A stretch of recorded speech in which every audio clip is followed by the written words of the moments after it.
So, good morning. My name is Councillor Chris Moyes. I am the Chair of the Toronto and Eastern Community Council. We have quorum. I am now calling meeting 26 to order. And again, welcome everybody, those who are joining us in person and online. Today's meeting is being held by video conference and in person at City Hall in Council chambers. This meeting is also being live streamed online at youtube.com/Toronto City Council Live. Although we may be meeting different locations today, the Toronto and Eastern Community Council would like to acknowledge that the land we are meeting on is the traditional territories of many nations, including the Mississaugas of the Credit, the Anishinaabe, the Chippewa, the Haudenosaunee, and the Wendat peoples, and is now home to many diverse First Nations, Inuit, and Métis peoples. We also acknowledge that Toronto is covered by Treaty 13 with the Mississaugas of the Credit. As a Caribbean Canadian, I am committed to continually acting in solidarity with our African, Caribbean, and Black communities, seeking freedom and reparative justice in light of the history and ongoing legacy of slavery that continues to impact our communities across Canada. As part of this commitment, I would also like to acknowledge that not all people came to these lands as migrants and settlers. Specifically, I wish to acknowledge those of us who came here involuntarily, particularly those brought to these lands as a result of the transatlantic slave trade and slavery. In support of the City of Toronto's ongoing efforts to confront anti-Black racism, I pay tribute to those ancestors of African, Caribbean, and Black origin and descent. If you are registered to speak at today's meeting, please listen for me to call your name. I will call speakers in the order they appear on the list. The list of speakers can be viewed online by visiting the Toronto Eastern Community Council page at toronto.ca/council and clicking the speakers box for today's meeting.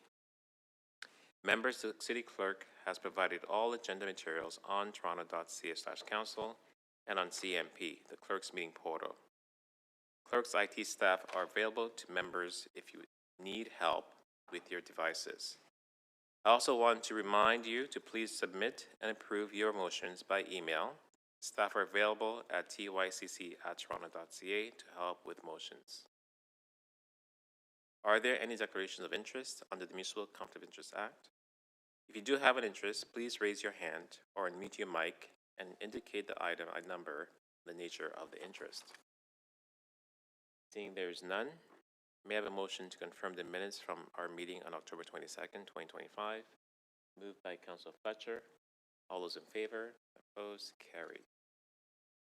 Before we begin the agenda run-through, may I have a motion to add new business items T27.70 to T27.82? Moved by Councilor Perks. All those in favor? Opposed? Carried. Items T27.1 to T20.28 and T27.33 to T, you are correct, I know why you're in front of me. Before we go through the run through, let me just repeat that, then I'll do that. So yes, item TE 27.1 to T 27.28 and T 27.33 and T 27.42 are timed. So we'll begin the run through at item T 27.29. But before we do that, I do have a motion to close the speakers list at 10 a.m. We do have 80 speakers on the agenda today.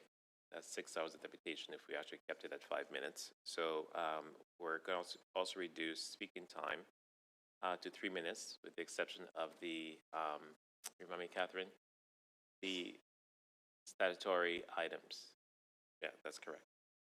And also listed here is that if members have questions of deputants, that's also limited to 3 minutes.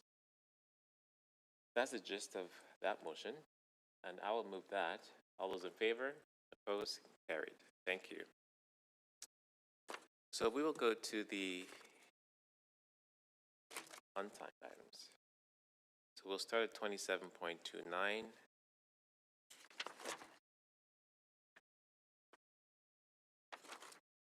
T 27.29, Lower West Village Avenue Study, Urban Design Guidelines, a final report. Councilor Perks? Oh, we do have speakers. We do have speakers on T 27.30, Elm Street Streetscape Vision Final Report. Councilor Sachs.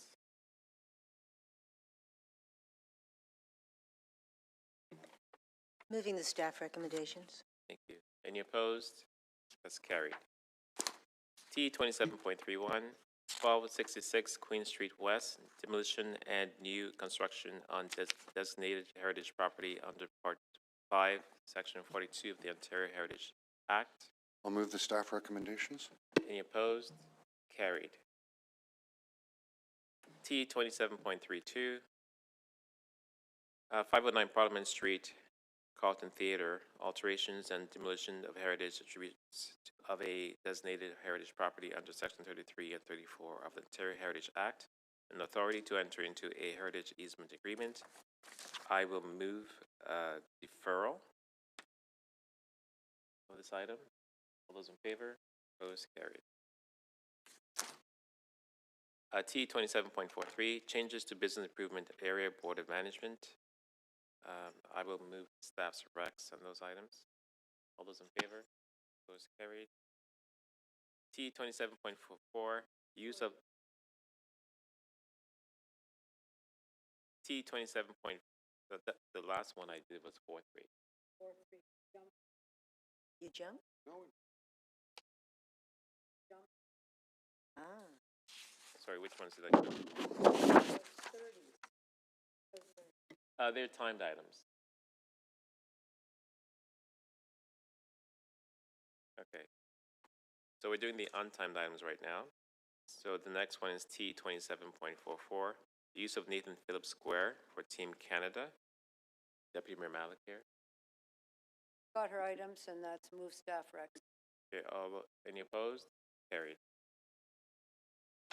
T 27.45, 140 Cumberland Street, encroachment appeal. Councilor Sachs. I move the staff recommendations. Any opposed? Carried. T 27.46, 1320 Queen Street East, encroachment appeal. Councilor Fletcher. Move to approve. There's a motion. Staff have it. You have a motion?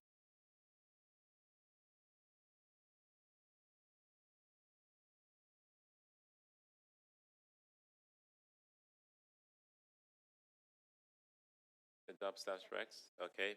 Any opposed? That's carried. T 27.47, 316 to 336 Campbell Avenue, construction staging. Councilor Bravo. I'd like to move the staff recommendations, please. Any opposed? Carried. T 27.48, 980 Dufferin Street and 1141 Bloor Street West, DC Tunnel Construction, Stage 1, construction staging area. Councilor Bravo. I'd like to move the recommendations. Any opposed? Carried. T 27.49, Harbor Street, 200 Queens Quay West, construction staging area. Hold. Want to hold that item? Deputy Mayor, thank you. Okay.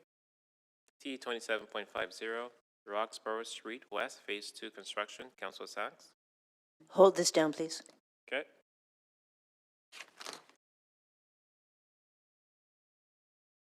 Item 51, speakers. Item 52, T 27.52, pedestrian and cycling safety, congestion management, and traffic safety improvements related to the proposed Ontario Place 955 Lakeshore Boulevard West. Hold for the deputy. Okay, hold that item. T 27.53, sidewalk network in Liberty Village missing link. Hold. Hold. T 27.54, traffic management in Ward 14 related to the King Street East and Church Street Hold. intersection project. Hold. Councilor Fletcher. T 27.55, vehicle width restriction, public lane south of Gerard Street East, west of Bolton Avenue, public lane east of Broadview Avenue, south of Gerard Street East. Councilor Fletcher. Have a motion. Motion.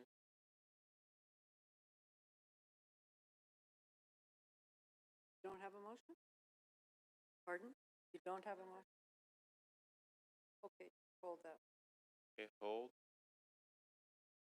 T 27.56, accessible parking spaces, November Counselor, Move that. moved by Counselor Fletcher. Any opposed? Carried. T 27.57, accessible parking space, Devonport Road, non-delegated. Counselor Bravo. I'd like to move the recommendations. Any opposed? Carried. T 27.58, on-street electric vehicle charging stations, parking amendments. Counselor Bravo. I'd like to move the recommendations, please. Any opposed? Carried. TE 27.59, on-street electric vehicle charging stations, parking amendments, non-delegated authority.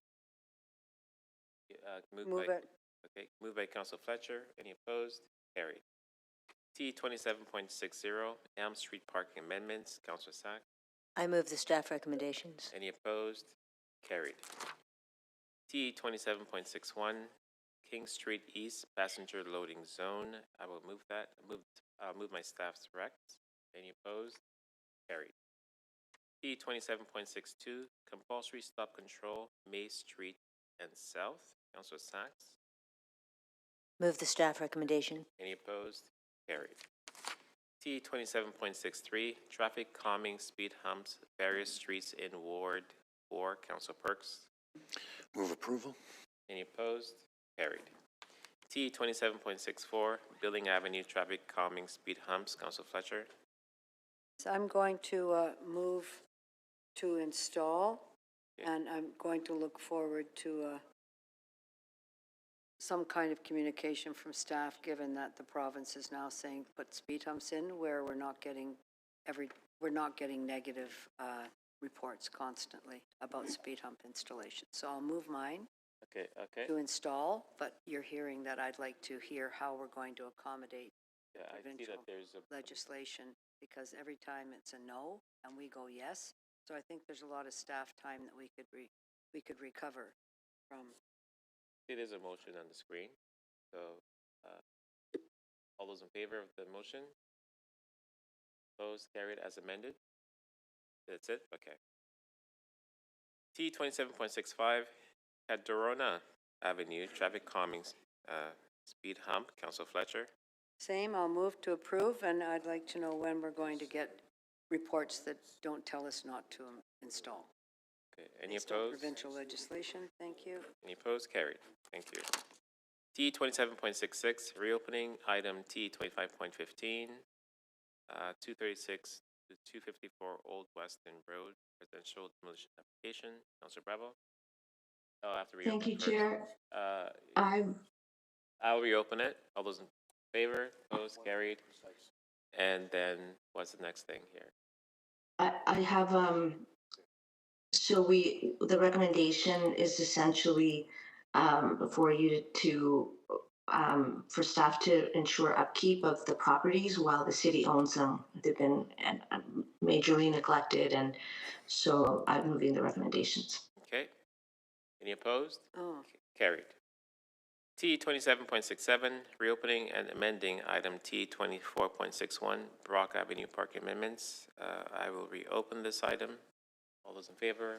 Opposed? Carried. Council Bravo, you want to move the item? Yeah, it's recommendations to fix a bylaw that was incorrect. Okay. Any opposed? Carried. T 27.68, Barton Avenue traffic calming deferred from October 22, 2025. Councilor Sachs.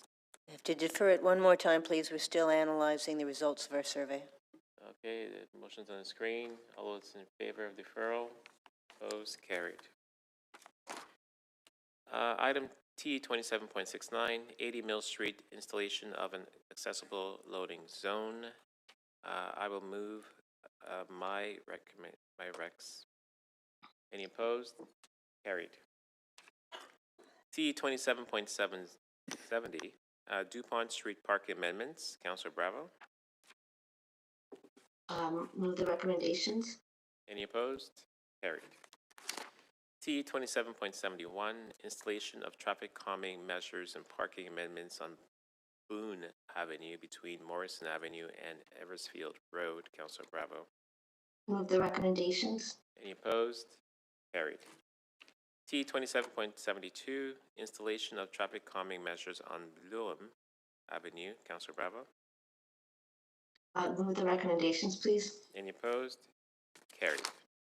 T 27.73, installation of traffic calming measures on Morrison Avenue. Councilor Bravo. Move the recommendations, please. Any opposed? Carried.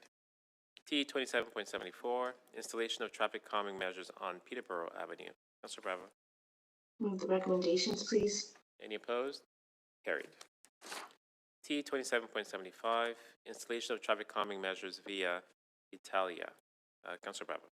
It's your last one. Move the recommendations. Any opposed? Carried. T 27.76, Frederick Street traffic calming speed hump. Council Fletcher, on behalf of Deputy Mayor Malik. Frederick Street, oh, sorry, Item 76. I don't have that. Oh, it's a new business item, yes, sorry. New business item from the deputy mayor to put on the agenda. Vote on it. Move the recommendations in her new business letter. Okay, any opposed? Carried. T 27.77, John Street Project Communication Engagement and Construction Management Update. Council Fletcher, you have Deputy Mayor. Yes. Pardon? The recommendations, moving those. Okay, any opposed? Carried. T 27.78, all way stop controls, Sudan Avenue and Lillian Street. Councilor Matlow. Is Councilor Matlow here? Councilor Bravo has Councilor Matlow's item. I do, sorry. Which number was it? 78. Okay. Oh, sorry, we're supposed to Won't. hold all those. Yeah. I actually don't have instructions for 78. Okay, I will hold that down in the interim. Hopefully his staff Thanks. is watching. Yeah, I don't have anything. Okay, item T 27.79, Rosemary Lane parking amendments. That's also Councilor Matlow's item. Do you have that item? No? You didn't give that to me. Okay. My list ends at 43. Okay, I will, hopefully his staff is watching online. T 27.80, Power Street heavy truck prohibition. You're busy. I will move my recs on this item. Any opposed? Carried.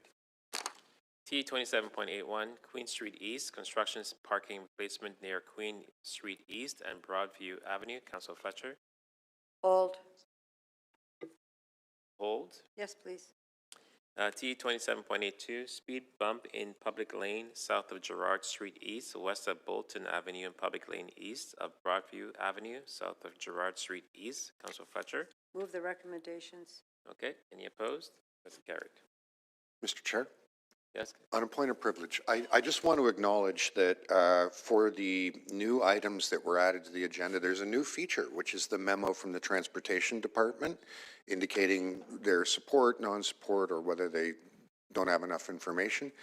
I find it very, very helpful, and I think it also tremendously adds to the transparency in how decisions are made here. So I wanted to thank transportation staff for doing that. Thank you, and I know that was a request you made, I think, at the last meeting. Friendly or two. giant. So thank you, Councilor. Yes, because it will say don't install Perks. speed bump over. What time is it? So we can go to the time diet. We have that Okay, requirement we're, when we we're, go up- we're doing good. butting up against it. So going back to the top of the agenda, item T 27.1, naming of a public lane located west of Claremont Street, extending between Mansfield Avenue and Trefford Place. There are no speakers on this item. Councilor Sachs? Where's Councilor Sachs? Item number 1, Councilor Sachs.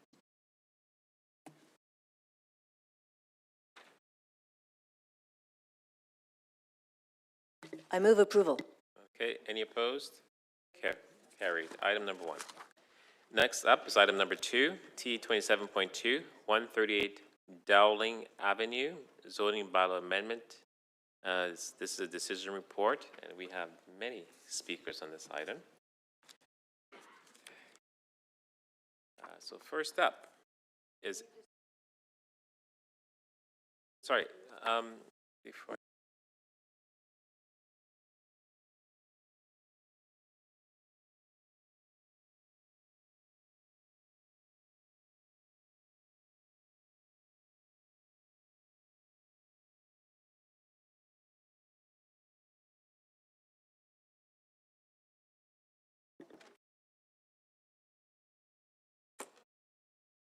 Mr. Sorry, I'm Chair, gonna, sorry, go ahead here.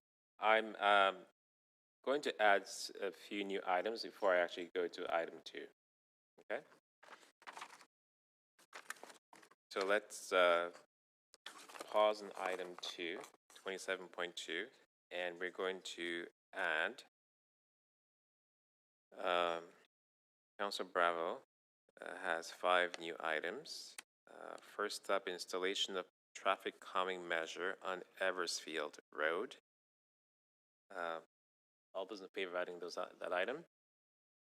Opposed? Carried. Next item, installation of traffic calming measures on Hatherley Road. All those in favor of adding that item? Opposed? Carried. Installation of calming measures on Sellers Avenue. All those in favor? Opposed? Carried. That's added. Improving traffic calming measures on Gladstone Avenue between Bloor Street West and Hallam Street. I'll also add that item. All those in favor? Opposed? Carried. Mr. Chair, can I just say one thing briefly on these items, just to what Councillor Perks was saying, to just let members know that most of these items are in the former Ward 17, where we have lost decades of any kind of traffic management or safety infrastructure for pedestrians, cyclists, and the general public. So this is why these things are coming in this way. Okay, thank you. And the last item for Councilor Bravo is improving traffic calming measures on Salem Avenue. With that item, all those in favor? Opposed? Carried. That's added. Deputy Mayor Malik has one item here to be added.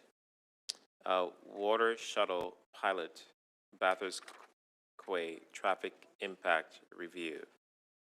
I will add that item. I'll add it. All those in favor? Opposed? Carried. Chair, you have an item advancing reconstruction on the Washington Fieldhouse item from Deputy Mayor? Oh, not yet submitted? No, I only have this one item in front of me. You haven't seen it, okay. Mr. Chair, can I make one suggestion? You can accept it or not, but we have a lot of deputations. My request would be, could we just go through and anything that doesn't have a deputation, if we want to move that, it can get cleared, and then any of the staff that have any, they don't have to wait for those items? It's a long agenda, and it's Well, going to it take. should be pretty quick because there's lots of speakers, but this is also just going pretty fast. Yeah. Then any staff that's waiting for an item that doesn't have speakers can just get right back to their work. Again, there are staff here who are here for multiple items, so it's kind of hard to cipher through that. I'm just going to proceed as I always do, out of fairness to everybody. So we're going to go back to item number 2, and so which is 138 Dowling Avenue zoning bylaw amendment decision report, and the first speaker up is Aaron Weatherspoon. Is there an Aaron Weatherspoon here? Aaron. Aaron.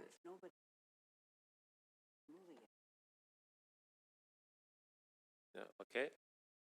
Next up is Joanne Weatherspoon.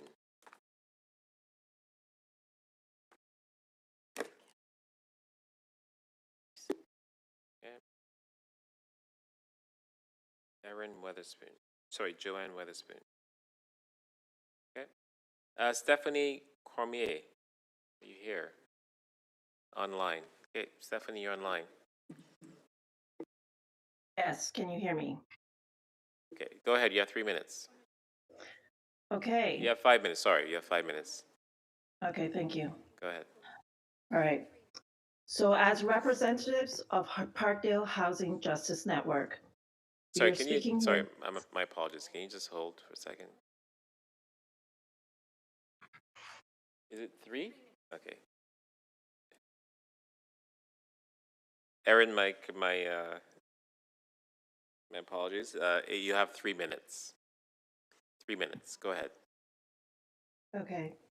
So I'm speaking as a representative of Parkdale Housing Justice Network. We're speaking today to register our rejection of the proposed luxury rental development at 138 Dowling. We'll shout it until our voices are hoarse. Toronto is facing a deadly housing crisis, and developments like this only serve to make the crisis worse by driving up rents in our neighborhood, in turn displacing poor and working class tenants from our homes and onto the street. We're not fooled by your pseudoscientific supply-side housing policy. More market rate housing will not save us. The housing for profit industry and its glassy towers are fundamentally incompatible with the types of housing and planning required to truly address this crisis. City councilors and planners choose to ignore this community knowledge in the spirit of following procedure.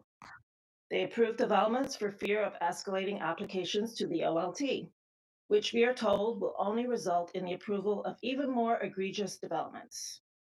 We reject these lesser evil politics. We say, let these developers appeal their cases to the OLT at such a volume as to jam up the whole system. City planners make their recommendations regarding development applications in advance of council meetings, and councilors openly state their intentions to vote in accordance with planner recommendations. Why do you bother opening the floor for public comment when the vote has already been determined beforehand? The Toronto and East York Community Council is a sham, a kangaroo court.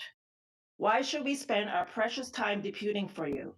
Why should we lend any credibility to your puppet show? We do not write this statement with the expectation of being meaningfully heard by city councilors or planners. We know better. Instead, we say our piece so that the record shows. The people of Parkdale, poor people, working people, and tenants reject the city's undemocratic planning process and the luxury towers it continually approves. We demand tenant-led social housing that centers the needs and autonomy of the most vulnerable among us, poor and working class people, elderly people, disabled people, mad people, and people who use drugs. Existing plans for supportive housing in Parkdale are insufficient in scale and spirit, and they cannot keep pace with attacks on the neighborhood, such as the conversion of rooming houses, persistent above guideline rent increases, the exodus of long-term care facilities, and the closure of our supervised consumption site. It is not enough to build a few hundred units of supportive housing here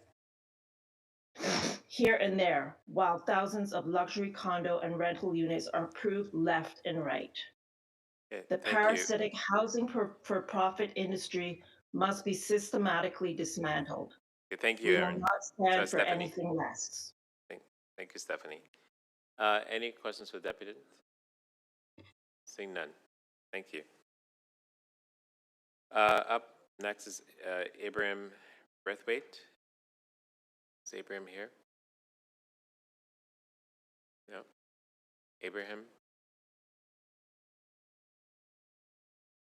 Kate Powell.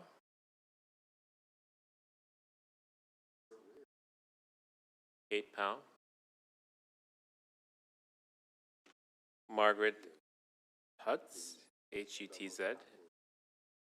Margaret.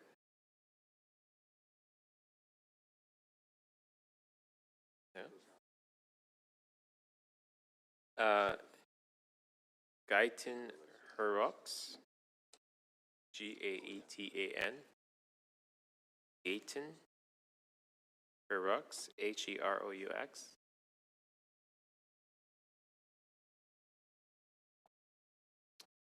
Lauren Weatherspoon. Lauren Weatherspoon.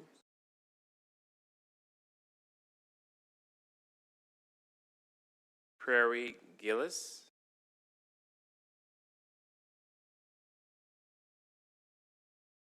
Prairie Gillis. Colin Burkell. Colin Burkell. Julia Stone.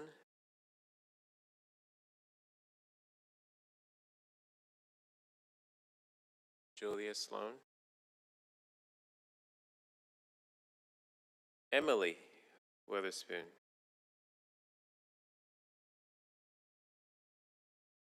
Emily Witherspoon. Pat Perkel. Pat Perkel.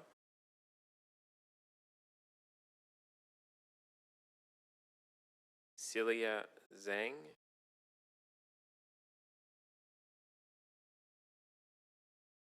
Celia Zhang.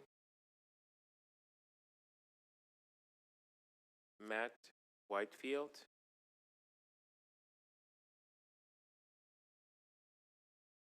Matt Whitefield.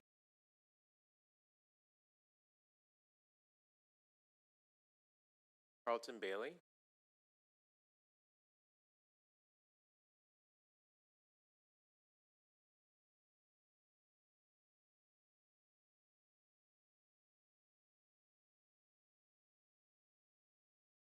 Okay.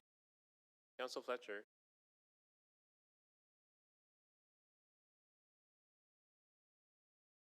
We just lost quorum, so I have to wait till Councilor Bradford, Council Fletcher.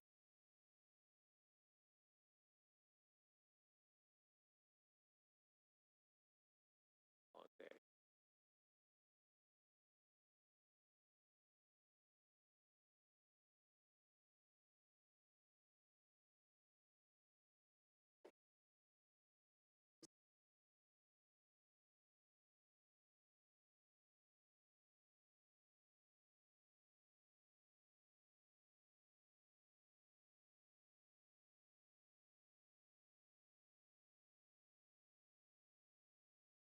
Okay, we have quorum again.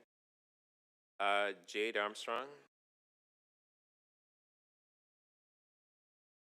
Jade Armstrong.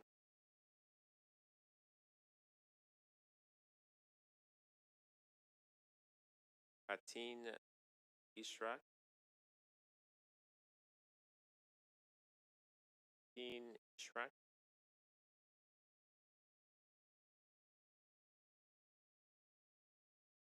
Travis Foster.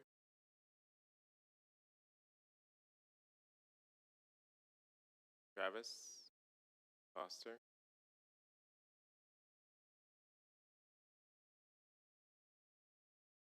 Catherine Snell. Sell.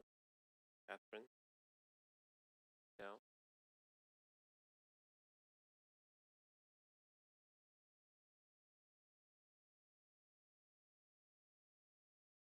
Jarek Stelmach. Okay, come on down.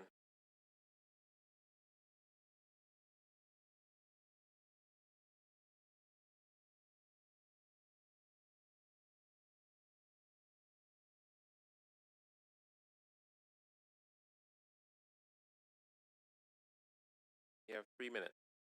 Can I ask that be extended to the time that we were promised, seeing that we're not to probably a dozen of. If a councilor asks you a question, we'll say that 3 minutes. Why has it been reduced? We have 80 speakers on the agenda today.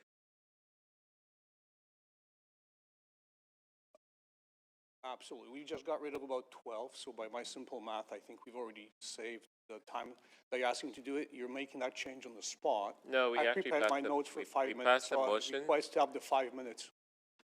You're not sorry. Okay, can you start? Sure. I want to begin by saying that this process of pretending to consult our community has been disheartening, leaving us feeling disregarded and at times disrespected by the city's approach. This is another example of that. comments and lack of the responses to the questions that matter to us most.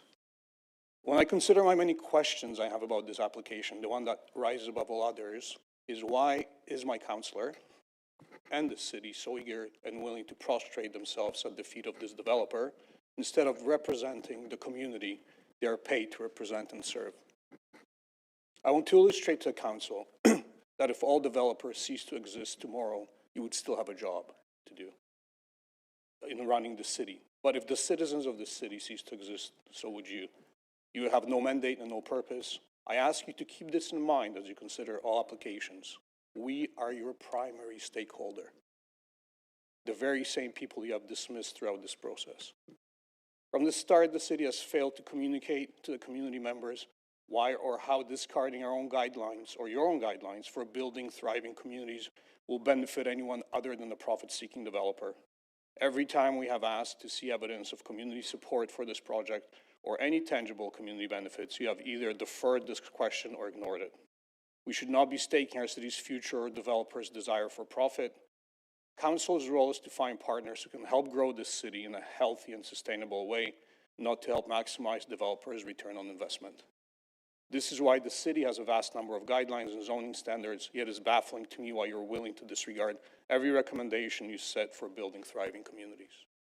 You have ignored and left unaddressed many of the questions we've raised on this file, so I don't expect that restating them in detail now is what will finally prompt you to hear the message. So I'm going to skip the few details that I've added because you're cutting my time now. These things in regards to height and you willing to go to 266% of your recommended guidance for thriving communities and other matters are only some of the issues you have allowed to fall by the wayside, but this process, as I've learned, was never about being fair to the community. Last week, Jason Thorne, the city chief planner, spoke on CBC. 2 points struck me in relation to this application. First, he noted that there are over 700,000 housing units already in the development pipeline across the GTA. This number negates an argument that this is for greater good, as adding 145 units mathematically is not even a rounding error. Yet you insist that the need for these units at a cost of negatively impacting community, which is not a responsible path forward.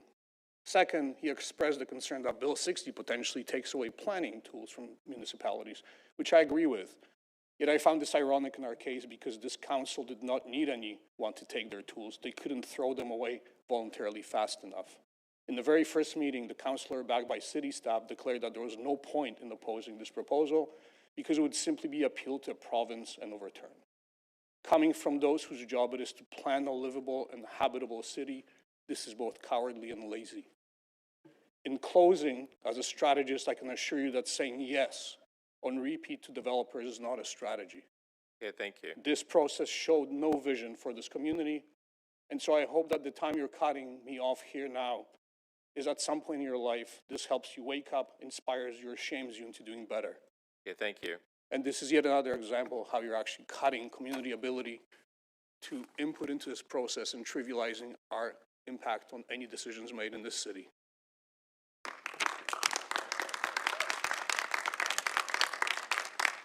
There's no applause allowed in the council chambers. No questions of the applicant, okay? He's walked away, so I can't ask any questions. Mercedes Sharp Zayas. Mercedes Sharp Zayas.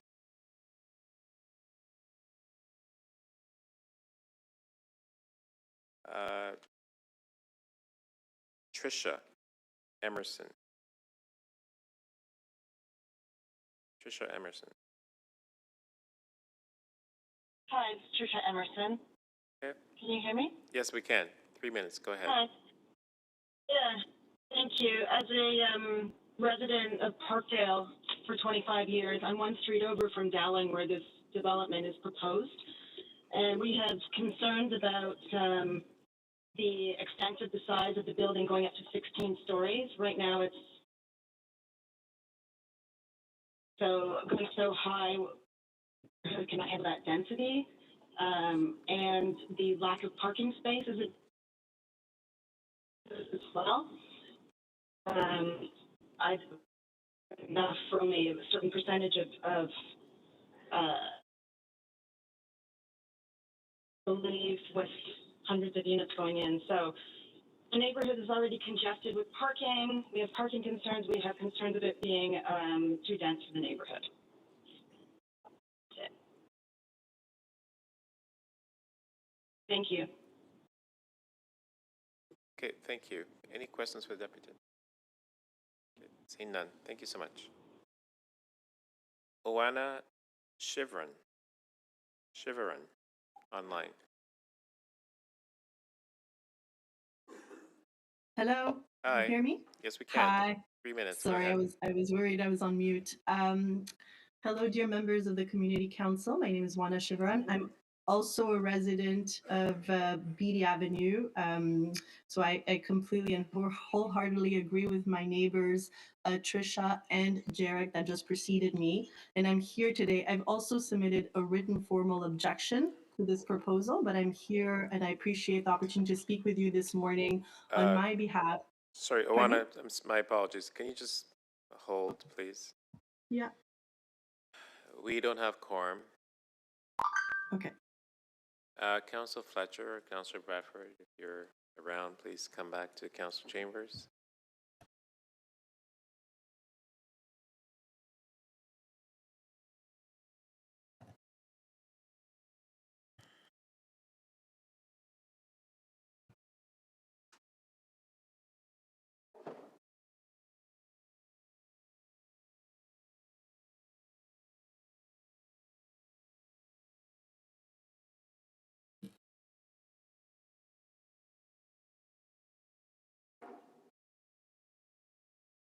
Okay, Councilor Fletcher is coming down. All right, Oana, you could start over again. Okay, thank you. So as I mentioned, I am here today speaking on myself, for myself, as well as the other residents in my neighborhood, which are on Dowling Avenue, as well as Beatty Avenue, which is the street just parallel to Dowling Avenue. And I've personally spoken with quite a significant number of residents who are my neighbors, and there isn't a single one who has shown any support at all for this proposal, for this project. We would like the council to be aware that the residents surrounding this project strongly and vehemently oppose this proposal due to its excessive height, incompatibility with the existing neighborhood, and the serious negative impacts it would have on local livability, infrastructure, and community well-being. This proposal is wholly inappropriate for this location. It would introduce a level of height, density, and massing that is entirely inconsistent with the existing built form, scale, and community character of Dowling Avenue, Beatty Avenue, and the surrounding neighborhood. While we recognize and support the need for responsible urban growth and additional housing options within Toronto, this particular proposal represents overdevelopment that is entirely out of scale and character with the established residential context of our neighborhood, and which will have a direct detrimental impact on our neighborhood. Our biggest concern has been that there has been a complete lack of genuine community consultation. At the previous, iterations of these meetings, many residents have taken the time to write their concerns and objections to this proposal, and we have yet to receive any genuine feedback from the from the planning committee or from the city council. And I'm here today to ask the City Council if they received any support from the project from the residents of Dowling Avenue or Beatty Avenue, which would lead them to approve this project. Just to close off, I know I don't have a lot of time, but we want to let you know that this proposal represents reckless intensification that would cause permanent harm to the established character, livability, and identity of our neighborhood. Replacing a 4-story building with a massive 16-story tower is far beyond reasonable growth and cannot be justified under the city's planning framework. Yes, Toronto needs more housing, but not at any cost, and not in ways that erode the communities that make this city worth living in. I would like the City Council to know that we, the residents, are prepared to I mean, if this amendment is approved, we are prepared to take legal action against it. Thank you. Thank you for your deputation. Any questions for the deputant? Seeing none. Thank you. Sorry, Mike. Yes, thank you. Councillor Sachs, are you able to come back to council chambers?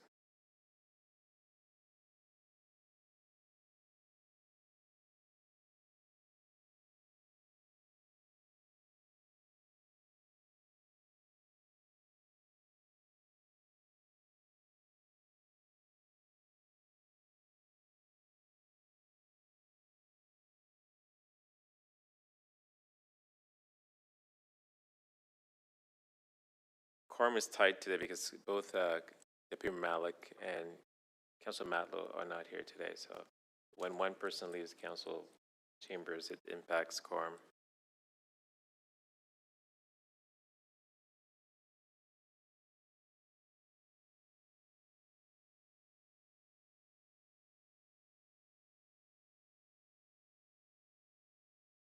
She went this way. She may have gone to the washroom.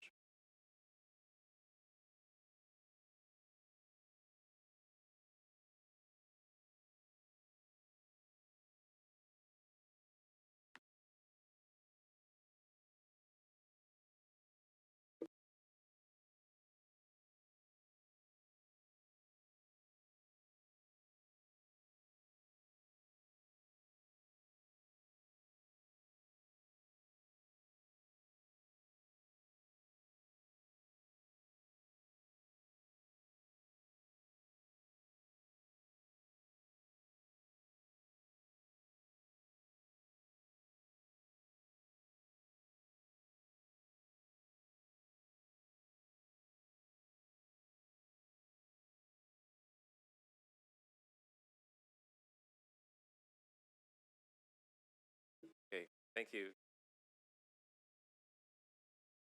Next up is Andrea Heaney. Is Andrea Heaney here online?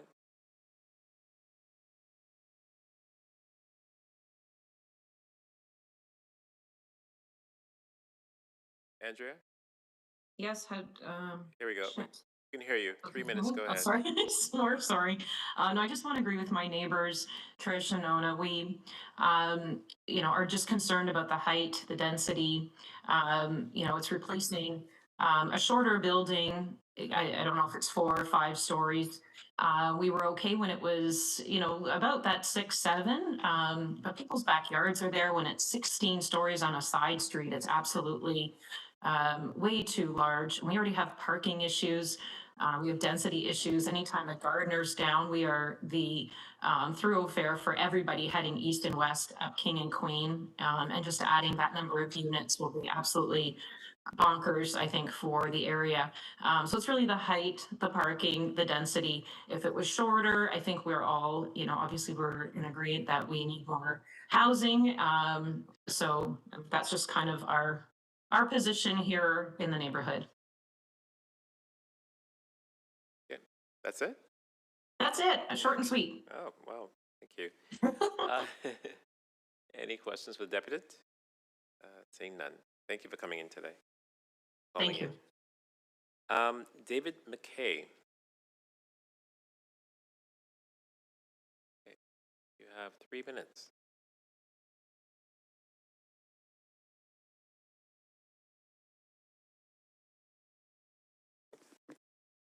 Good morning, Council. My name is David Mackay. I'm a registered professional planner with MHBC, and I represent the applicant. Simply here to answer any questions that Council may have and to thank staff. We've worked with them diligently over the last year to come to where we are. We have reduced the height from originally applied for. We have increased parking. We have adjusted the setbacks to meet the various design standards that the city has set. And we think we have produced a building that is contextually appropriate, fits with the neighborhood from a physical perspective, and will introduce 145 purpose-built rental buildings. And our client is working with CMHC for financing to increase the affordability of a number of those units. That process is still underway, but we are working to create an affordable project with both market and affordable units in this area, and to help with the supply issue that we all know about. Thank you. Okay, thank you. Any questions for Deputy? Seeing none. Thank you. Thank you. Yeah. Roger Denby. Okay. You have 3 minutes.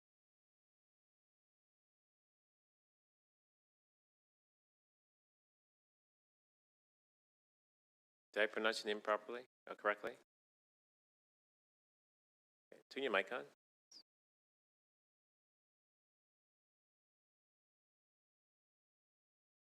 Here we go. No? Roger Denby. Here we go. Go ahead. 3 minutes. I am the owner of one of the properties that actually abuts on the property in question. I've lived at 3 Beatty Avenue since 1981, and I'm in touch with all of my neighbors and all of the owner-occupied properties that abut on the question property. None of them are able to come today except for me, but I have spoken to all of them. None of them are in favor of the project for different reasons. My objections are too many to bring up in 3 minutes, but I'll try and mention the ones that weren't brought up by other people. First of all, when I got the notification that was slipped through my door about the project, I was shocked, actually, that anybody would even try to put up a 16-story, whatever. I don't remember the exact number, but it so far exceeds the height and density of the zoning of the area, which is why I understand this meeting has taken place. I expected there to be a committee of adjustment meeting, which I could attend, and I did make an attempt to talk to Ms. Councillor Perks, but there were three other things that I left with his office that day, and he never got back to me on this one. And I just found out the time and date of this meeting in the last week. Anyway, in terms of how this escaped my attention until the sign went up, there was a meeting called, it was a Zoom meeting, which I am not compatible with. I had a stroke a number of years ago, and it impairs my ability to read small print. And the only access I have to the internet is my phone, which of course is small print. Excuse me, that's part of the reason I'm a little slow in reading these things. I think a far better use of the property would have been to just continue the existence of the White Eagle nursing home as a nursing home. And I think it probably had something to do with COVID, that it was, they changed their mind about the property. There were apparently 11 or 13 deaths associated with COVID in the property, and it sort of left a bad taste in everybody's mouth. I think a better use of the property would have been to house all of the people in all of the parks in West Toronto that were living in tents. They could have all gone into this building, which was a 50 or 60 bed nursing home. So it could have accommodated all of the tent people from all of the parks without any kind of reconstruction. It could have just been minor modifications, and that would have been the logical and obvious use of the property, rather than a tall tower, which is going to basically create hell for anybody close to the property. The pile drivers required to provide foundations for a building of that height are incredibly noisy. I've kind of monitored 3 sites in the neighborhood, one at King and Dufferin, one at Queen and I think it's Cowan, and another one Queen between Beatty and Wilson Park.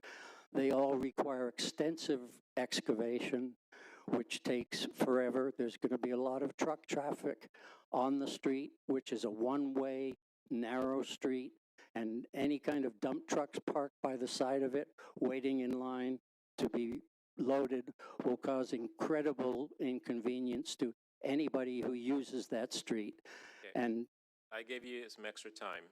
okay, thank you. I have a bunch more items, which I would, my request is that this item be deferred and I be given an opportunity to talk to Councillor Perks about my long list of objections. Thank you. Any questions for the deputy? Saying none. Thank you so much. We've lost quorum again.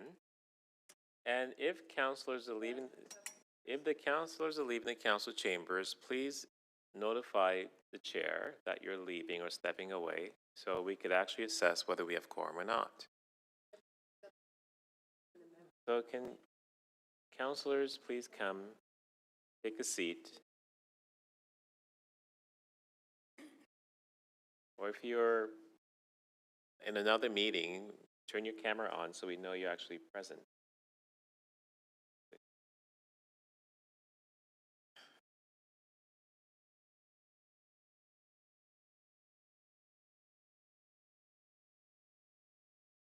We have a very long agenda, and I'd like to get through it today.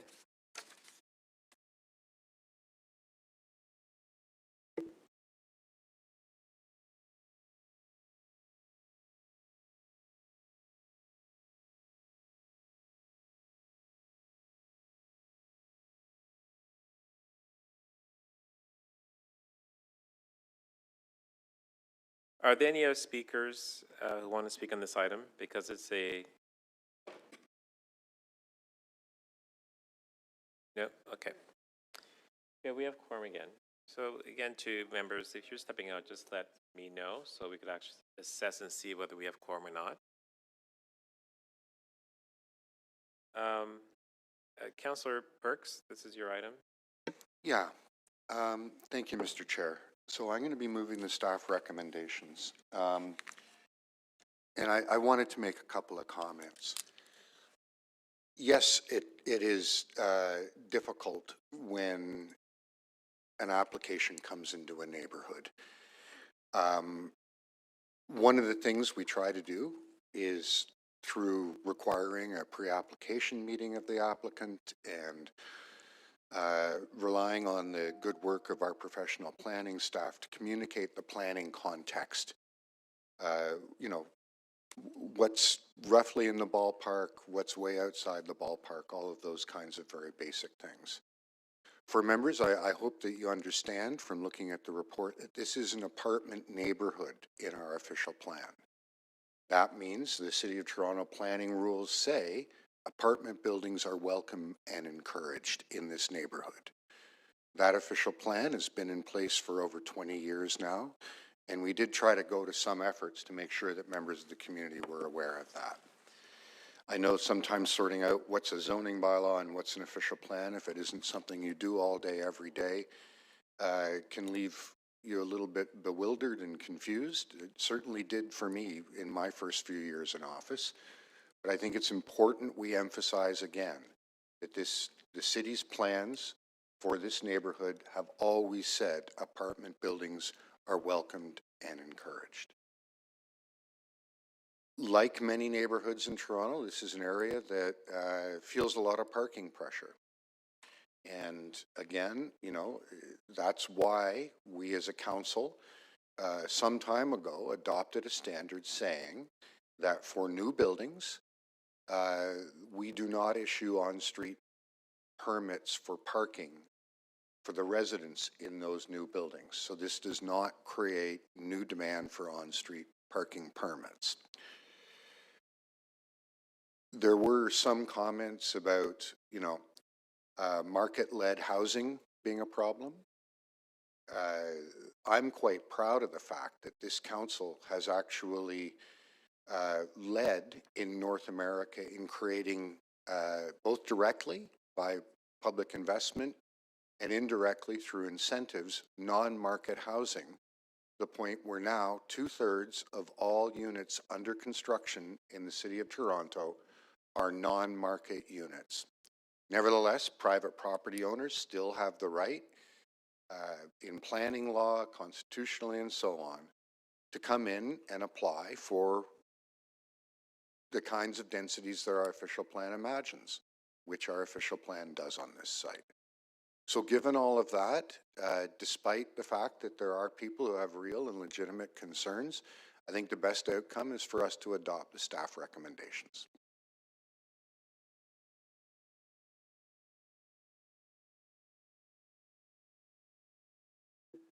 Thank you.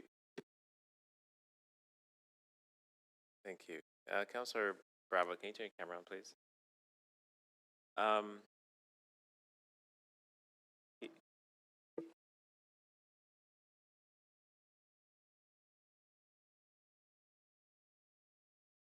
Okay, thank you. Any opposed to, any opposed? That's carried. Next item is T 27.3, 1 Front Street West, official plan amendment and zoning bylaw amendment application. We do have speakers on this item.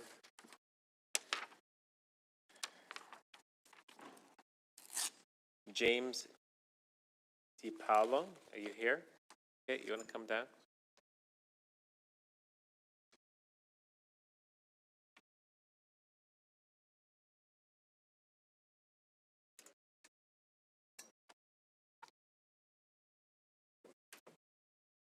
Okay, go ahead, 3 minutes.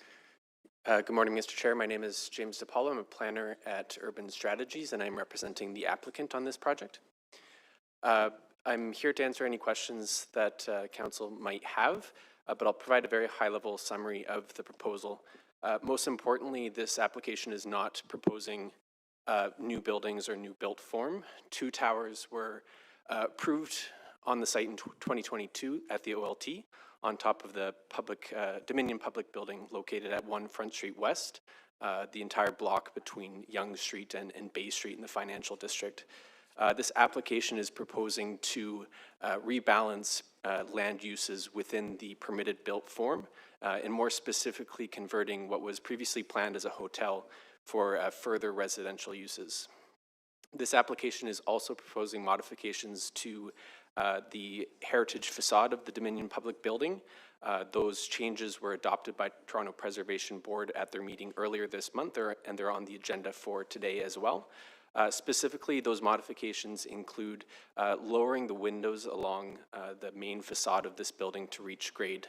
This building was designed in 1930 as a bit of a fortress for commerce, customs house, so it wasn't meant to be kind of permeable or passable by the public, which is not how we tend to design buildings today in Toronto. So the proposed modifications intend to allow the building to support the adjacent public realm, which is a bit of a dead zone along Front Street today, but also to support the interior uses being new retail, food and beverage uses as well. Lastly, just to speak a little bit of the community benefits as part of this application, through our discussions with city staff, 500 square meter community agency space will be provided at the rear of the building along a new pedestrian muse. That will form part of a revised Section 37 agreement, which also includes under $1 million for various affordable housing contributions in the ward, as well as $3.6 million for streetscape enhancements in the ward. So I look forward to any questions that you might have. Thank you. Thank you. Any questions for the deputant? Seeing none. Thank you. Next up is Jiraru Liu, L-I-U.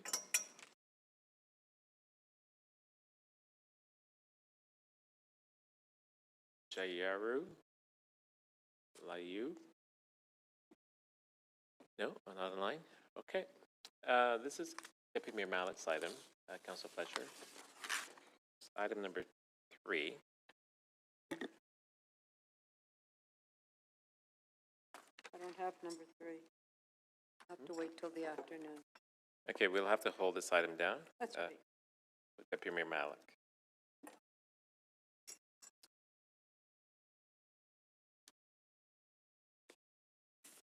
Next item is item 27.4, 1 Front Street West. Alterations to a designated heritage property to the Union Station Heritage Conservation District under Section 42 of the Ontario Heritage Act, and authority to amend a heritage easement agreement. We do have speakers on this item as well.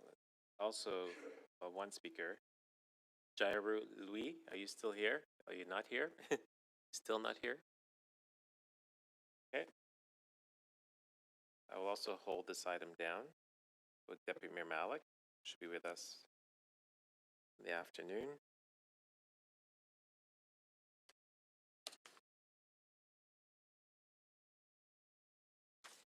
I'm going to hold item 27.5 as well Yes. down for Deputy Mayor Malik. So One second. when she's here, she can hear the deputants. And we'll go to 27.6, 149 College Street. Sorry, I just have moving 3 and 4 on behalf of the deputy mayor. Sorry, Moving 3 and 4 items. Item 3, item 4 on behalf of the deputy mayor. sorry, 1 second. No longer held, Chair. Okay, 1 second. 3.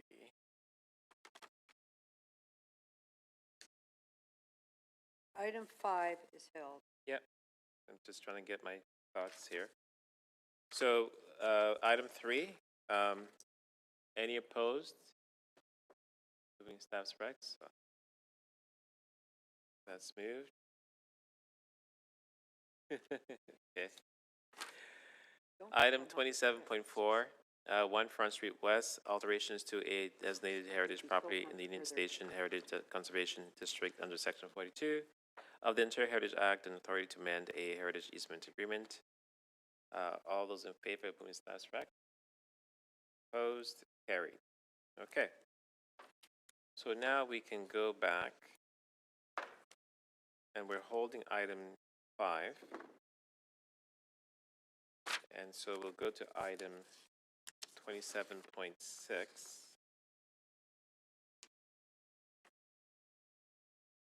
Which is 149 College Street Official Plan and Zoning Bylaw Amendment application. We do have... I'm not ready. I mean, we can hear the deputants now, but I'm still working on motions. Okay, well, let's listen to the deputants now so that we can get this out of the way. The first up is Chris Eggers. Are you here? Chris Eggers?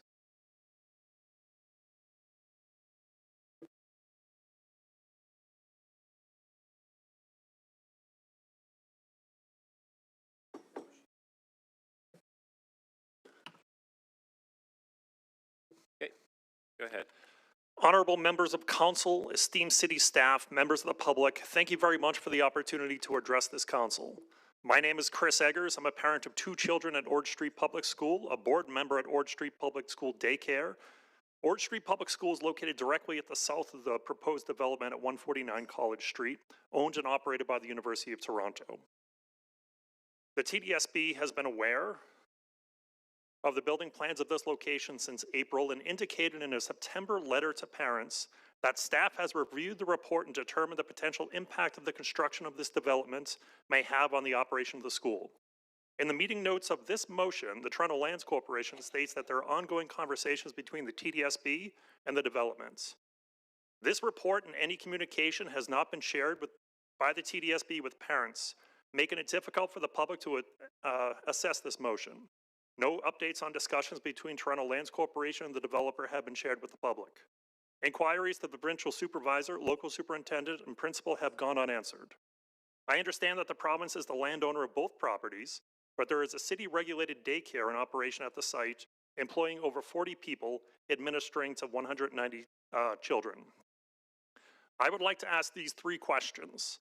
Has council been aware of the contents of this report or had updates on discussions that, and could you please share it with us? Most importantly, where are they putting the crane? Will children have undisturbed access to the schoolyard during construction?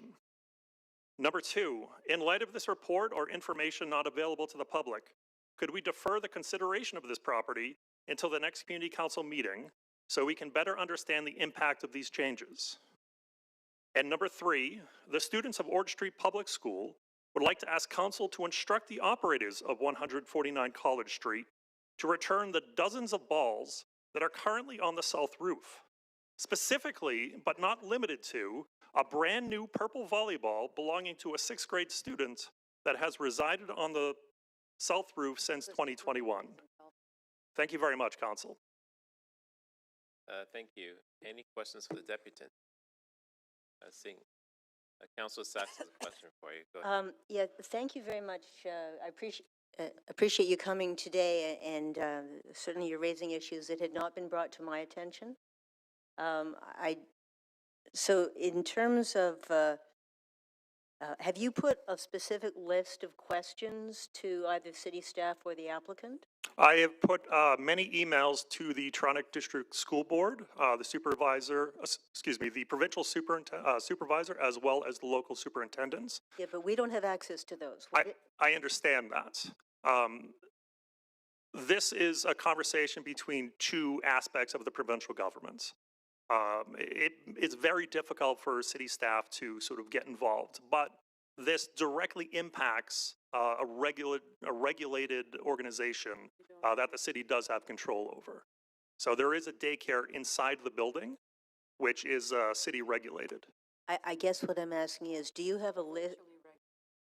Yeah, do you have a list of specific, other than the balls and where the crane will be located? Yeah. Do you have a list of specific questions that you want to have answered about this development? Absolutely. There are a list of questions put forth by Anna Giannette. She's the administrator of the daycare that is included in the meeting notes.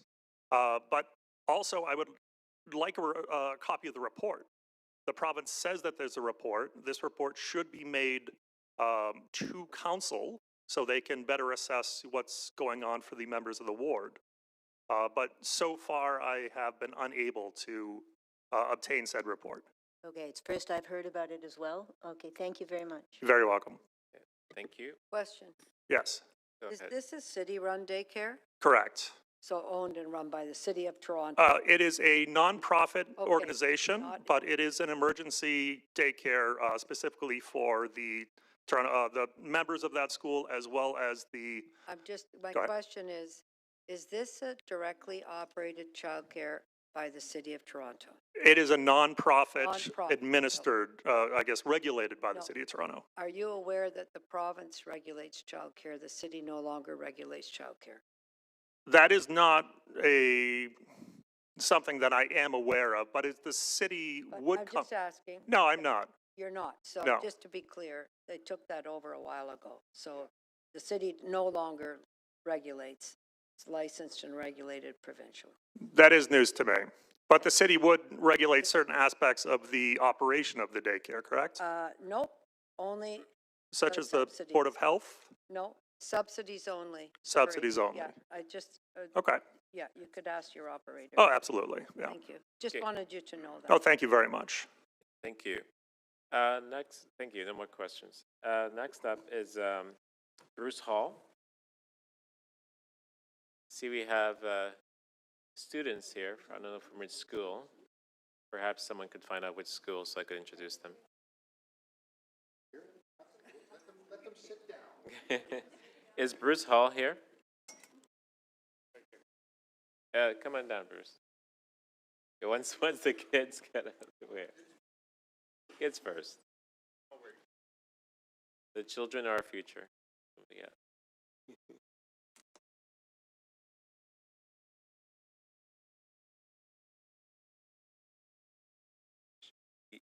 Councillor Perks, go ahead. Yes, I would like to welcome the students from Howard Park Junior School to the Toronto East York Community Council meeting. I'm sure they're all going to come away with a vast knowledge of how local government works and planning policies in the City of Toronto. Could we give them a warm welcome? Welcome, Howard.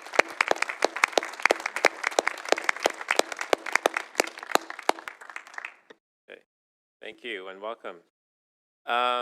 Bruce Hall, take your seat. And you have 3 minutes. Thank you, Mr. Chair. I'm going to ask Dermot Sweeney to come up with me, and that way we'll reduce the number of speakers and we'll try to be about a minute between the two of us. Okay. Dermot's the architect and he's here to answer any questions. Okay, go ahead. Thank you, Mr. Chair. My name is Bruce Hall, and I'm here on behalf of the applicant, and with me is Dermot Sweeney. Dermot's a project architect and he's worked on many successful projects which have integrated heritage. It's noteworthy that this building was designed by E.J. Lennox, and the Stewart Building, like many of his other buildings, has had a very long history of serving many different civic and institutional uses and has constantly been evolving. Approval of the requested applications will implement a very exciting phase and new vision for the building that balances preservation while enabling the underutilized and well-located site within the city's health sciences district and 2 PMTSAs to be transformed into a larger and more dynamic institutional building. We've collectively worked with staff to ensure that we maintain and integrate and implement the existing institutional designation and zoning, and that key heritage attributes and values and the character building are conserved and integrated and will be implemented through legal instruments. It will provide a meaningful supply of both student housing and purpose-built rental. The project will contribute positively to the College Street streetscape and provide additional open space and a new POPs at the northeast corner, and removing some of the vehicular entrances from College and further enhancing that pedestrian streetscape. Lastly, the building proposes a range of technologies to integrate a low carbon energy strategy and creation of a more energy efficient building envelope, which will be implemented through the site plan process. Our client has engaged significantly, as noted previously, with the TLC for the TDSB and the University of Toronto regarding the Dalalana Public Health Building at 155 College. And for TLC, there is no objection.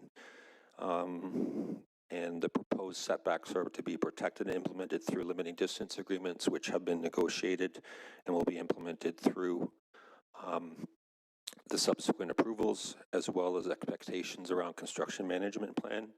We have reviewed the correspondence from the Ord School Daycare and appreciate their outlook on development. We understand their concerns and recognize the need for appropriate mitigation measures to be put in place, as well as preserving essential childcare services and the jobs of those providers. Our client fully concurs with the points in the letter about ongoing communication and collaboration with them, and will be important through the more detailed site plan and permitting stage.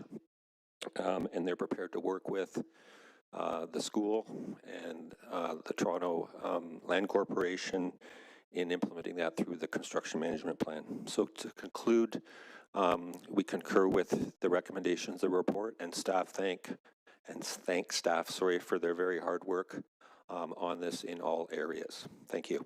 Thank you. Just so the public knows, there's 6 minutes between the two of you, so I didn't extend your time. Thank you. Is there any questions for the deputy? Councillor Sachs, go ahead. Yes, thank you.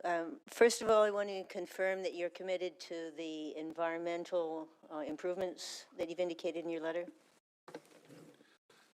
Yes, we are. Well beyond what was specifically noted in the letter, we're also looking at a whole series of other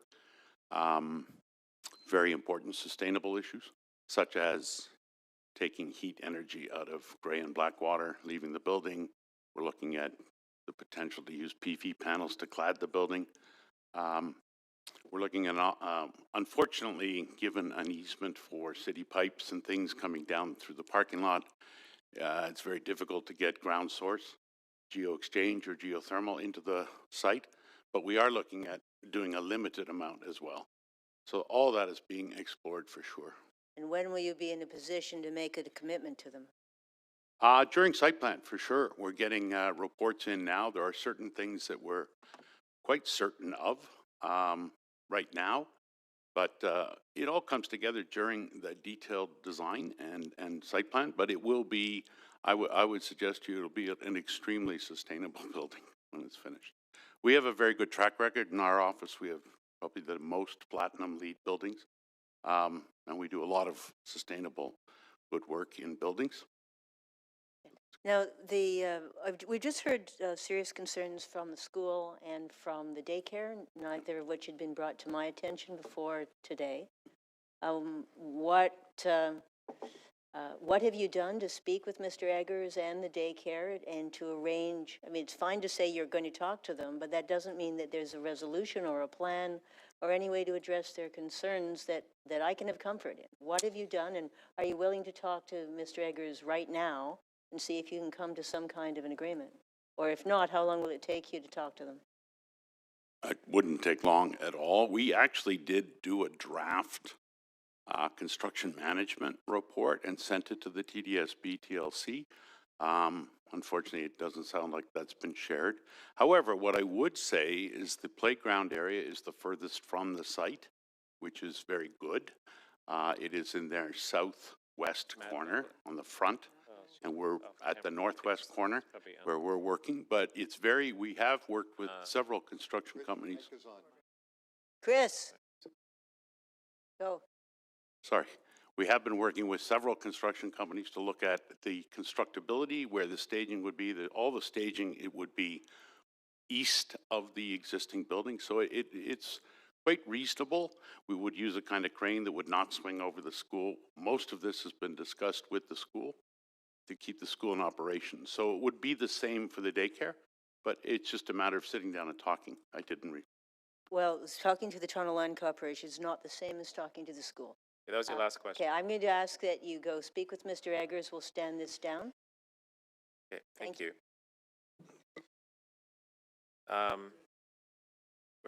We're holding this item down. Okay. All right. Where is he?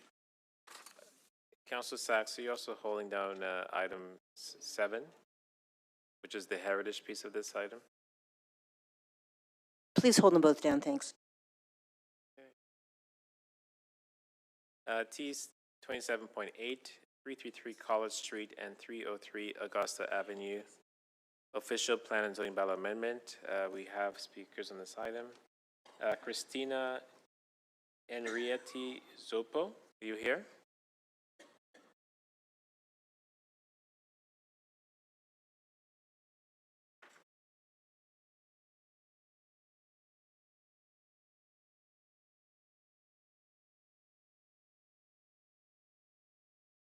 Okay, 3 minutes.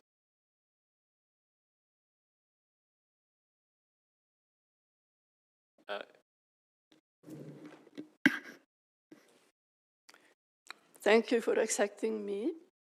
In the past, I worked as an interpreter for city-led community meetings, and it appeared in these meetings that sometimes city authorities do not look at infrastructures before allowing construction, because I learned about many episodes of sewer backups. Now, what I want to address for the construction that is proposed at 333 College Street is the fact that this building would suggest the construction of 629 bathrooms, because there are 629 units. So I purchased the drawing C16 of the sewer in College Street.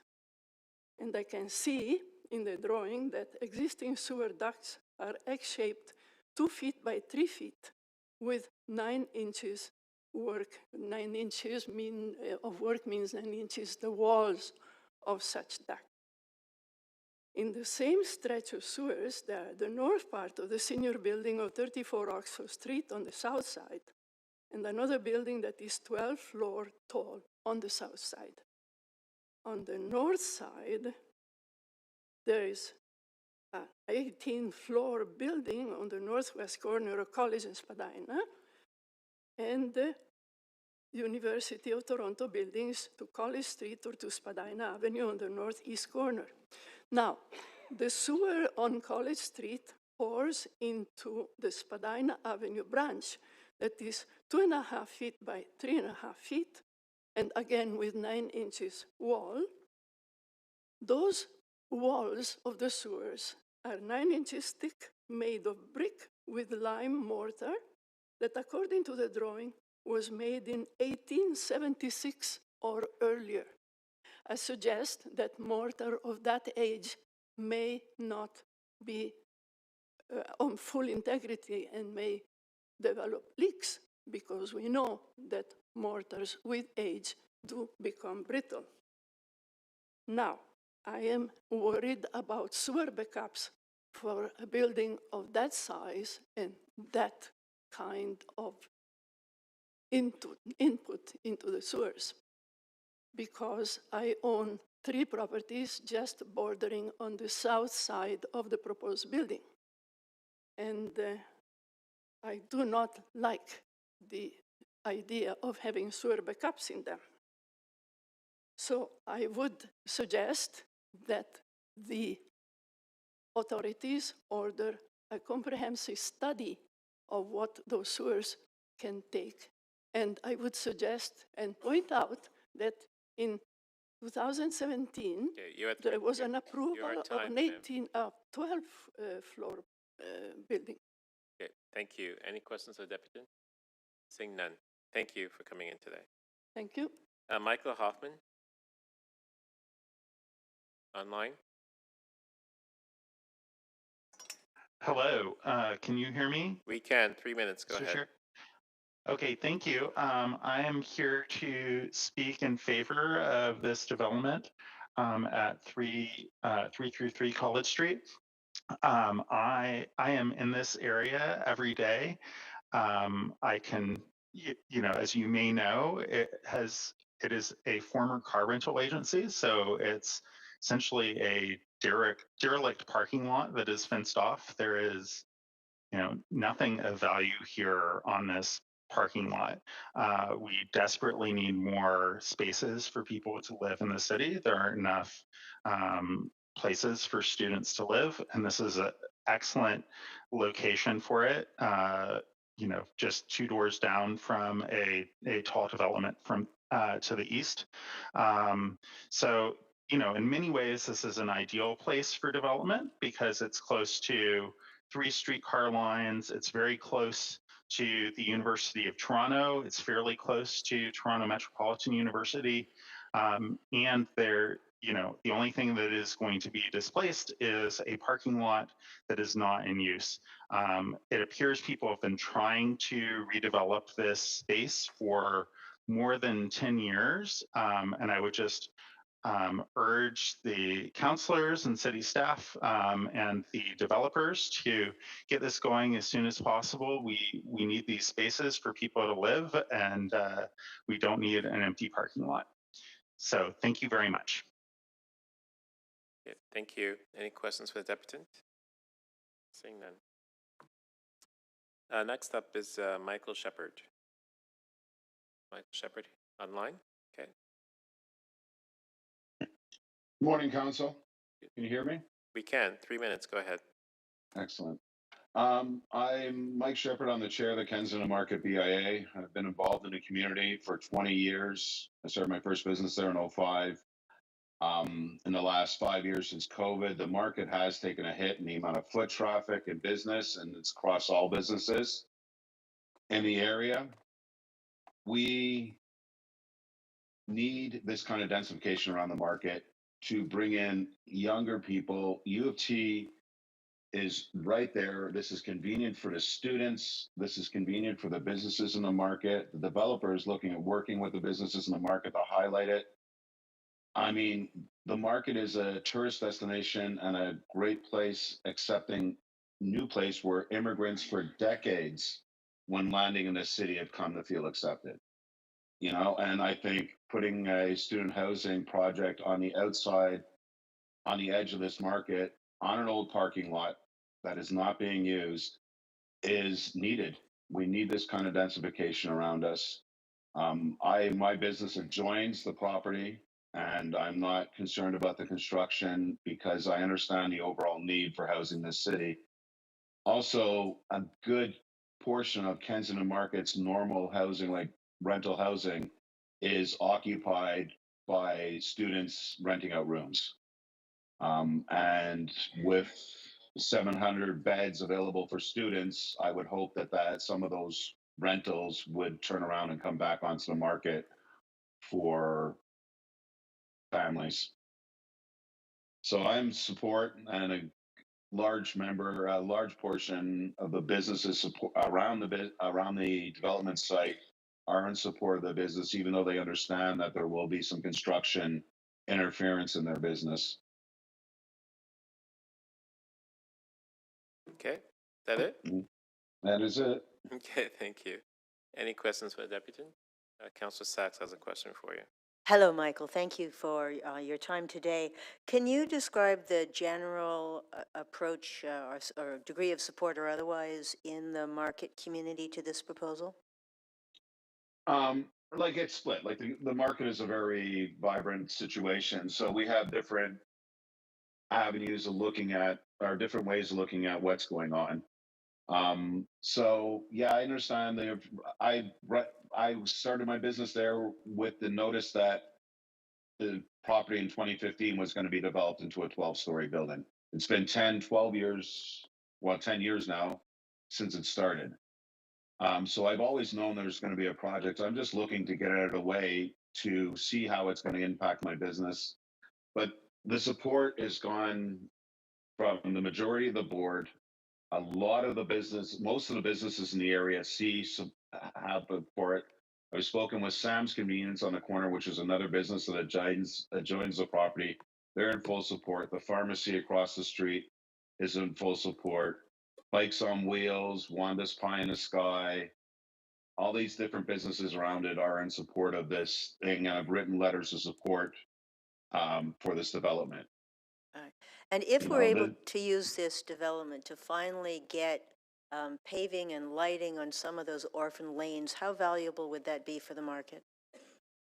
That would be immensely helpful. That would be, especially the laneway adjacent the development, those abandoned laneways.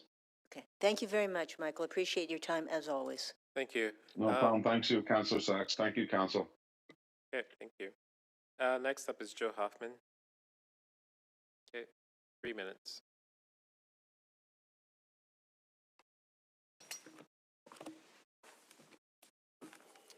Good morning, members of council. Joe Hoffman. I am the lawyer for the applicant. I'm here today seeking your endorsement to turn a parking lot into 700 urgently needed student housing beds for a near-ready construction site that is community support, as you've heard, and that advances city priorities and delivers by September 2029. I only have 3 minutes, so I'm not going to focus on the details of the project. I think that was comprehensively summarized in the city staff report recommending approval of the project. What I'm going to focus on is what's not in the support. And I want to focus on the importance of the project, and I want to focus on the process that we took to get here. So this is an important project, and as a result, it's been identified as part of the city's priority development review stream. And I want to applaud city staff and the priority development team because I think this project shows that the city's efforts are working. We met with city staff in advance of the application. We incorporated city comments. We submitted the application in August 2025. We participated in community-led groups, and since the initial submission, we have been working tirelessly with city staff and the community to bring before you the current proposal, which has broad community support. As you'll see from the council record, it's not just the 2 individuals that spoke in support of the project, but there is a litany of letters in support of this project because, like us, they see that this project is a benefit to the community. And I think it's a terrific example of strategic city policies at work. It addresses the city's academic housing strategy. It was adopted in April 2025, this past year. And I think it's a very interesting stat that I want to bring to this council's attention. Student housing is desperately needed.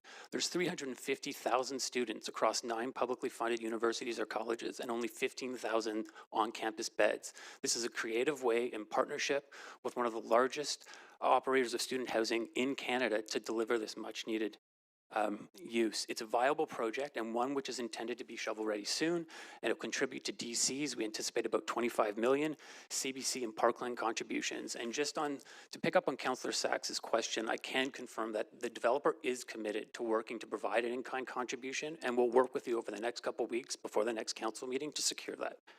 I just briefly want to talk about timing because unlike most projects in the City of Toronto, when very little appears to be built, this project is intended to proceed to construction right away. For a student residence project, timing is everything.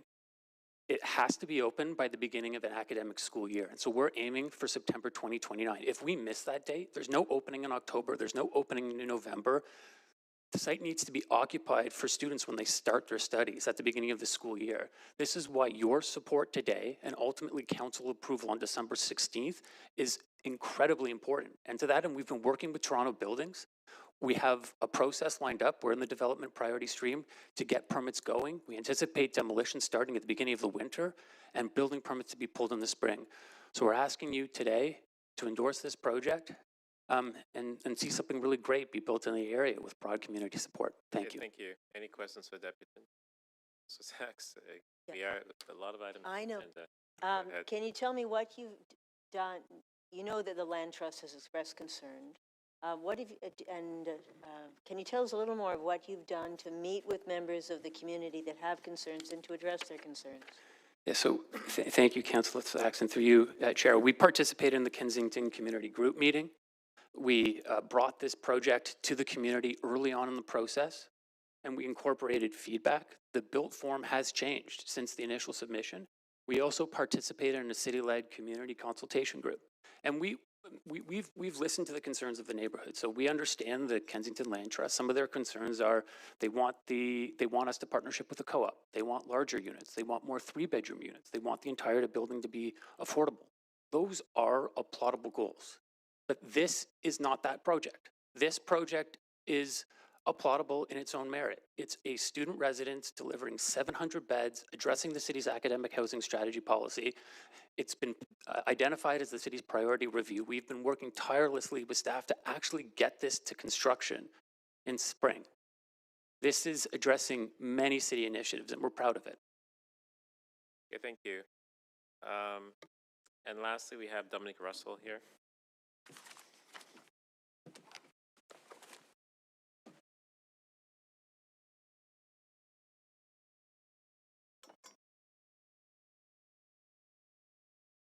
Dominic Russell. 3 minutes. Thank you. 3 minutes. I'm here representing the Kensington Market Community Land Trust. We're a neighborhood-based nonprofit that takes land off the speculative market for community use. We're deeply involved in Kensington Market and deeply concerned about housing. We understand the trade-offs needed to reach the amount of housing that we need in this city. We're fighting right now for our neighbors to keep them from being evicted so that buildings can sit empty or used as short-term rentals. The housing crisis, the housing emergency in Kensington Market is not only an issue of supply, it's an issue of affordability. We're currently working on projects of looking at infilling. How do we bring more housing to Kensington Market while respecting its character? Not like this. The easiest way to understand what's wrong with this project is to look at the massing drawings and all the exceptions that are needed to build it. We're bringing a 20-story building in a neighborhood protected at 6. Citizens worked for a decade giving input to the Heritage Conservation District, which was meant to protect the spirit of the neighborhood. Most don't know that it's not yet in effect. Most would be shocked to discover that the city didn't even wait 6 months before betraying its ethos and principles. But we do need housing. So what are we getting in exchange for wrecking the characteristic of a beloved neighborhood? And I'm not saying that because I love it. This is the neighborhood that the city uses in its tourism. This is a city that attracts thousands every weekend. This is the neighborhood that every Torontonian brings visitors to. It's in effect the city's old quarter, representing its living history of immigration. So what are we getting for this massive wall of a building that goes against every principle laid out in the Heritage Conservation District, including for new development? Are we getting affordable units? No. I wouldn't be here if that were the case. Are we getting mixed unit sizes, units for family? No. Interesting architecture? No. What we were getting is tiny units for ostensibly students. What is student housing if you have to change the definition? It is in fact substandard housing that is allowed to be fast-tracked. It's housing that promises high turnover and high return for developers. You are fast-tracking a development that will cause great harm to an area of the city that should be valuable to you, if nothing else, for the revenue that it generates for the city. We suggest that you find a way to do less harm to Kensington Market. Think of you consider the long-term implication, make actual livable units for the mix of people who need housing, students, young people, families, and seniors. We suggest you demand affordable units, which are the only units we need. I want to say one more thing to echo something that was said before. The community consultation on this project is a sham. It is entirely controlled by the city. The developer has way more time to speak than any members of the community. There is not broad community Okay, thank support you. for this. Everybody has 3 minutes to speak. Passed a motion at the beginning of this meeting. Any questions for Deputy? Okay, thank you. Marcus Van Larsel, are you here? Thank you. Can you hear me? Yes, 3 minutes. Go ahead. Thank you. I share the concerns of the previous speaker, and I live around the corner, and an additional concern, which I haven't heard so far, is parking. Essentially, 6 spots for something like 600 residents is wildly inadequate. I know City Council likes to believe that they can transform Toronto into Amsterdam. That's not going to happen. I know when I was in student res, 10 to 20% had cars. I don't believe that's going to change that much. And since there's no on-site parking, they're going to be forced to apply for street parking. And 10 to 20% is 60 to 120 vehicles. We just do not have the space on the streets. It's already full as is. And I just find 1% to be wildly inadequate. It needs to be at least 10 to 20%. Thank you. Thank you. Any questions for Deputy? Seeing none, thank you. Any other speakers on this item? Seeing none. Okay, Councillor Sachs, this is your item. Yes, thank you. I have a couple of questions for staff. First of all, on Christina's point about the sewers, the age of the sewers and power, is there adequate sewer capacity and power capacity for this building? Through the chair, engineering staff reviewed the submitted functional servicing report and did not identify any concerns related to the proposed zoning bylaw amendment application, and more detailed review will be done through the site plan control process. Right, and the specific concern that Christina raises about the age of the 150-year-old sewer, has that been evaluated? That was not identified as a concern in the engineering comments on this application. All right, can we get more details about that before council? We can work with engineering staff on that. Okay. Secondly, in terms of heritage conservation, you've heard the concern from Dominic Russell that this application is inconsistent with the Kensington Heritage Plan. Is it inconsistent with the Kensington Heritage Plan? Through the chair, the heritage staff have not identified any concerns with the proposal. The proposed development is located north of the Kensington Market low-rise area and northwest of it, and heritage staff have not identified a concern. The current HCD plan is currently under appeal and is not currently in force. That I understand, but if it were in force, would it change anything about this building? No, heritage staff have not identified any concerns on that. Right, and in terms of Marcus's concern about street parking, to be clear, no resident of this building will be eligible for on-street permit parking, correct? Through the chair, that is my understanding, correct. Okay, those are my questions. Mr. Chair, I'm going to send this to council without recommendations. There's some more work to be done, particularly on the CBC, and there's a few other details I need to clarify before council. All right, forward to council with the recommendations. Any opposed?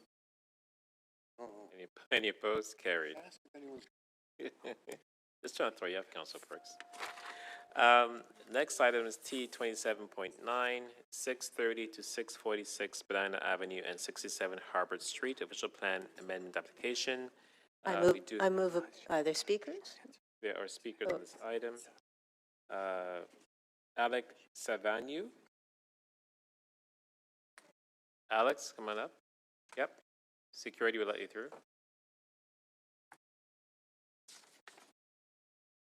Okay, 3 minutes. Good morning. My name is Alex Savnu. I'm a senior associate with Bellsfields and agent for the application. I'll keep my comments short. I'm more so here to answer questions. Thank you. I don't have any questions. I'm moving approval. Okay, wonderful. Any opposed? Carried. Councilor Bravo, you're with us, right?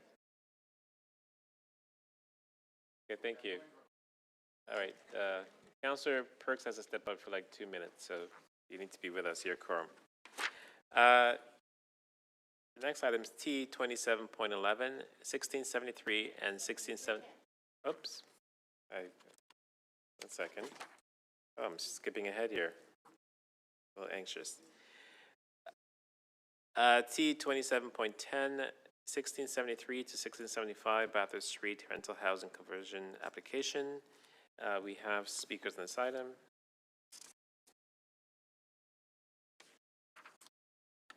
We have one speaker, Mike Bennett. Are you here? Online? Mike Bennett? Yes, hello, Chair. Go ahead. Thank you. Appreciate the opportunity to speak briefly. You have 3 minutes and your volume's very low. You want to speak up? Can you hear me now? Yeah, that's better. Okay, I'll hold it close to my thanks very much, Chair, for the opportunity to speak. I will be brief. I'm actually here to speak concerning both items 10 and 11. These concern the concurrent applications for rental housing conversion and plan of condominium for the site at 1673 and 1675 Bathurst Street. Just briefly, we reviewed the staff reports on both items. We support their overarching recommendations to approve both applications, and I'd also like to commend staff for providing very helpful feedback in advance of the submission of both applications.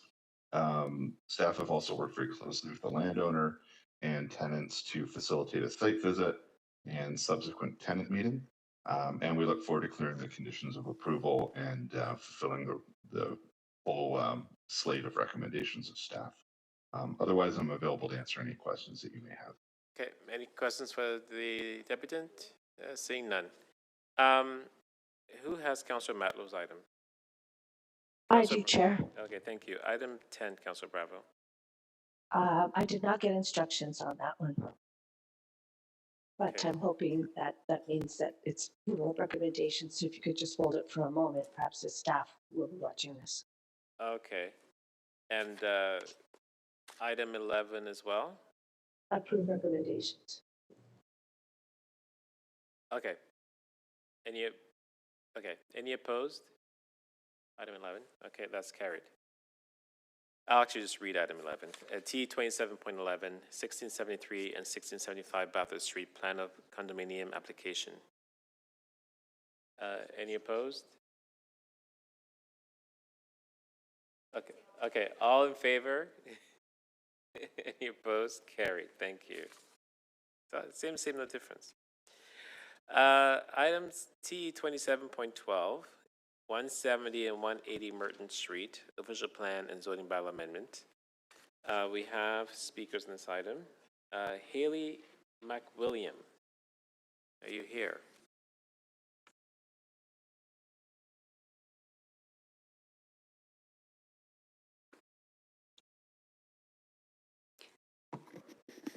Okay, go ahead. You have 3 minutes. Thank you. Good morning. My name is Haley McWilliam, and I'm an associate with Bellsfields, Inc. We are the planning consultants on this file. I'll keep my remarks quite brief, but I did want to extend my thanks to city staff, and particularly Holly Butrimus for all of their assistance with this application over the last year. Over the course of the application, we met with adjacent landowners numerous times and worked closely with city staff. As a result of these collaborative discussions, we made several important changes to improve the proposal. These changes include increasing the amount of heritage retention at 170 Merton Street and shifting the tower north to enhance the prominence of the conserved building. We also modified the streetscape along Merton Street to ensure that street trees could be provided. And to improve relationship to the property to the east, we significantly reduced the massing adjacent to 194 Merton. We modified the podium and tower setbacks to increase separation distance and relocated amenity space to enhance privacy. Overall, the proposal will result in a transit-supportive development with a height and scale that fits in with the approved and existing context.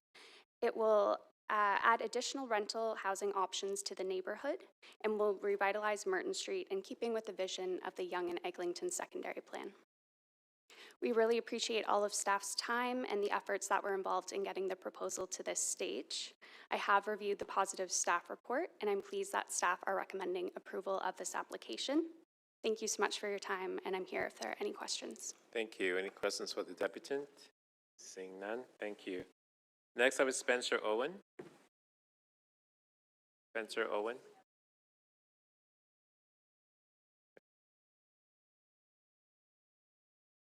Three minutes.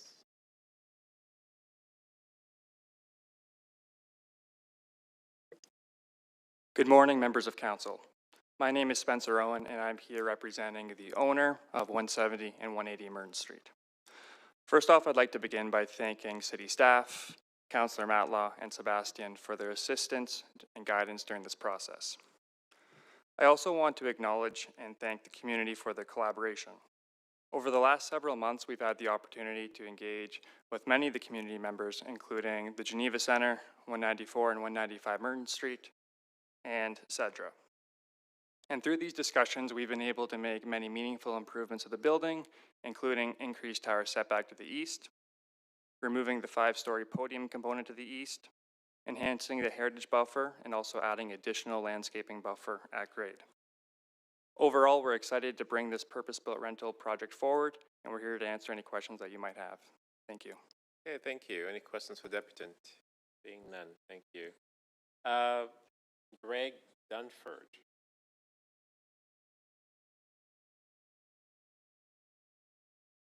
Three minutes. Hi there, I'm Greg. I'm the condo board president for 194 Merton, which is adjacent to this development. We have been working with both the developers, Cedra, Councillor Matlow's office, to get to this point. It has actually been a fairly positive experience. There are just a couple of remaining concerns. Big one being height. The Merton Street character area from the OPA, Yonge Eglinton Secondary Plan Official Plan Amendment states that new mid-rise and tall buildings will be compatible with the scale and character of existing buildings within the area, and specifically to the north side of the street.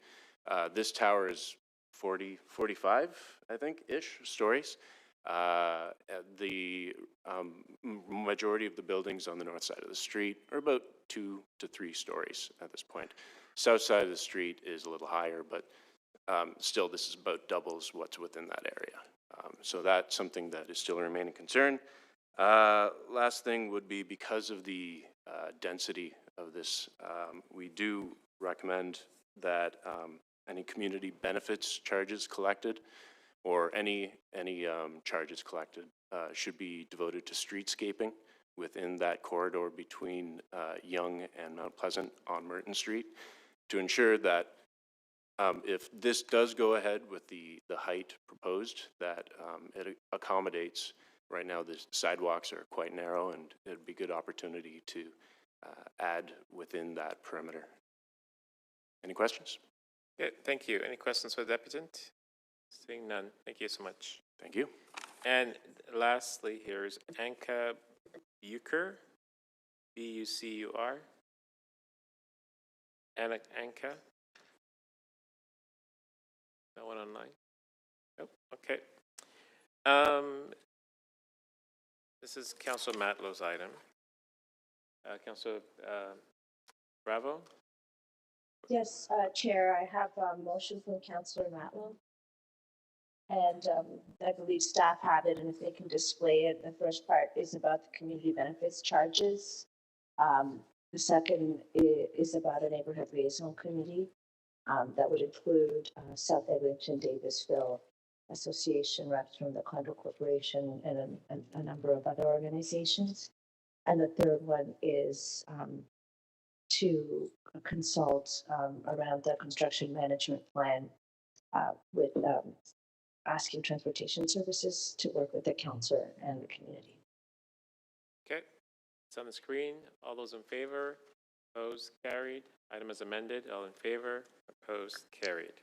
And Mr. Chair, if we could go back briefly to item 10, I'd like to move the staff recommendations. Okay.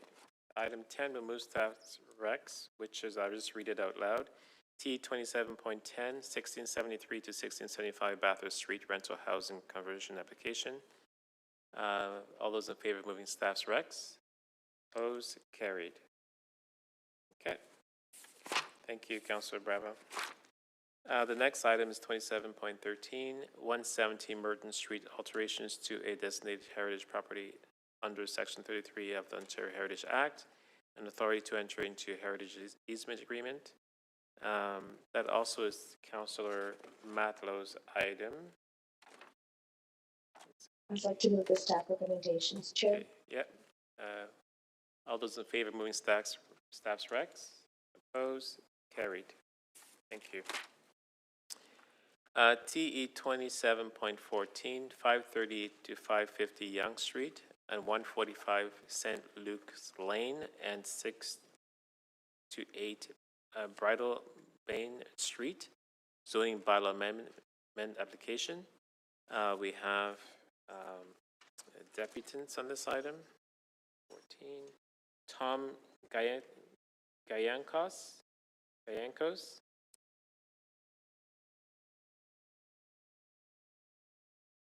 Is he here?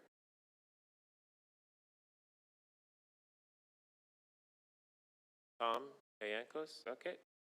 I'm gonna move staff's recs on this item. All those in favor? Opposed? Carried. So we're moving along. It's wonderful.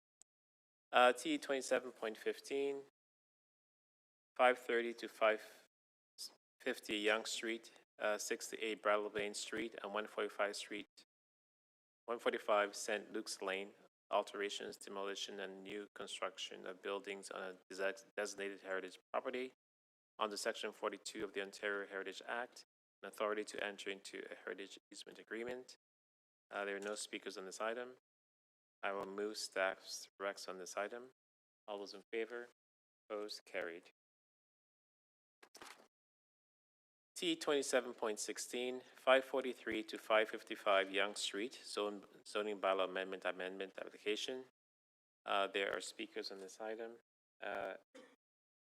Exu Chu. Okay. Yeah, 3 minutes.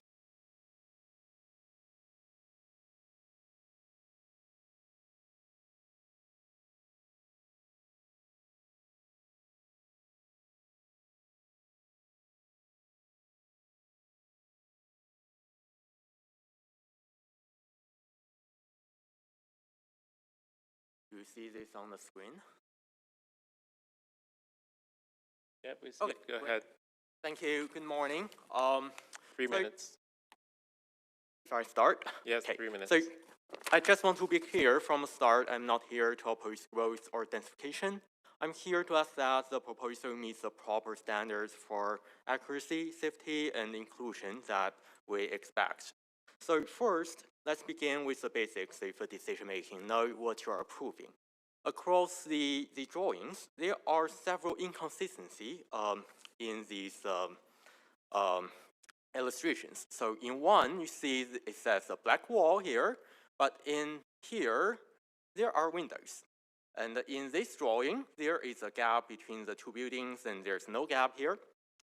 So such contradictions signal that the decision review process has not been thorough, and that the approval at this stage would rest on unreliable information. What is worse is that in the drawing, it says here the separation from the existing building to the property line is 1005, but it actually measures 80 centimeter. This is the troubling part. The number was right in the first version, and then somehow through the revision, the number quietly grew by 25%. Given that this was accurate before, the change is unlikely to be accidental. So this photo shows on the right shows the current condition. There's a narrow gap, and the building on the right, on the left, is only 3-story tall. And just imagine how it's gonna be like when there is a 10-story building, and that will just leave a dark, stagnant corridor here. So starting from the second floor, the developer proposed what they call a light well between the two buildings. But the physics does not seem to work in this case. The space is only 5.5 meter wide. It's too narrow for a shaft of this height to be functional, especially for the lower floors. So Toronto's building code and guidelines call for 25-meter separation, and the zoning bylaw uses 5.5 meter only for mid-rise buildings, never for a tower of this magnitude. So just call this a narrow enclosed shaft, a light well does not make it a real one. A simple, feasible, affordable mitigation measure could be applied, but none is proposed here. So a very simple mitigation is the use of high reflective wall finishes. But here you see they use a dark metallic panel, which is the least reflective one, and there are other ways to address the concerns. They are not proposed here. No ventilation study is done, so I will skip. The design team show no respect for the cultural context, so there's no beautification on the side towards the future LGBTQ plus park on Maitland Terrace. And this is what is added from yesterday. Just yesterday, a major high-rise fire happened in Hong Kong, and more than 44 people were dead, and hundreds are missing. This is exactly the case You are seen here. This is just the physics. Okay, thank you. I have no questions for Deputy. Any questions for Deputy? Seeing none. I'll ask staff a question on this item. Is there any concerns with the application as you see it? The deputy claims that there's some errors on the application. Is there? Through you, Chair, Stefan Pasakir, the planner on the file. Yeah, we reviewed the sort of slide deck ahead of time and determined that, you know, the errors that were identified there are sort of, you know, I can go through them, but we don't really have any concern with them. You know, the distance between the two buildings is an existing condition where the proposed building goes right up to the property line. The blank wall with windows is, you know, there's reference to a rendering. Right now we're dealing with the zoning bylaw to approve the massing and the height. And through further site plan consultation, we will look at what kind of treatment that blank wall will have. So it's possible that it will have some nice treatment, but yeah, we're not concerned. Thank you. Okay, thank you. I'm going to move staff's recs on this item. All those in favor? Opposed? Carried. Thank you. The next item is T20. Sorry. The next item is T27.17, 543 Yonge Street, demolition of a building within the historic Yonge Street Heritage Conservation District, and approval of a replacement building. There are no speakers on this item. I'm going to move staff's recs on this item. 17. You just did 16.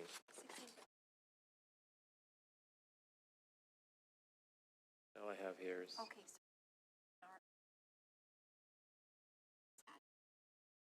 Okay, so, we do have, sorry, let me see your list.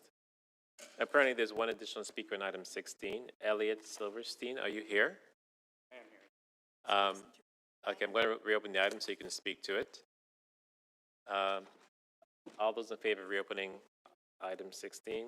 Opposed? Carried. Elliot Silverstein.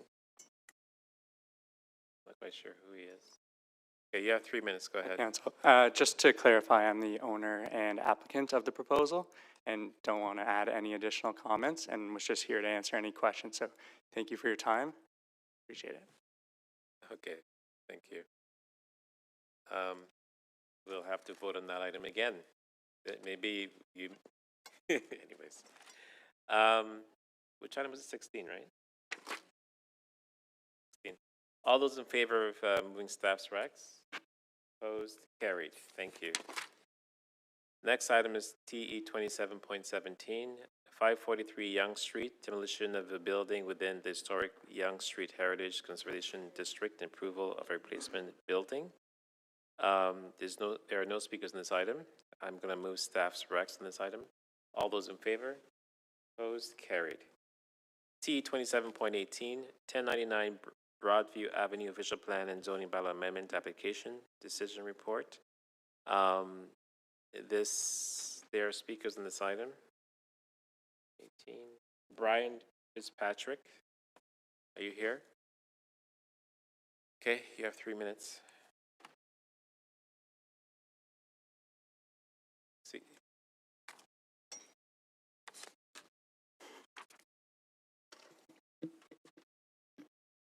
Hi. Getting dry in this council chamber here. I'm going to keep this mercifully brief. I represent a group of neighbors on the east side of the development, low-rise residential buildings. And as you can imagine, a month and a half ago when we got the notice for this development, the current version of the development, came as a bit of a shock. It stirred the pot.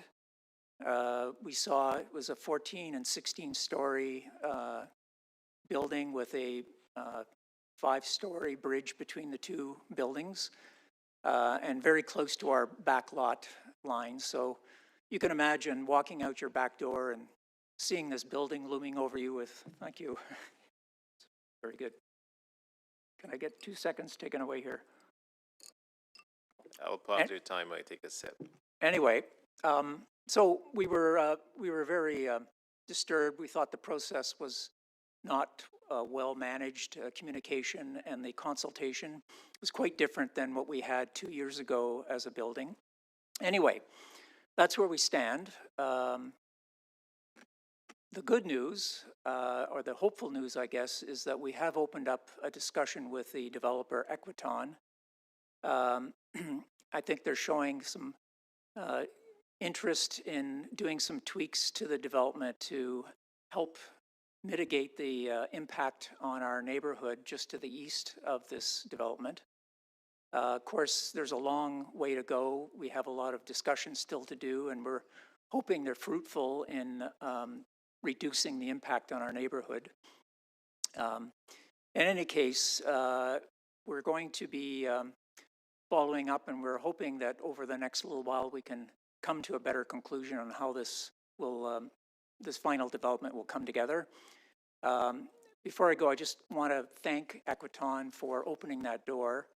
I know it's early days, but they're showing that they've been a responsible developer, willing to talk, and we're hoping it leads to a good conclusion for all the neighbors that are surrounding, make it a livable and decent neighborhood.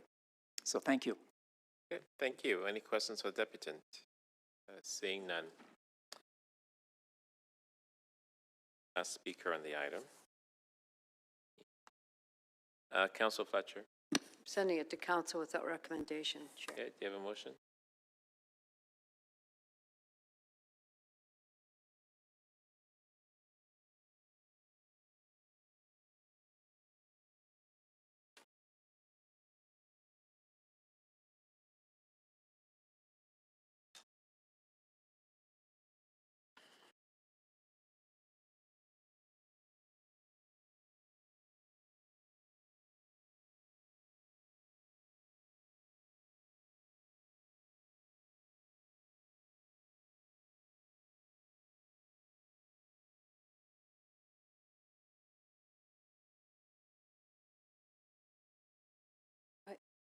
There it is.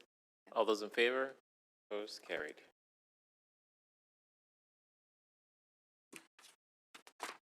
TE 27.19, zoning bylaw amendment for garden suites on Park Mount Road facing Craven Road. Final report. There are no speakers on this item. Councillor Fletcher, Deferring. deferring to next meeting. Have the motion Okay. there. Items on the screen. All in favor? Opposed? Carried. TE 27.20, 1012 to 1012, 1014, 1016, and 1018 Gerard Street East, zoning bylaw amendment. There's speakers on this item. 20. Michael Joffe? Michael Joffe here?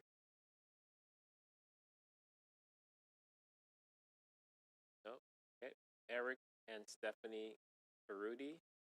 Ritz? It's the developer.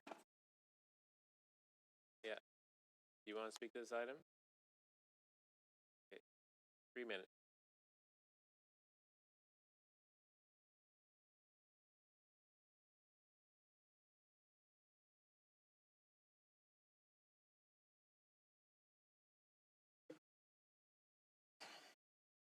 Good afternoon, Council.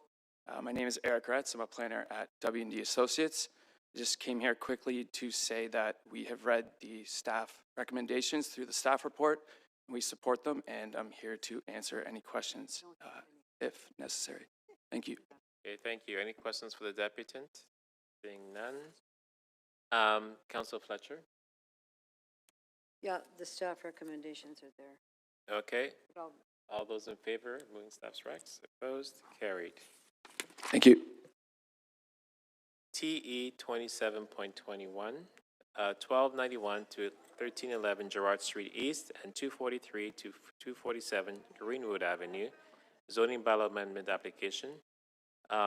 We do have speakers on this item. David Lewis, are you here? Online? David Lewis? Unmute yourself. Can you hear me? Yes, we can. 3 minutes. Go ahead. Okay. Can I share my screen? Yes. We're gonna give you some rights. Rights to do so anyway. Yeah, Go ahead. it's fine. Can you see that? Want to record it. Not yet.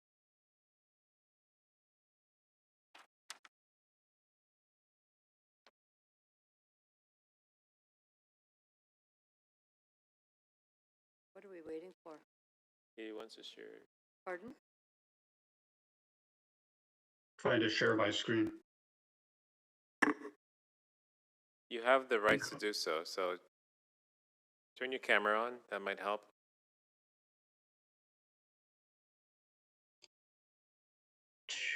Okay, can you do this without perhaps sharing your screen? Go to the next deputant then. Okay, we can see you now, David. That's a step number Can one, you I guess. see? Has my screen changed? It has not. Okay, well, never mind. Name is David Lewis. I've lived in this area for 40 years. My property actually abuts up to the proposed development. We did have a community town hall back in June, well attended, about 100 people, and the majority of the people agreed to more or less every concern and issue that's been talked about in previous deputations. The height is beyond the pale in terms of the neighborhood and in terms of the lot itself. The lot is only the width of one house, residential lot. The neighborhood is just single-family homes, and this thing is going to present itself as a monolithic monument that you'll see for miles around, because no other building is more than 4 stories high, and this one is going up to 12. The design, one person described the design as 1960s institutional. When you have a building that will more or less cover an entire area, it should look half decent. And although that's an opinion, I would be concerned that it would just change the character of the neighborhood for having this very mediocre design of an apartment building. The parking, obviously, just like everyone else, is an issue. Affordability, I read today that only 6 units in the 280 units will be affordable, which I think is again beyond the pale, and that family units are a very low percentage of the 280 plus units that are being built. Sadly, there's a sense of apathy in our neighborhood. At the community town hall, we were told that for the most part, these protests and these opportunities are moot because the developer can always appeal to the provincial government. So that's a sad thing, really, that I would suggest the Toronto Council wants to consider how to adequately respond to that concern. Lastly, the developer hasn't at all reached out to the neighborhood since the community town hall in June. And I think that's kind of sad as well. We're the ones who will be affected by this building for years, if not decades or centuries to come. So I like the fact that the previous deputations had a ongoing conversation with the developer. I would like to see that as well. Lastly, there's no setback to this property development. They're Okay, going final to be thoughts, 10 please, in 3 yards minutes. away from our back lot, which is kind of scary as well. Okay, Anyways, thank you. well, thank you very much for your time. Okay, thank you. Any questions for Deputy? Seeing none. Thank you. Barbara Tran, are you here? Okay, 3 minutes.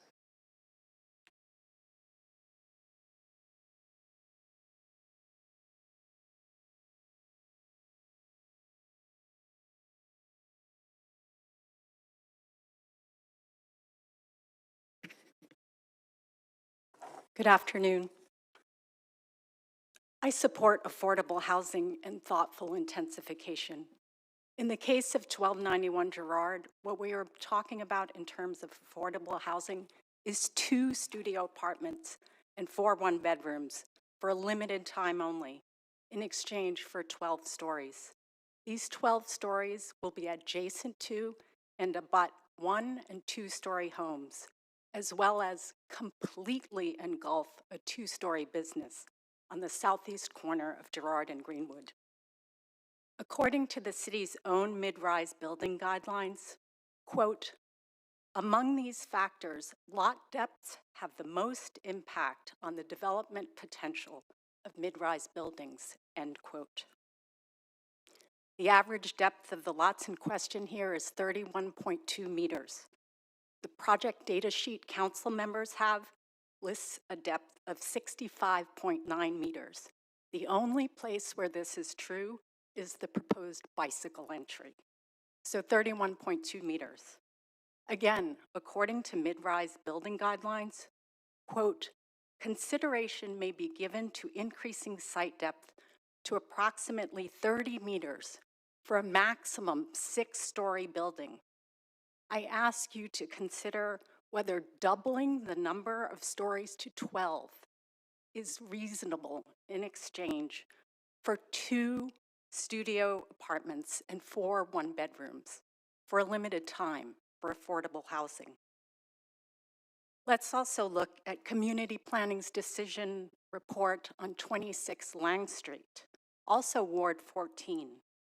26 Lang's proposal is for 170 dwelling units and 13 vehicular spots. Girard's proposal is for 278 dwelling units and 51 vehicular spots. Whereas vehicular access to Lang Street is pointedly not from Eastern Avenue, access to loading and parking for 1291 Girard would be directly from Girard Street on the path of the 506 streetcar. From September 2nd, the decision report for Lang Street submitted by the Director of Community Planning, quote, Vehicular access from Lang Street is in accordance with transportation review standards to keep vehicle access off major streets. This would allow for the continued transformation of Eastern Avenue into a more vibrant pedestrian-friendly street as it continues to intensify. Should we not be more concerned with traffic from a building that has 4 times the number of vehicle spots? Your final thoughts, please. I respectfully ask that a modicum of consideration being granted to the developers would be granted to the families. Okay, thank you. We're not just talking about an obstructive view here. We're talking about families who stand to lose their life savings Thank you. due to depreciated value. Any questions for the deputy? Seeing none, thank you. Mike Drawer, are you here? 3 minutes.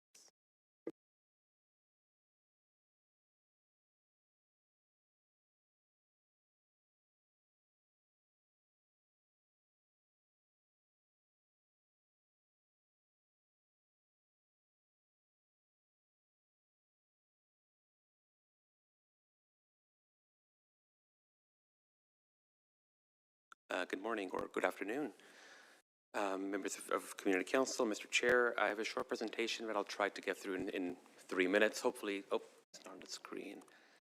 Apologies, if you can just allow me to find a way to get that on the screen.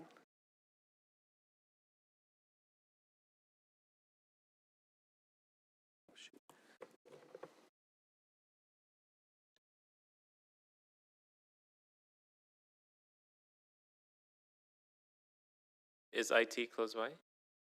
I Sorry, apologize. AV? Give me if you can 1 second.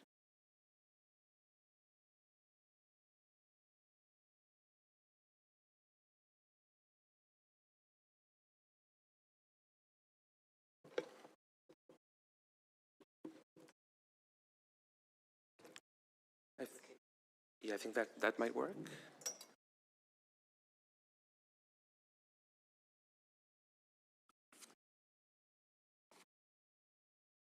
Not sure if that works, but maybe I'll just begin. I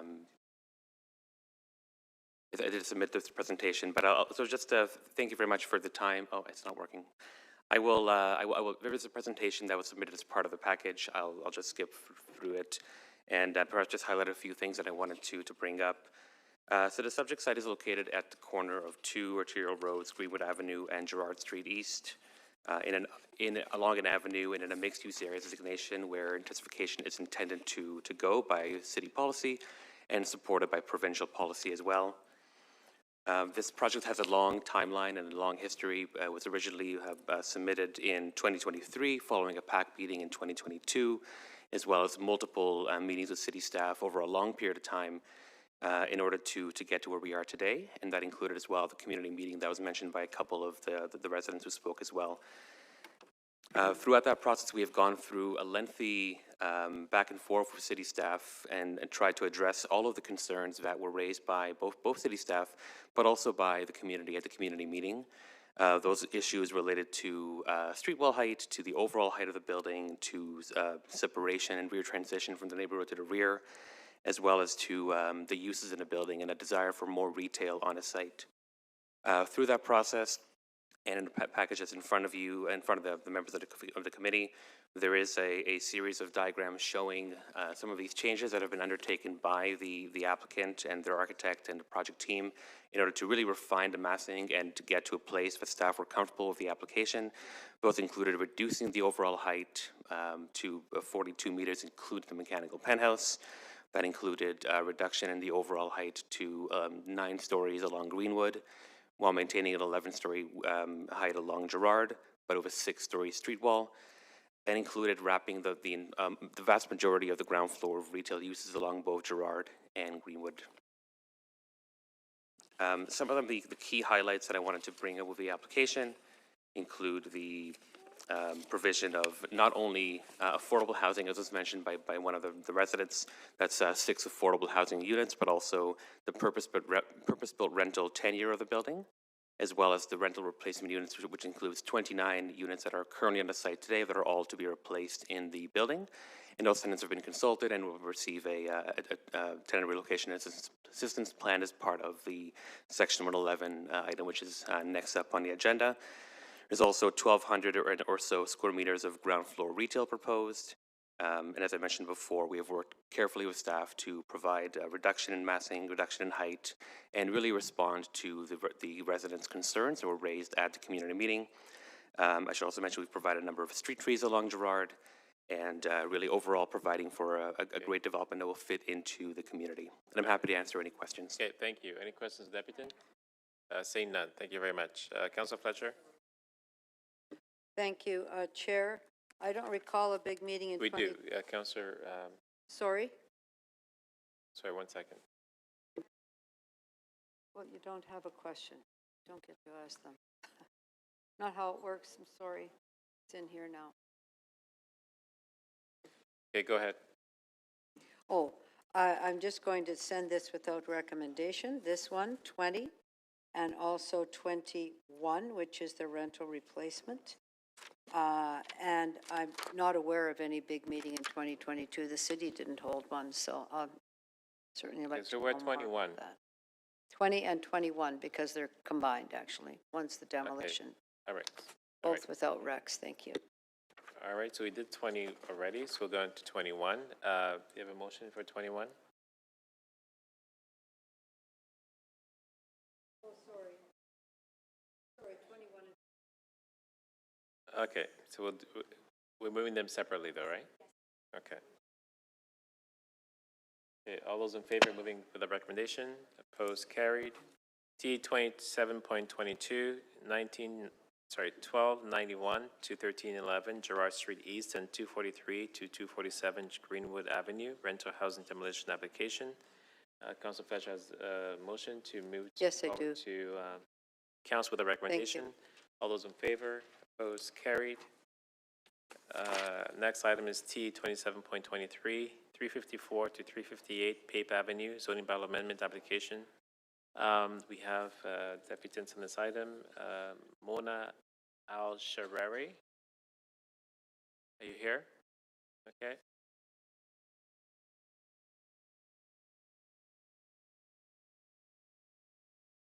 Go ahead, you have 3 minutes. Good morning, Chair and members of Community Council. My name is Mona Al-Shari. I'm a senior planner at Bousfields Incorporated, and I'm here today speaking on behalf of our client, Sigma Properties, Inc., who are the owners of the properties on the west side of Pape Avenue, just north of Gerrard Street East, and are municipally known at 354 to 358 Pape Avenue. And these lands are the subject of the rezoning application that's before you today. I'd just like to start off by thanking city staff for working very collaboratively with us on this application over the years, staff and as well as commenting agencies. And we've worked really hard to address all of the comments that we received on the application, and we believe that the proposed development as presented before you today is not only appropriate in land use terms, but also achieves many of the city's objectives, including the provision of housing, office space, as well as commercial retail space into the area that's very well served by transit and is located in a major transit station area. In our opinion, this is a great project that will contribute to the appropriate development of the neighborhood, and it'll provide intensification around the Gerrard Carlisle station on the future Ontario line. Again, I'd just like to finish off by thanking staff for working collaboratively with us, and I'm here to answer any questions that anyone may have. Okay, thank you. Any questions of the deputy? Seeing none, Councilor Fletcher, I have questions of staff. go ahead. This application came in originally, I think, 2013 or 2014, correct? Through the chair, it's Carly Bowman, Community Planning Can't Director. hear you. Through the chair, it's Carly Bowman, Community Planning Director, 2014 Councillor. 2014, so that's 11 years later. And there are some issues regarding Metrolinx, I know, around the barrier, correct? It did take some time to resolve matters with Metrolinx, yes. But for planning as well, you're very adverse to having anything over 6 stories at the beginning, or was it 8? The application evolved over time, Councillor. What was the original request? 6 or 8? It was Which 8 got originally, 8. Councillor Fletcher. And that was the application, and planning said it was too high, am I right?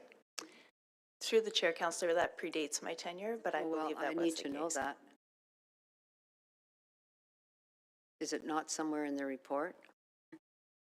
Councillor, we don't speak to the prior application. Rather, we provide our current recommendation on the proposal. And did you tell them it's only 10 stories when down the road there's 30 and 40 stories in the TOC? Is that your decision, or is that because they've had such a difficult time with Metrolinx and with city planning? I'm afraid I couldn't comment on that, Councillor. Did they ask for more than 10 stories? Through the chair, no, 10 stories is the current request. That was their current request, but you don't know what the previous requests were. As we've established, the original application was for 8 stories. Over time, that did increase, Councillor. But you can't tell me whether or not the city planning said it was too high, which I believe happened at the time. So, Mr. Chair, I'm going to send this without recommendation. I certainly expect to understand that that was considered to be extremely high at 8, and that this application was held up for many years because of that. So I'm going to send this without recommendations. I expect all those answers at council. Thank you. Okay, let's prepare that. Pardon? You step a second to pull it up.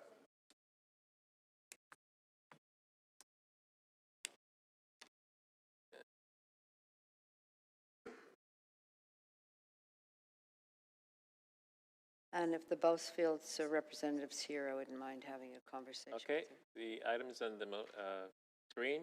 All those in favor? Opposed? Carried. It's 12:15.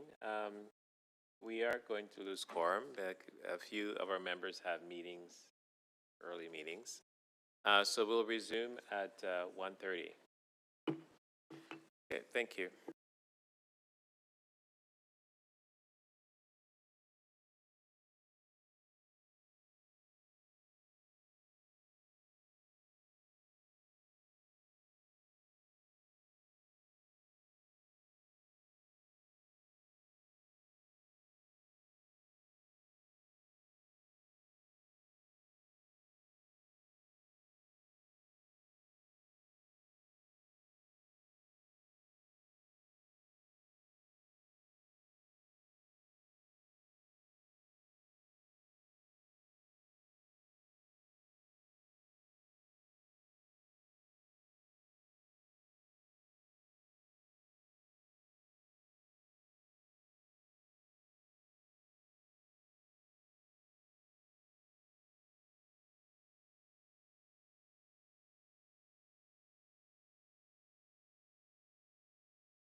Okay, we'll go on to Adam Smith while we've sorted out Jenny.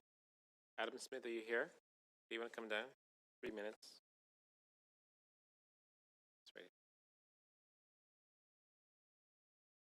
Okay, go ahead. Turn your mic on, please. There we go.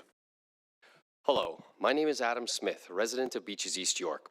Housing policy in Toronto is unhinged from reality, and 6 Dawes is a prime example. The condo boom was built on the notion that small-time investors would buy units and rent them out, but costs were too high for affordable rent and to make a profit. Because of this failure, developers are scrambling to pivot to building rentals. The 6 Dawes development went from a reasonable 17-story condo to a massive 39-story rental tower. A rental building takes far longer than a condo to turn a profit, so the only way to satisfy investors and lenders is to build much larger and charge high rents. At the community consultation, the developer admitted it will be unaffordable to 70% of Torontonians.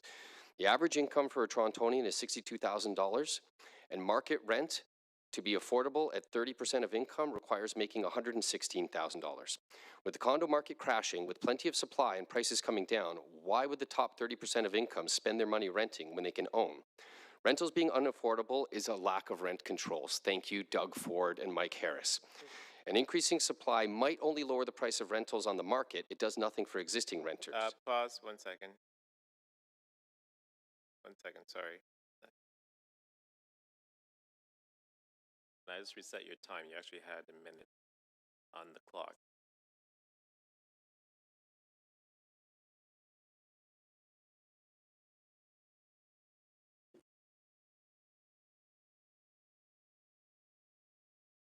Sorry, Mrs. Smith, our meetings are live streamed on YouTube and not functioning properly. Oh. Does that mean I should start over? No, it means you could. Nice try, though. Thanks, Gord. Much appreciation, Councillor Perks. Okay, we're good. So you can resume. You have 2 minutes left. Okay. An increasing supply might only lower the price of rentals on the market. It does nothing for existing renters. There's still the question of demand. Adding up apartment rentals currently on the market, condos for rent, rentals and unsold condos that are mid-construction, vacant homes declared by owners and deemed vacant but under appeal, and TCHC vacant units and units vacant but in need of repair is roughly 52,000 units. Our homeless population is estimated to be 15,000 people. We could house them all and still have room for future demand. The next 20 years will also see tens of thousands of units become available as the boomers move into retirement homes. And there is the drop in immigration targets combined with our below replacement value birth rates. Project these numbers and it makes no sense to build more units for a population likely to plateau or even decline in the next decades. The current economics cannot create housing that is affordable. Labor and materials are too expensive. Add in the cost of shoring up our inadequate infrastructure, the externalized cost of the increase in pollution and carbon emissions, and our lack of electricity capacity to meet future demand, all with no clear plan for where Toronto's future electricity is going to come from. Including the new towers planned around Main Square, Main Station and Danforth GO can't handle thousands more people. Morning rush hour crowding at Main Station is returning to pre-lockdown levels, and the relief line will be no help farther west. Don't look to Danforth GO to go downtown, which only has frequent service for 1.5 hours in morning and evening rush hours. Considering all the costs, the lack of infrastructure, a more realistic projection of demand, and the mismatch between incomes and rents, take it from an Adam Smith, the economics don't add up. With a premier and some councillors and mayor hopeful openly and unabashedly in the pocket of developers, the city's hands are tied. When do we stop catering to the destructive? An appropriate thing to say. Continue. It's the truth. When do we stop catering to the destructive and mathematically impossible infinite growth economy and start focusing on a sustainable circular economy? Okay, final thoughts, please. The only rationale that explains why 17 stories is now required to be 39 stories is that 6 Dawes is not about housing people, it's about profits for the housing industry. Okay, thank you. Thank you. Any questions for the deputant? Seeing none. Is Jenny Warden here? I know I saw you online earlier, but you could not. Thank you for your time. Thank you. Jenny, we see you. You're also unmuted, so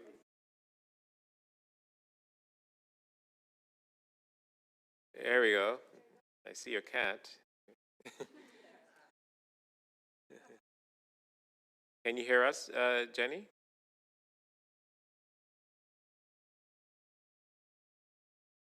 There seems to be some technical issues here. Jenny, you unmuted. Oh, we can't hear you. Okay, well, we've tried. We'll have to move on. Councillor Bradford, this is your item.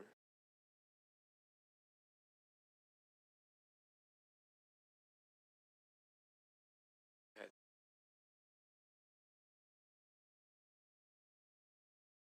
Sorry, one second. Let's get some direction from clerks. What are you? What are you asking? Councillor Bradford, this is your item. Fuck. Okay, we hear you, Jenny. Jenny, can you? Jenny?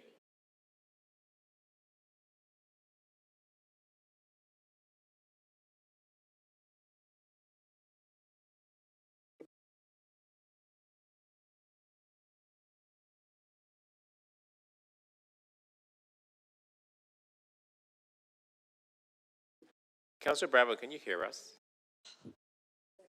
Councillor Bravo, can you hear us?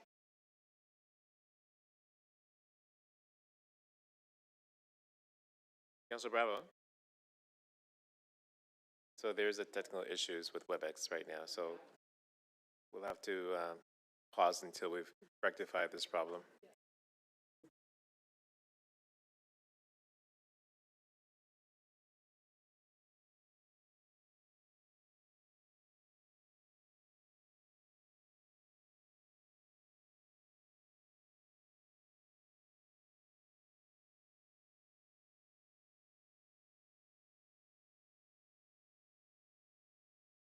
Yes. Question from clerk. You asking? Okay, I hear you, Jenny. Jenny, can you? Jenny?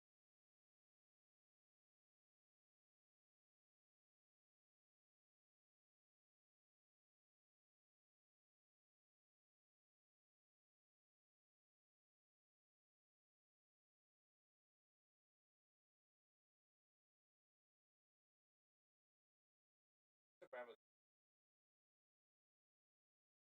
Bravo, hear us? Not very well. Councillor Bravo, we're having issue with WebEx, so the staff is just looking into it. So there's a technical issue. I know, you're talking, we can't hear you, so that's part of the problem. Can you hear me, though? Shake your head yes or no if you can hear me. Okay, there we go. Okay, you could hear me. But unfortunately, we can't hear you, so staff's working on it.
Councillor Bravo, so that's input. I know you're talking, can't hear you. That's part of the problem.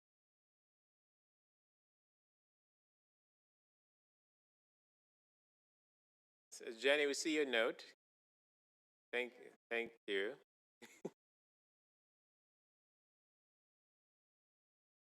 Yes. Okay, staff is going to send her a message. Councilor Bravo heard me. And the system was working prior to our break. Now it's not.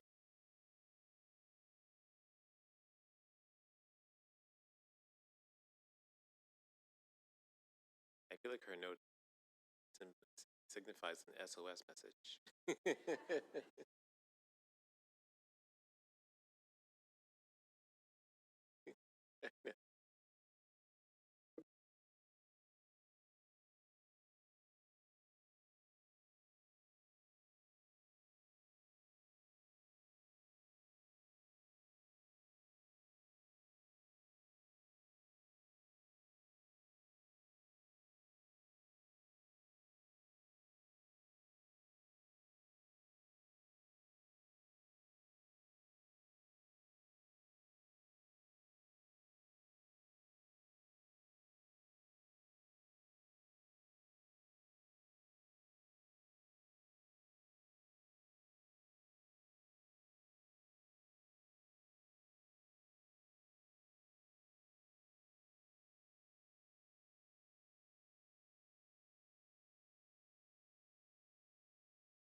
Testing, 1, 2, 3.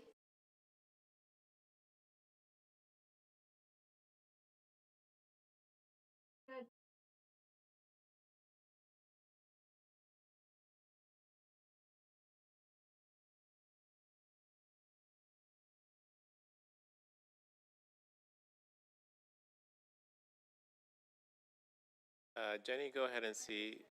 Can you hear us, Jenny? I can. It's very exciting. Can you hear me? Yes, we can. All right, so we could resume. Go ahead. You have 3 minutes, Jenny. Thank you so much for your patience and for to staff for the tech support. And I apologize for swearing earlier when I didn't know you could hear me.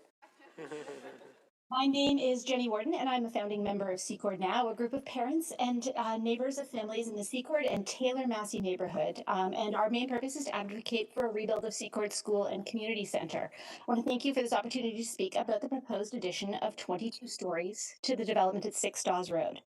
I know the recent City of Toronto staff report recommends approval of this height increase, framing the additional stories as part of a planning path forward. But from where I stand on the ground, surrounded by tall buildings, the path forward doesn't seem to lead to a neighborhood with the amenities that support a complete and well-served community.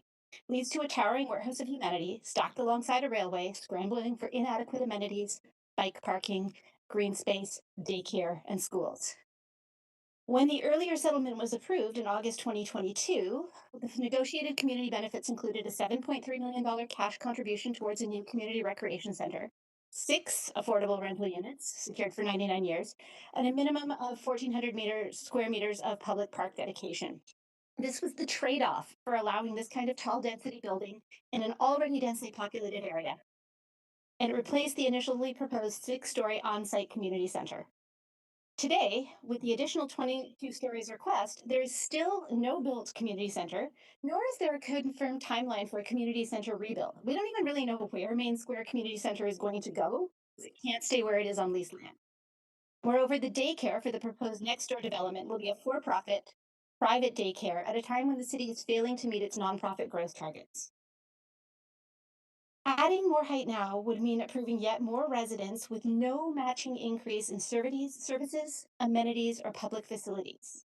I know we have no power over the Ministry of Education and whether Secord School ever gets rebuilt, but Toronto does have power to demand additional amenities along with this additional humanity. Growth should be a package, housing plus infrastructure plus public amenities. Approving 22 additional stories without secure, delivered amenities shifts the burden of accommodating new residents to existing residents, overcrowding our schools, stretching recreation programs, overwhelming childcare wait lists, stressing transit and local services. So on behalf of longstanding residents and families in this catchment, I respectfully ask you to demand additional amenities along with this additional growth. And specifically, the community really deserves to know, where is the Main Square Community Center going to be replaced and when? How is the 7.3 million in Section 37 money going to be allocated? How can the current schools and recreation center accommodate the incredible intensification at this node?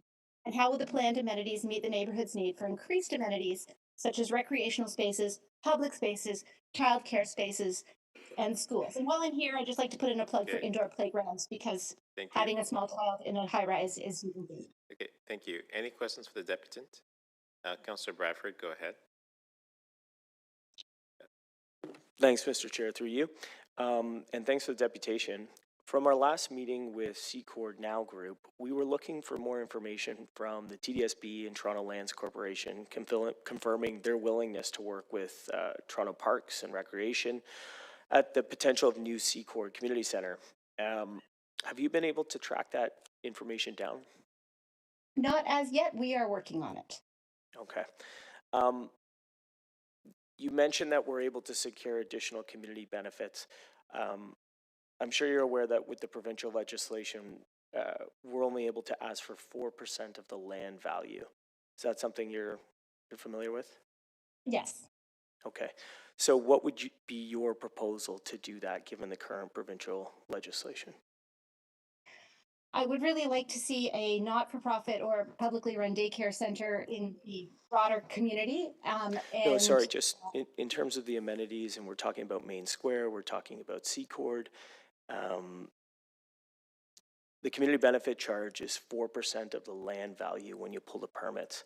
So what would your proposal be to secure more, given the legislation accommodates for 4%?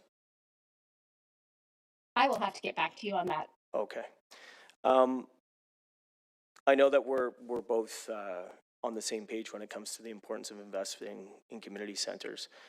You mentioned that you're aware of the existing funds that were secured for the Main Street Community Center. I think you clocked it at 7.3 million. Since the developer took some time to pay, they were charged interest. So I wanted to just double check with you. Are you aware that we've actually received over 8.3 million for that purpose? I was not, but thank you for that clarification. I think my question still stands. No, I'm just asking my questions here. We're balancing different priorities, especially under the current provincial legislation that's restricted the types of benefits we can secure with new developments. Community centers are important amenities and facilities. People can't live without them. Would you also agree that affordable housing is important to secure with these developments? I would agree. Okay. I just didn't get to the end of my deputation, I'm sorry. No, that's okay. If you were to divide up that 4%, that community benefit charge, what we're able to secure when the development comes in, what do you think is more important, affordable housing or a community center? On the same item? Okay. Thank you. I'm just asking what you think is more important, because you got 4%, that's Sure. what comes in. So how would you allocate that? What's more important to you? Is it affordable housing or is it a community center? The last question. No, thank you. No, thank you. Okay, I think that's all my questions. Thanks, Mr. Chair. Okay, we just had one additional speaker here, Will de la Guardia. Are you here? This is a statutory item, so we must allow people to speak if they want to. Will de la Guardia. No? No one online? Okay. Councillor Bradford. Okay, yeah, thanks, Mr. Chair, through you. I'll be relatively brief here, but I will be supporting the staff recommendations, which include additional net new affordable units that I worked with our city staff to negotiate above and beyond the minimum requirement there with the 4%. I want to speak about that work that's gone into strengthening the community benefits associated with this development. All of us here know from the outside that the Dawes Road corridor is changing very quickly. There's a lot of growth happening. There's no question about that.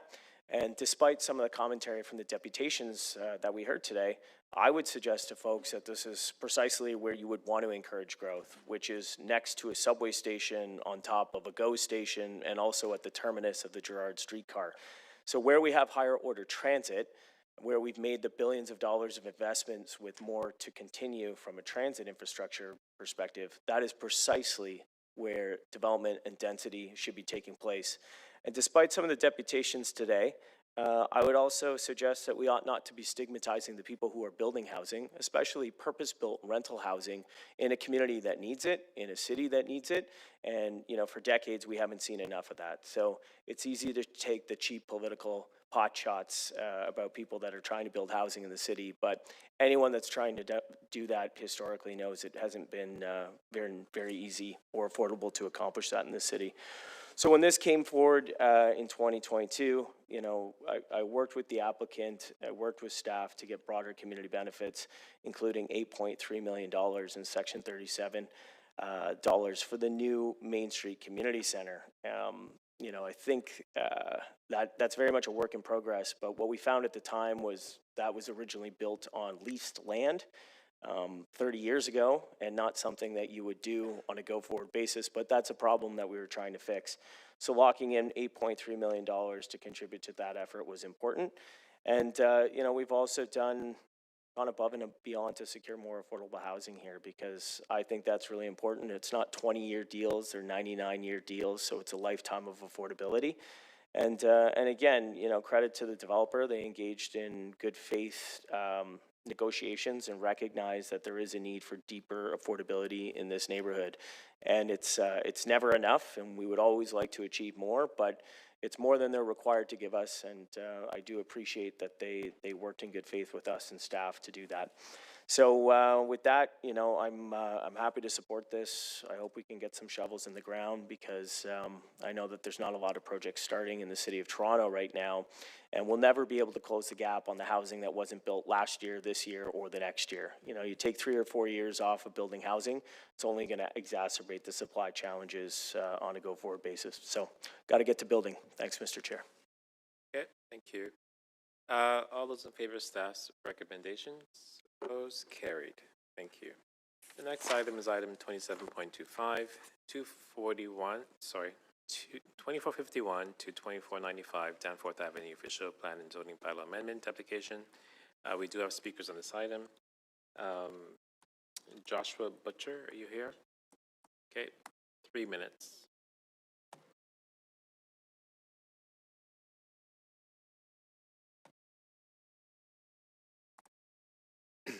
Good afternoon, Mr. Chair and members of Community Council. I'll be brief. My name is Joshua Butcher, and I'm with First Capital, and we are the applicant and owner for the property.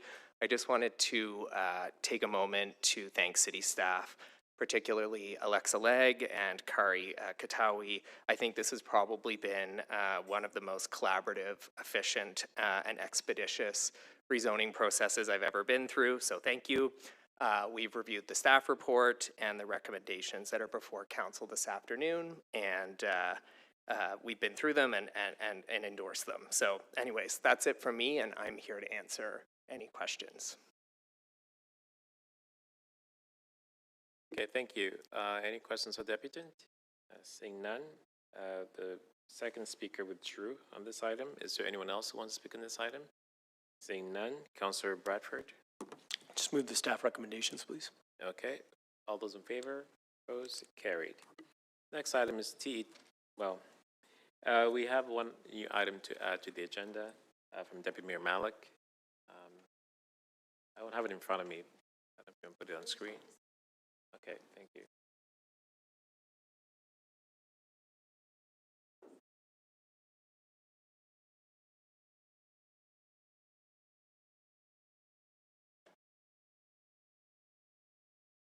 Okay, a new vision for the washroom field house at Trinity Bellwood Park. All those in favor of adding this item? Opposed? Carried. Thank you. The next item is T 27.26, 38 to 50 Park Road official plan and zoning bylaw amendment application. There are speakers on this item. Peter Smith, are you here? Online? Peter Smith, there's a lot of Smith on the agenda today. Yeah, there is. Can you hear me okay? We can. 3 minutes. Go ahead. Okay. The audio is still kind of patchy at my end, but as long as you can hear me, that's great. Good afternoon. My name is Peter Smith. I'm a planner and a partner at Bousfields, and we're acting for the owner applicant in this matter. I will be brief. Wanted to just start by noting that we've been working with the client and the client's team on this application for almost 2 years now. And fundamentally, it's our opinion that the application before you has substantial merit from a planning and urban design perspective. And in particular, because it will result in 249 new units of purpose-built rental housing on a site that is located within the downtown and within 3 protected major transit station areas. And as well, importantly, it will result in the adaptive reuse of the building at 50 Park Road, which is an important heritage building. As part of the process to date, we've met on numerous occasions with community planning staff. We've also met with area residents and with the tenants of the existing rental apartment building on the property. We've also reached out to the councillor's office and have offered to meet. And so today, while we are disappointed that staff have issued a refusal report, we want to take the opportunity to reiterate our commitment to continue to work with community planning staff, and for that matter, with all of the affected stakeholders going forward. We are hopeful that through future discussions, we will ultimately be able to arrive at a proposal that is satisfactory to all parties. And with that, I'd like to thank you for your consideration of these brief comments. Okay, thank you, Mr. Smith. Any questions for the deputy? Seeing none. Councillor Sachs? Item 26. Yes, I'm moving the approval of the staff recommendations. Okay, all those in favor? Opposed? Carried. Next item is T 27.27, 1 through 13, St. Clair Avenue West, zoning bylaw amendment application. Councillor Bravo for Councillor Matlow. There's no speakers on this item. Thank you, Chair.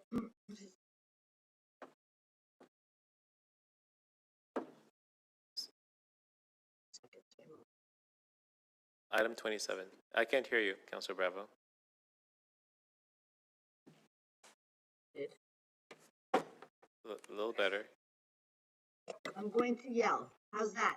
Yes, better. Thank you. Okay, I'm yelling right now. This is just to move the staff recommendation. Sorry about that, Chair.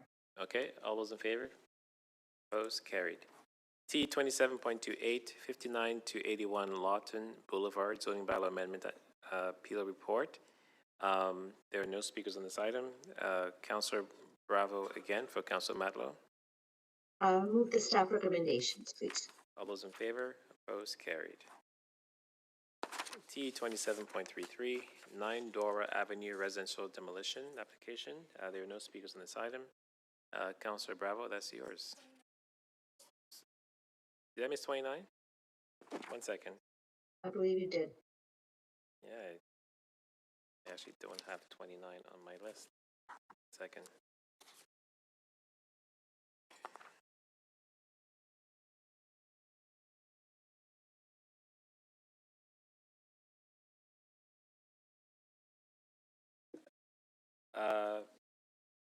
Bloor West Village Avenue study.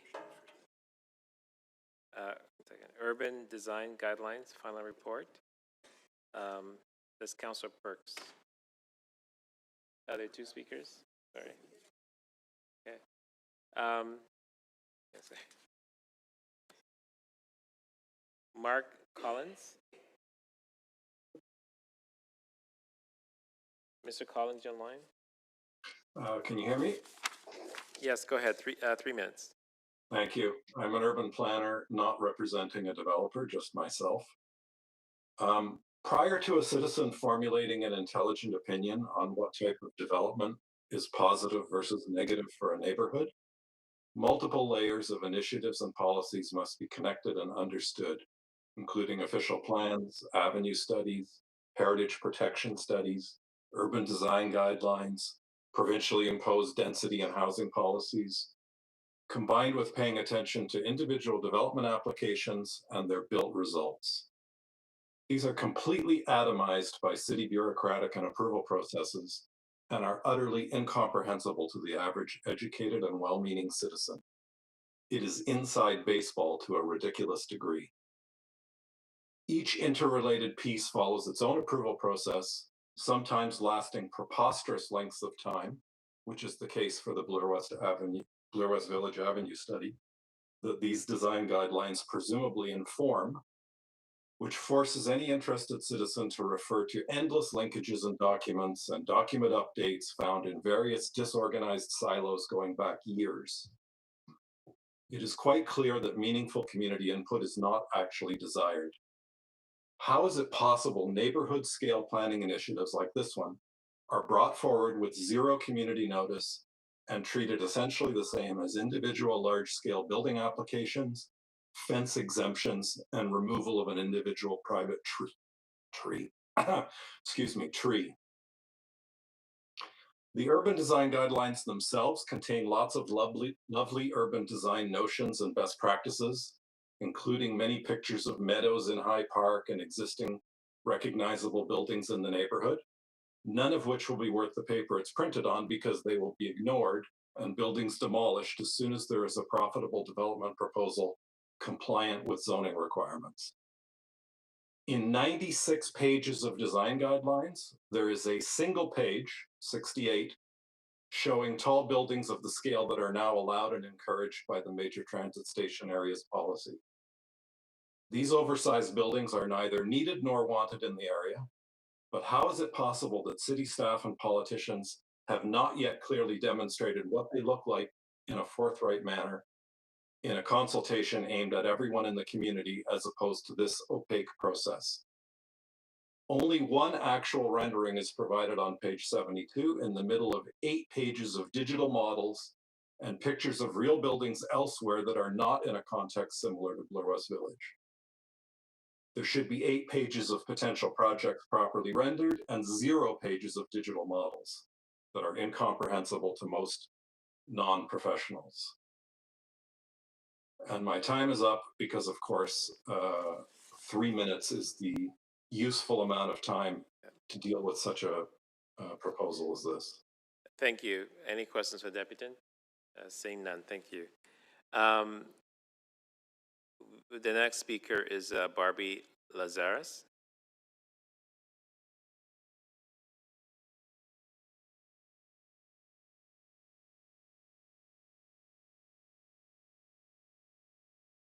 Okay, 3 minutes.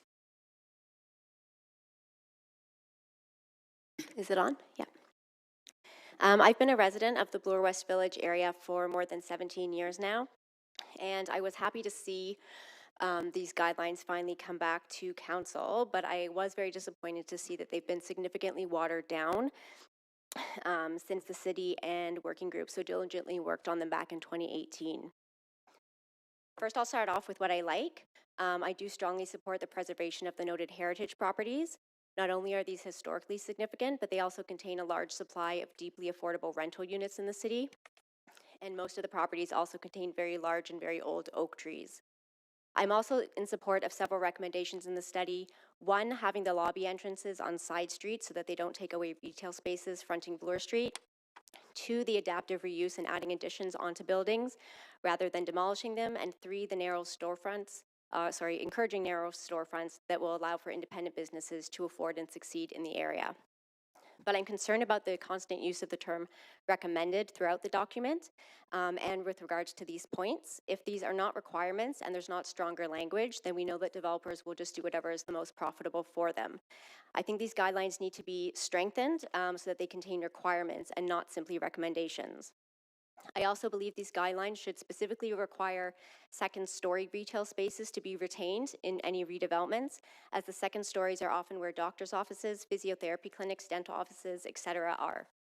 The city is trying to encourage people to walk and cycle as much as they can for their day-to-day activities, and right now Bloor West Village is one of the few areas of the city where that is possible because of the wide range of amenities that are available.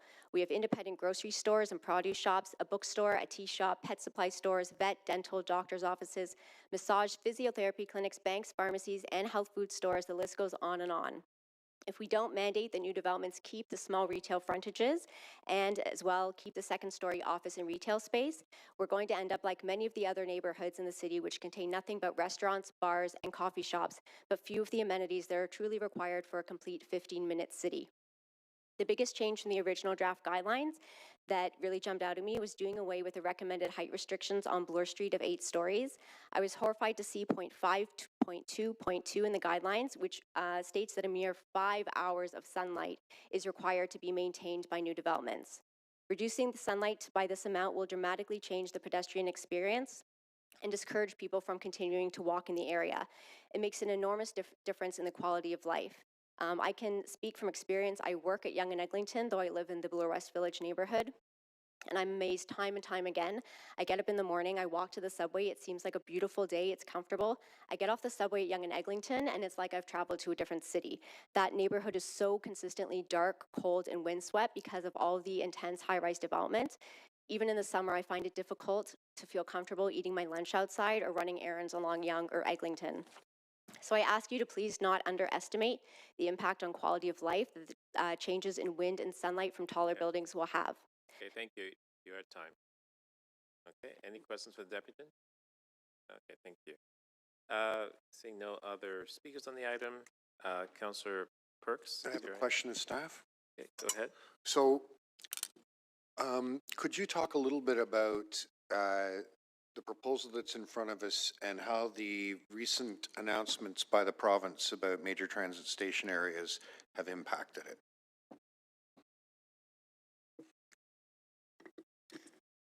Through the chair, the approval by the Minister of Municipal Affairs and Housing this August of the MTSA and PMTSA program has an impact on development in the study area.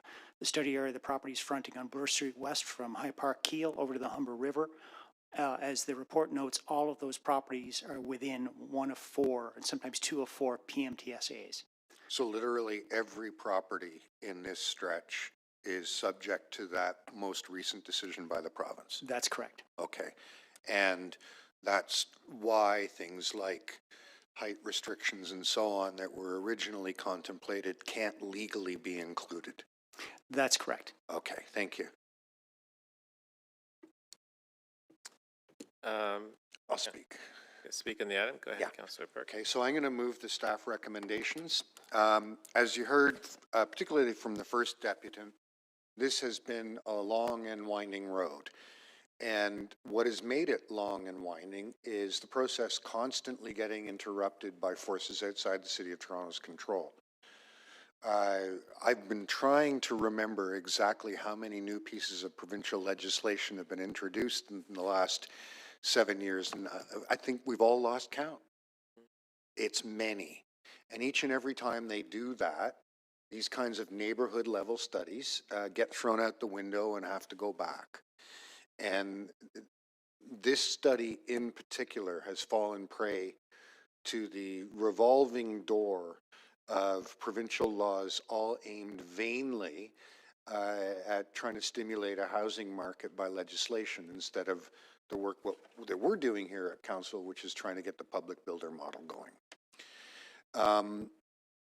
So a lot of the frustration is inappropriately directed at the planning staff, who, frankly, to bring us anything that has the kind of benefits that Barbie laid out in her deputation is just heroic. The fact that we were able to get anything good out of the mess the province has created along the subway lines in the City of Toronto. If we could have had what we were ready to implement in 2018, I would be thrilled. Now all I can say is, given the circumstances, this is the best we can do. So with great thanks to city staff, but also thanks to the dozen or so community organizations who put years of support in on this work, including one I believe that's inadvertently not listed in the report, the Bloor West Village Residents Association. I thank them for their efforts and wish we could have got a better outcome. So with that, I'm done. Okay, thank you, Councillor Perks. All those in favor of moving staff's recs? Opposed? Carried. Just a point of order or privilege, I don't know which one it is today. But the reason why I went from item 28 to 33 is because I was actually doing all the timed items. So in the morning we do the rundown, which is the untimed, and then we go back and do the timed items. So there are many timed items on the agenda today. So item 28 was a timed item. Item 33 is a timed item. So I'm going to go back to item 33, which is still a timed item. And so T 27.33, 9 Dora Avenue, residential demolition. There are no speakers on this item, and this is item is Councillor Bravo's. Thank you, Chair. I'm going to move option 3. Option 3, we'll put that on the Which screen. is approval with conditions. Okay. It's on the screen. All those in favor? Opposed? Carried. T 27.34, 835 Queen Street West, residential demolition application. There are speakers on this item. 34. Mike Dora, are you here? Okay. 3 minutes. Thank you very much. Mr. Chair, members of Community Council, my name is Mike Dror. I'm the planner for the applicant. The request today is related to an approval that my client worked on and is trying to get it off the ground for a 6-story mixed-use building at the southeast corner of Queen Street West and Niagara Street. When constructed, it will include a commercial space at grade as well as 19 purpose-built rental units on floors 2 to 6. It will also widen the existing lane in the back of the site to 6 meters. We submitted for site plan approval back in 2020, received minor variance approval back in 2022, received notice of approval conditions for the site plan in 2023, and have been working since then to finalize site plan approval and get this project off the ground. Unfortunately, even though we have a signed and executed site plan agreement, we can't get site plan approval until the agreed upon laneway conveyance is given to the city. And to get the laneway conveyed to the city, we can't do until the building on the site is demolished. We have submitted for a residential demolition permit, as well as a shoring and excavation permit, which would function as the replacement building permit that would be required in order to get the demolition permit. But unfortunately, to get the shoring and excavation permit, we have been waiting for public utilities or PUCC clearance, which we anticipate will take an additional 2 to 3 months to get. And that's because of circulation to various utilities. We have received clearance from a number of different entities, but not from from 3 to 4 that are left, which have not yet given their clearance, which we anticipate will take at least another 2 to 3 months. My client would like to get off the ground and get into construction. To do that, we need to demolish the building, convey the laneway widening, and then get site plan approval. So we're asking today for the Community Council, approve our demolition request without conditions. Okay, thank you. Any questions for the Deputant? Seeing none. Deputy Malik. Thank you very much. Sorry about that. I'd like to defer this to the next meeting of Toronto and East York Community Council. Okay, staff can put the motion on the screen. You don't have it yet? Let's wait for a minute.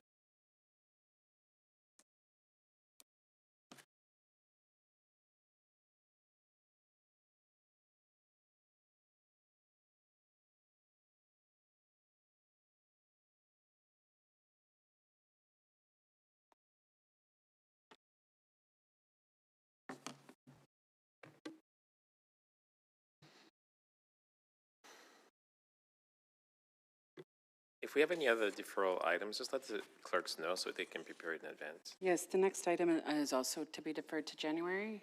Okay, let's just vote on it for now. Or do I need to put it on the screen?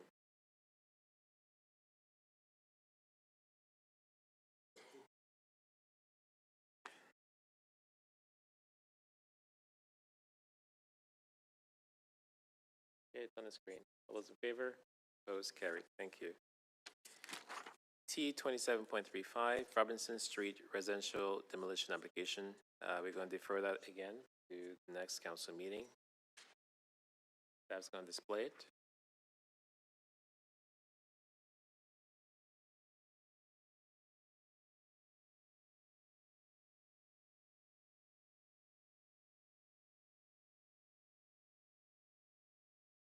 Okay, all those in favor? Opposed? Carried. Thank you.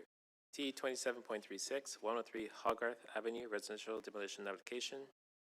Council Fletcher. Item 36. Move to approve.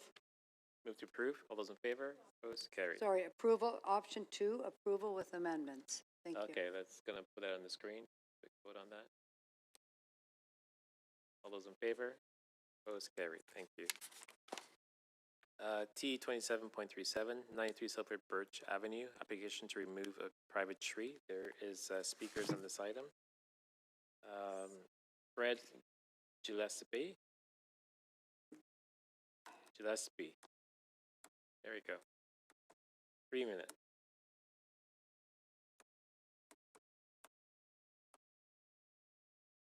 Okay. Plug in and this should show up on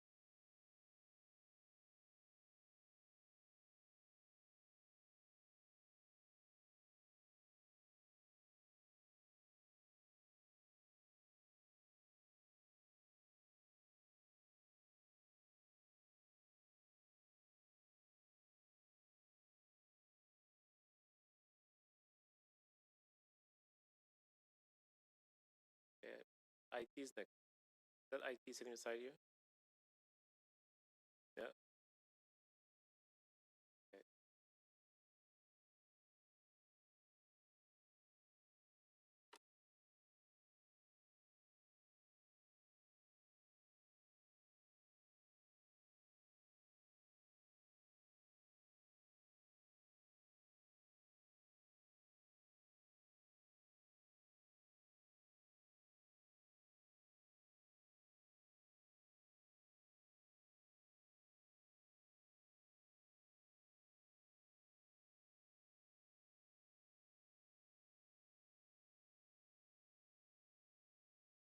Okay, it's still not working.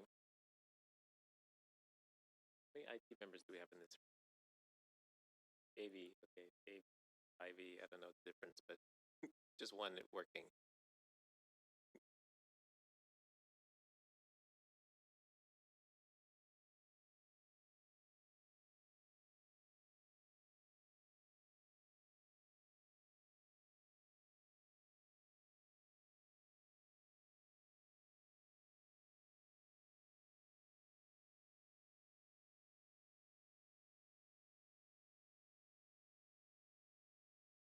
This is so painful.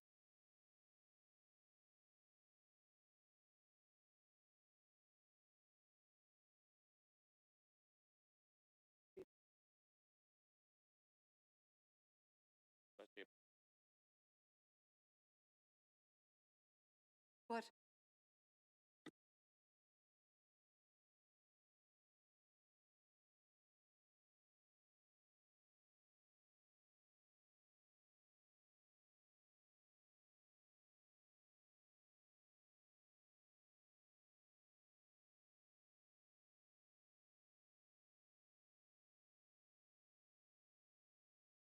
I think we have some movement here.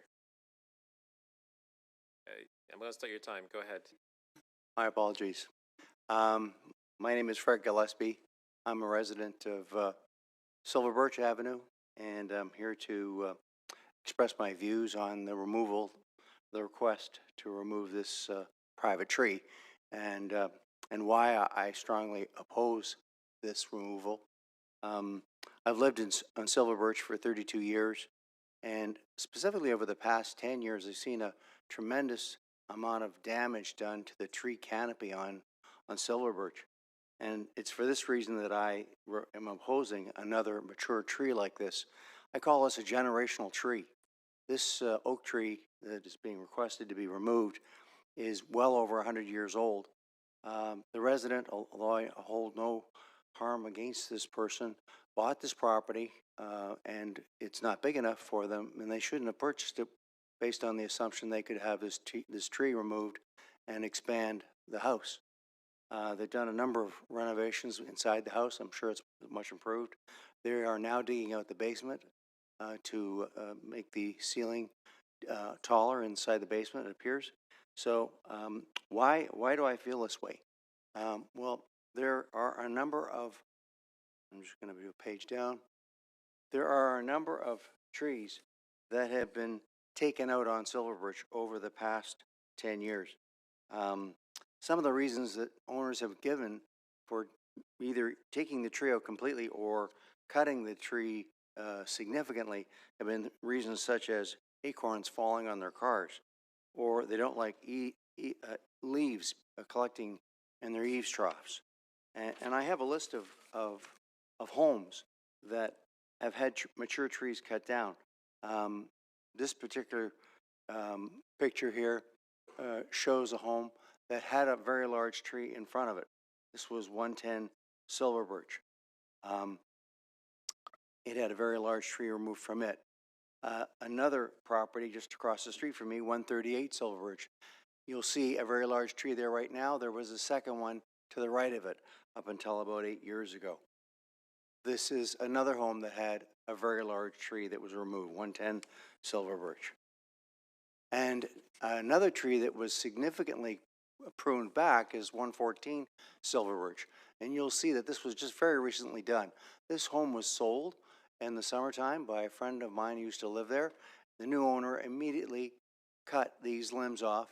For what reason, I don't know. These trees provide a tremendous amount of oxygen. They use a tremendous amount of CO2 emissions. They provide shade, which then requires less air conditioning and electricity consumption. They very much improve Okay, you're the at time. climate change. So in summary, in conclusion, I'll just show you a few more trees that have been before and after. Okay, thank you. Thank you. So I'm simply asking for the city not to approve this request. Okay, thank you. Thank you. Councilor Fletcher? Sorry, whose item is that? Councilor Bradford? Thanks, Mr. Chair. I'm not going to ask any questions. Do you want me to speak to the item? Yes, please do. Okay. I'm just going to move the staff recommendations. Okay, all those in favor? Opposed? Carried. Thank you. What was the staff recommendation? To deny. Thank you. T 27.38, 34 Tubman Avenue, application for fence exemption. I'm going to move to withdraw this item. Do you have my motion to do so? All those in favor? Opposed? Carried. T 27.39, 33 Morse Street, application for fence exemption. There's no speakers on this item. Councilor Fletcher? I'm moving to defer that indefinitely. Okay, the staff has the, okay, there we go. Good, I love the efficiency. All those in favor? Opposed? Carried. T 27.40, 289 Barton Avenue, application for fence exemption. Councilor Sachs? No, there's no speakers on this item.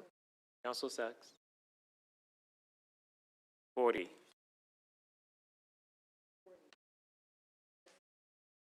Thank you. Yeah, I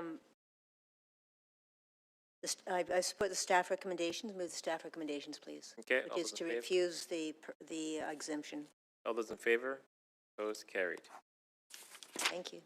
T 27.41, 747 Lewis Street, application for fence exemption. There are speakers here, one speaker actually. Tariq Kadri. 3 minutes.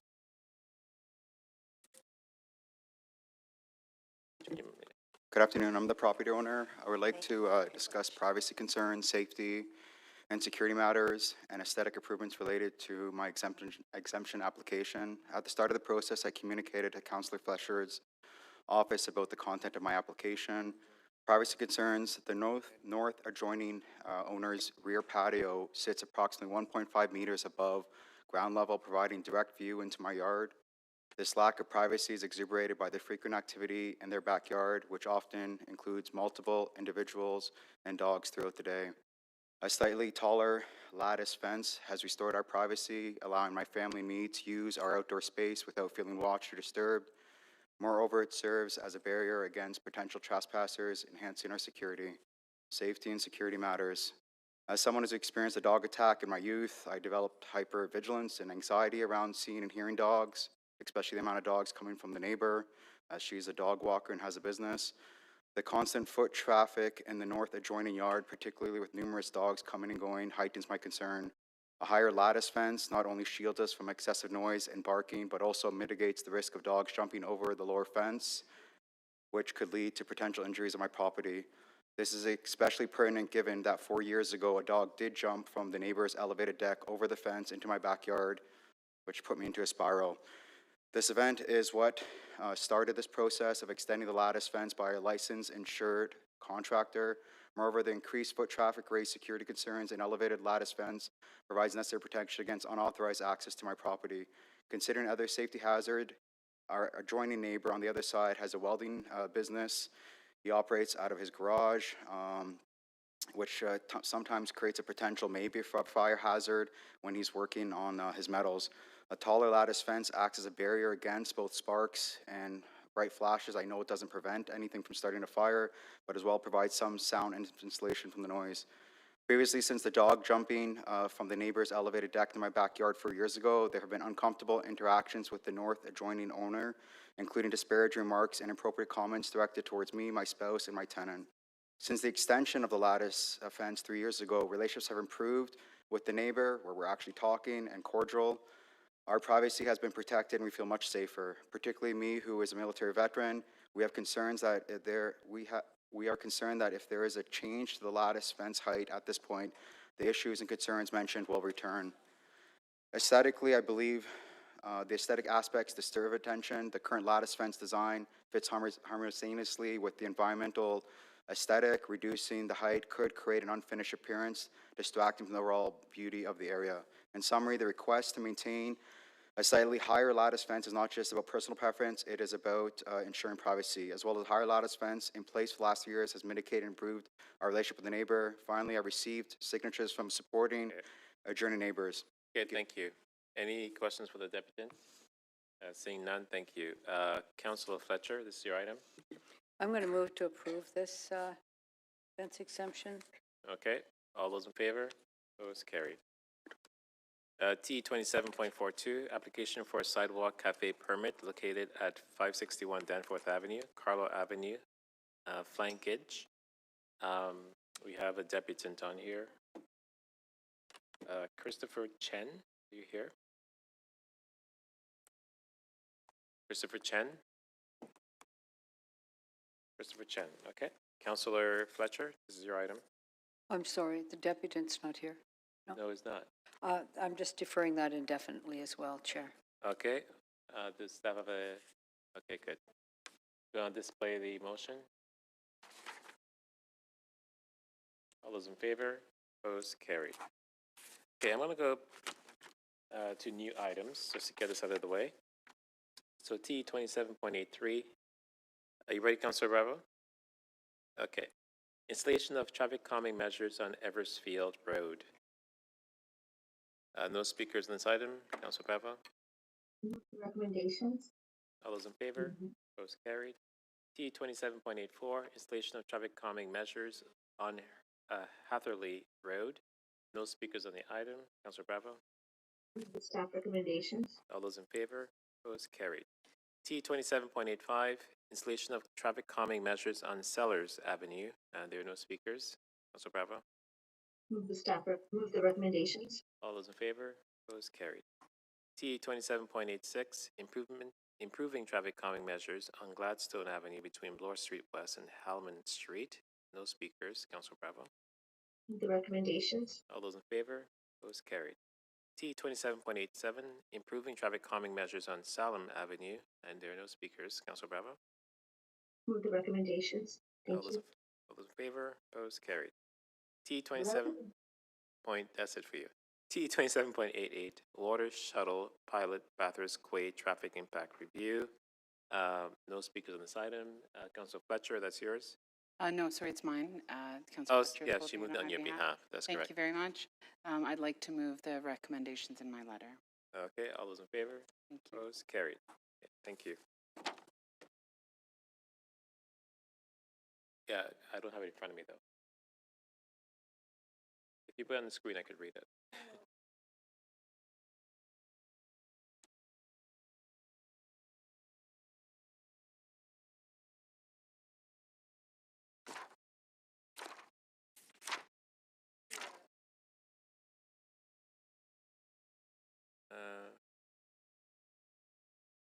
T 27.89, a new vision for the Washroom Field House at Trinity Bellwood Park.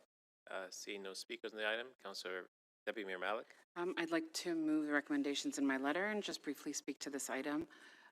As you may have heard, on the weekend of October 25th, 2025, a fire caused significant damage to Trinity Bellwoods Park Ravine Fieldhouse and the washroom building, and city staff have determined that the building is beyond repair and must be demolished due to safety concerns. This building has already been out of service for some time, and residents and local groups, including Friends of Trinity Bellwoods, have raised questions and concerns to me and my office about its condition, and been in conversation with us about how we take a next step with this space. Over the past few years, my office has worked closely with community stakeholders and city staff on the broader improvements to Trinity Bellwoods Park, and this event underscores the need to develop a new plan for the site. And with this motion, I continue to be committed to working with the community and city staff to determine the future of this site after the demolition, to make sure that it works for everyone in the neighborhood and that we can all enjoy this part of this really incredible public and green space. Okay, thank you. All those in favor? Opposed, carried. Thank you. The next item is T 27.49, Harbor Street, 200 Queens Quay West, construction staging area. No deputants on this item. Deputy Mayor Malik. Yes, I have a motion on this item. Okay, staff has it. I believe they do, yes. Item 49.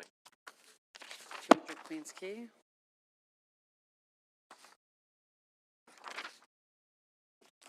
Take this.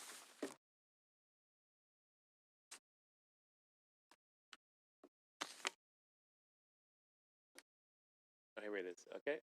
All those in favor? Opposed, carried. Thank you. Item as amended. All in favor? Opposed, carried. Thank you. T 27.50, 1 Roxborough Street West, Phase 2 construction staging area. There. Okay, we're gonna hold that down still. Deputy Malik was away this morning, so I'm just gonna maybe just go over a few of her items before we go to item 51. T 27.52, pedestrian and cycling safety, congestion management, and traffic safety improvements related to the proposed Ontario Place address at 955 Lakeshore Boulevard West, redevelopment. No speakers on this item. Deputy Mayor Malik. Yes, we had a motion, an amendment on this. Is that, does staff have that? I do have a couple of questions. They don't have the motion. Okay. Can we keep holding this item? Okay. Sorry, thank you. T 27.53, sidewalk network in Liberty Village, missing link. No speakers. Deputy Mayor Malik. Yes, I submitted a motion and it had come back with some changes, and then I had requested another change. So has that been resolved? I'm sorry. Do you have that change? It's Liberty Village sidewalk? 53. You're still working on it. Okay. Sorry. Okay. I'm just trying to do some cleanup here before. T 27.54. Councillor Fletcher, did you? Yes, I'm going to defer that. You deferring this item? Okay. Yes, because we don't have it sorted out yet, even though the work's done. Okay, it's on the screen. All those in favor? Thank Opposed? you. Carried. T 27.55, vehicle width restrictions, public lane south of Gerrard Street East, west of Bolton Avenue, and public lane east of Broadview Avenue, south of Gerrard Street East. You held that down, Councilor Fletcher. Yes, that's to defer. Staff have that. Okay, let's defer that. All those in favor? Opposed? Carried.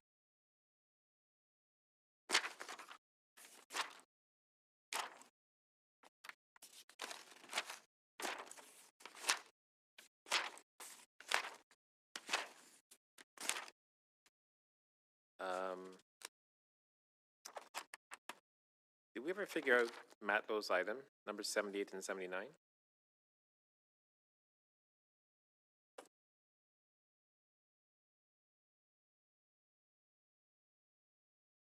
Okay. Okay.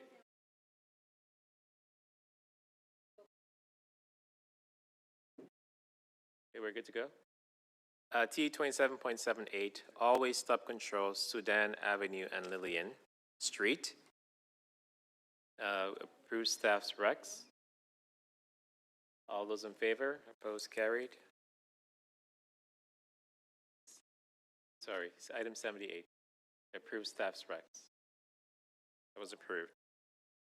Can I continue?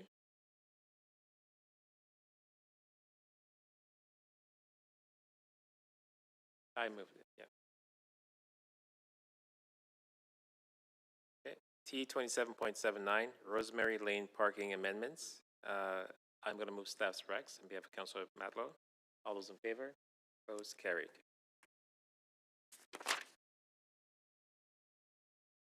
Council Fletcher, are you still, item 81? Item 81. E27.81, Queen Street East Construction Parking Replacement and near Queen Street East and Broadview Avenue. Yes, that is, I'd like to move that. I would just like to say one thing there. That this is a large TTC project, Toronto Water. Now it's been discovered there's another sewer problem. All of the parking was removed from Queen Street East, Chair, long before the project was supposed to start, and now is not required to be removed for this particular project. I'm not able to make a motion here to restore the parking for Christmas for the BIA, but I'm very highly concerned about how these things are handled. Because Metrolinx was able to move their job to support the BIA in their busiest season of the year, which we know is December. And I'm hoping that our staff can do something to support this BIA, which has a tremendous amount of construction, city construction, TTC construction. And I'll just note my grave concern over construction coordination and its relationship to business districts. And with that, I'll move that letter. Okay. All those in favor? Opposed? Carried. Okay, let's go back to item T 27.51, transit priority measures to support the 505 Dundas 6-minute network. We have a number of speakers on this item. First up is Chandra Kumar Alaruru.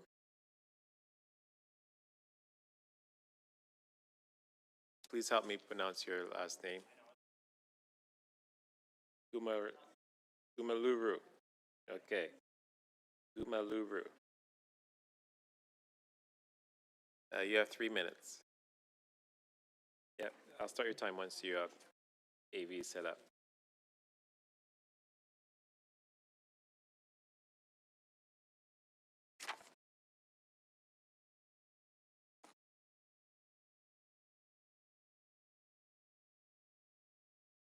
Yes.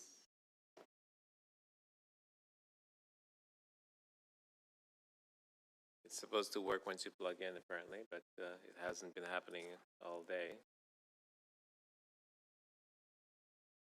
He's trying to set up his AV computer.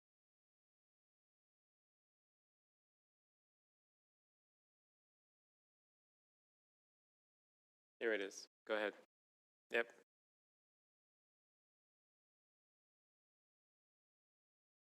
Okay. Go ahead. I see Toronto's image there. That's not your image.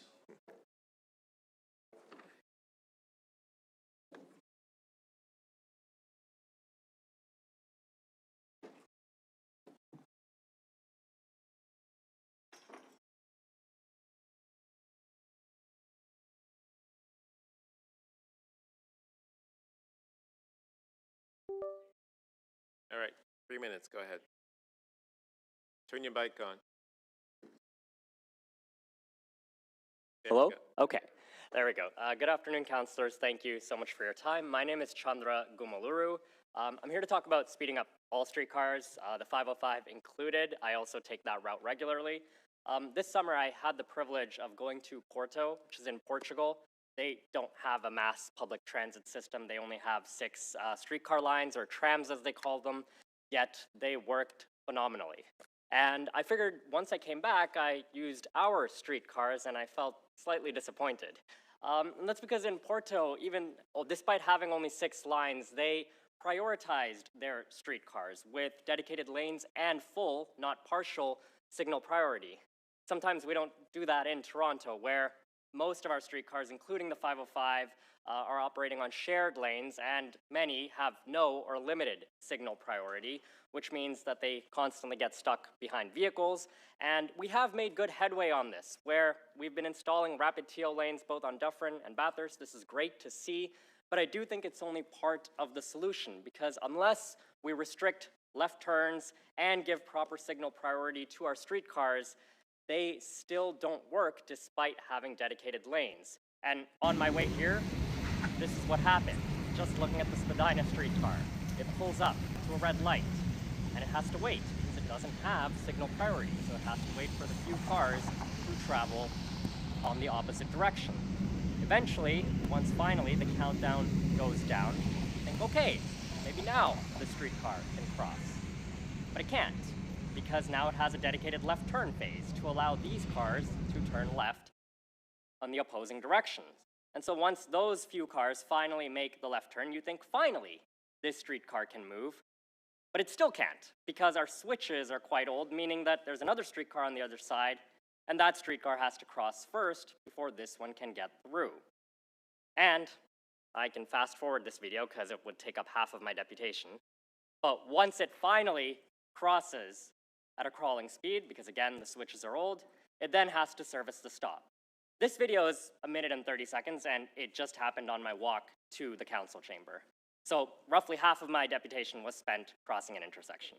I think we can fix this. So I hope that council continues to approve policies like this, including this one, and I'd like to see many more coming forward. Thank you very much for your time.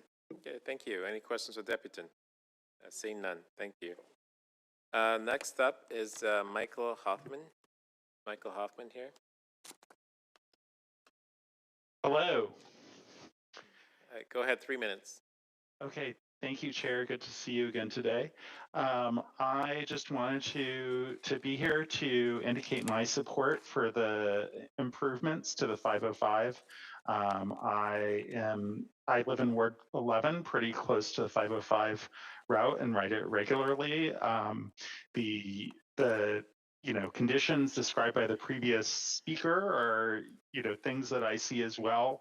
A lot of people travel by the streetcar, and we want to get more people on the streetcar, and we need to make it a more attractive mode of transit for everyone. We definitely need to reduce the number of left turns. It's so frustrating to see a streetcar with dozens and dozens of people, or maybe two streetcars facing each other, and they have to wait for a left turn. There are better ways to do this. We need real signal priority. I hear that a report will be coming soon on that. And I hope that councilors will support us getting meaningful signal priority on all streetcar lines. And again, there are thousands of Torontonians traveling through the core on the 505 on other streetcar lines. Changing to 6-minute service is a really great step forward for Torontonians. It's something that when people ask what this council has done, they'll be able to say, real 6-minute service is a big improvement that will have been made. But we have to, do the necessary work to make that actually functional. And that means streamlining the streets so the streetcars can actually run at that headway. So again, I support the staff recommendations here. I hope councilors will work with staff to make even more improvements to make clear the appetite for a better streetcar and a better Toronto. Thank you very much. Yeah, thank you. Any questions for Deputant? Seeing none. Thank you. Nicholas Christou. Nicholas? Okay. Okay, next up is Satadal Roy. Okay, 3 minutes.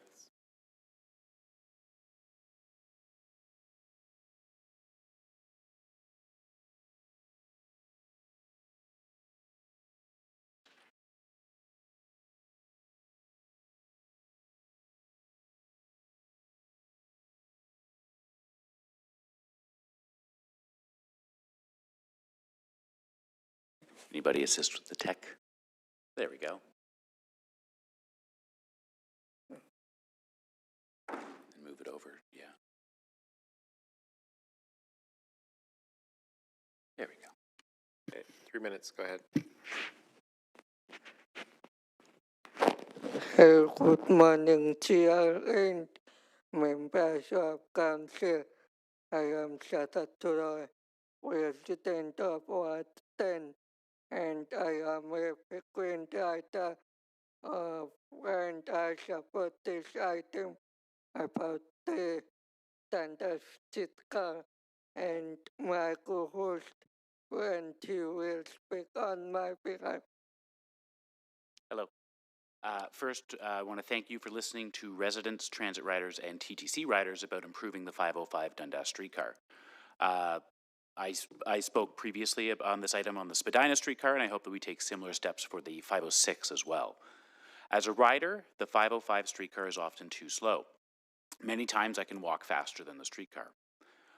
One left-turning car or one stopped vehicle in the curb can delay several streetcars behind it. Parked cars narrow the roadway and force everyone into a single slow lane. During winter, these problems get even worse. Last winter, many streetcars were stuck behind parked cars for long periods. As a driver, from the one time I drove on Dundas, I understand why drivers get frustrated. The space that could be used for driving is taken up by parked cars. The issue is not the streetcars, it's the curb lane clutter and the left turn conflicts. That's why the delays are never the streetcar's fault. Streetcars get stuck behind left-turning cars or vehicles parked improperly. It doesn't make sense to blame the streetcar when there are so many more cars on the road causing the conflict. The traffic pattern and curb lane policy are the problems, and the action proposed in this item are exactly what can help fix them. As a pedestrian, I often feel unsafe near stops and crossings. Drivers zigzag aggressively around parked cars and around the streetcar to avoid being stuck. Left turns are rushed because gaps between oncoming cars are so small, creating dangerous situations for people crossing or boarding the streetcar. I and many people I know nearly get run over by these cars trying to pass streetcars or trying to make reckless left turns. And most of these are most common in the downtown area. Parked cars also take away space that cyclists and streetcars riders need. As you can see in the images, cyclists are forced to squeeze between moving cars and the parked cars reduce the safe speed for riders getting on and off the streetcar. Some cars even park directly in front of streetcar stops, making boarding unsafe and forcing streetcars to wait or pull around them. Left-turning vehicles also make streetcars miss their lights.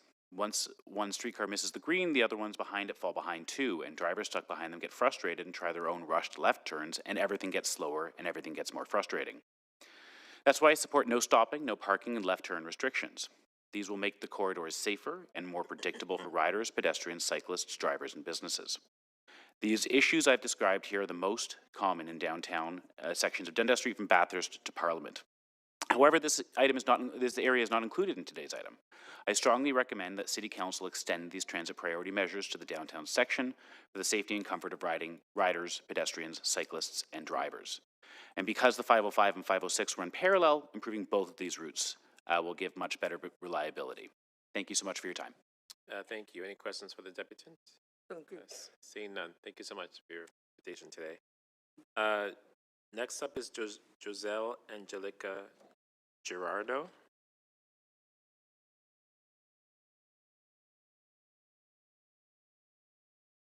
Okay.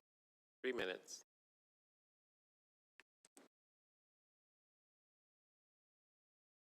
Good afternoon, Chair and Councillors of Community Council. My name is Giselle Angelica Gerardo, and I'm a part of TTC Riders.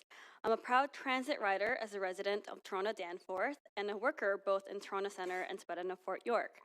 I'm speaking today in support of this item for a 6-minute network for its implementation in January 2026. Thank you to the staff at Transportation Services and TTC for this report and recommendations, as it aims to improve the lives of thousands of residents who rely on the TTC to move them across the city.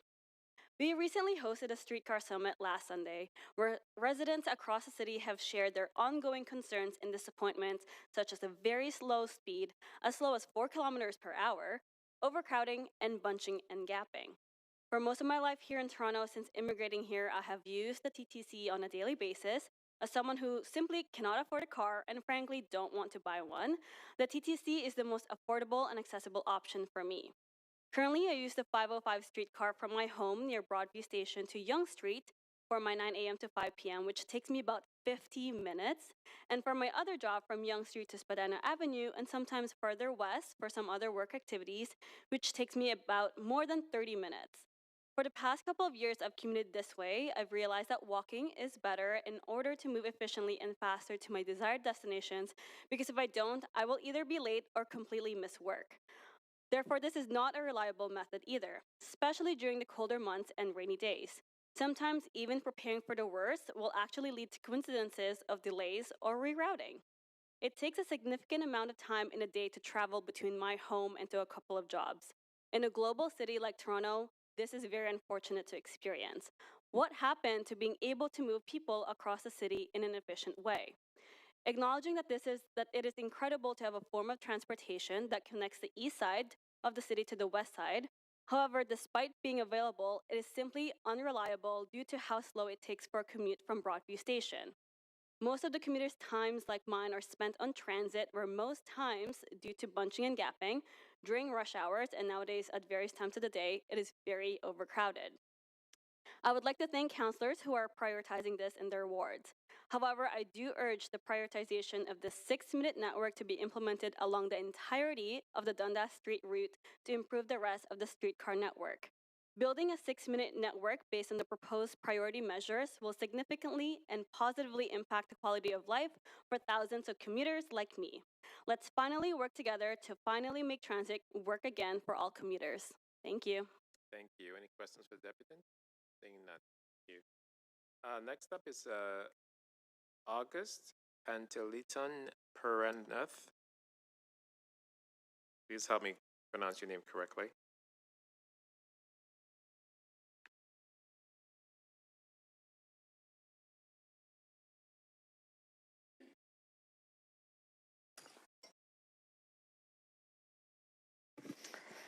Hello, my name is August Puranat, and I'm here speaking on behalf of TTC Riders. We're a grassroots organization fighting for better transit across the city.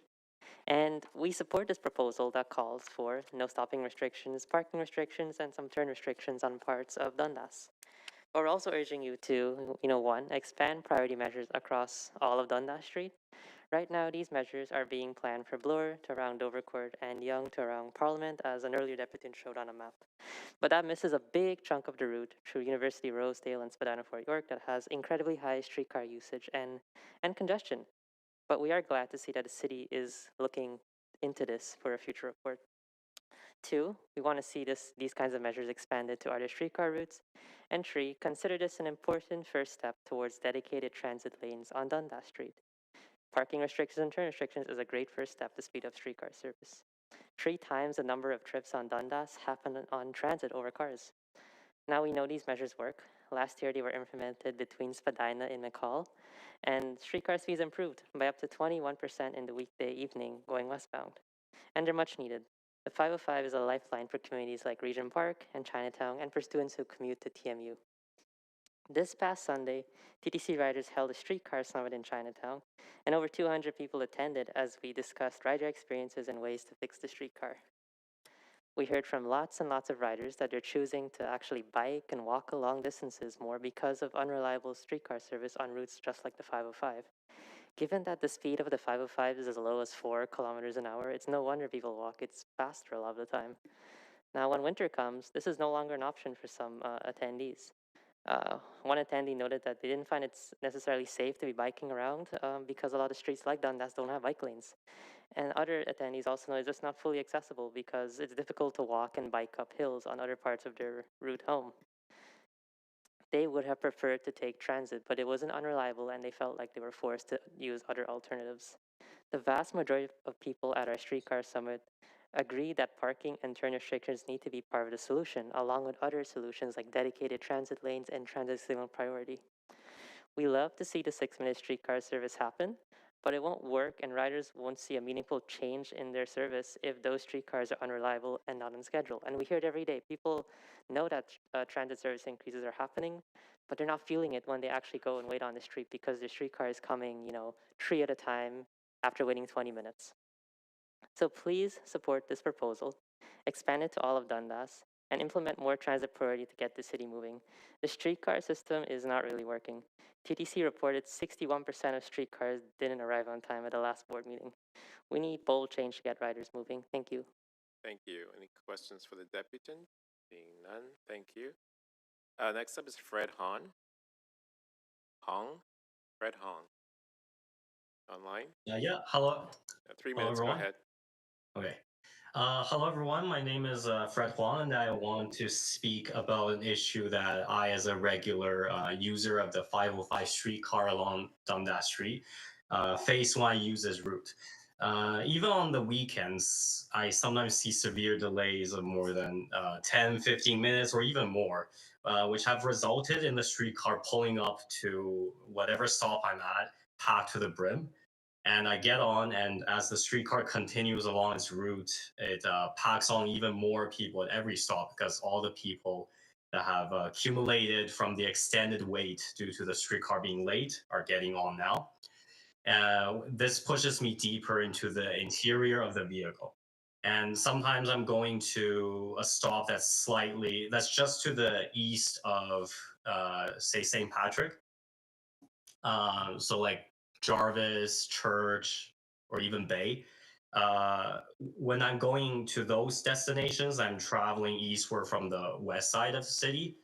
I often decide to get off anyways at St. Patrick because I feel that I would not be able to squeeze past all the people that would get on at St. Patrick, especially when the streetcar has been late for 10, 15 minutes.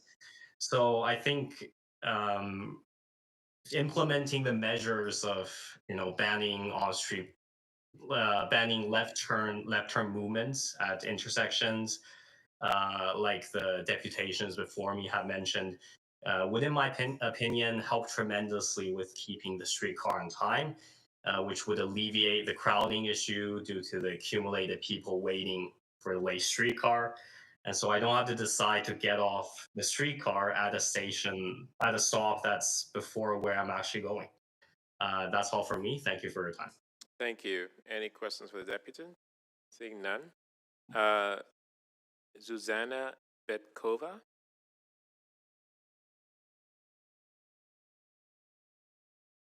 Zuzana Betkova. Okay. Marika Robillard. Online. Marika, you online?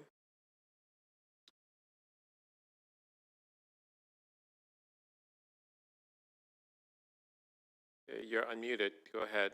3 minutes.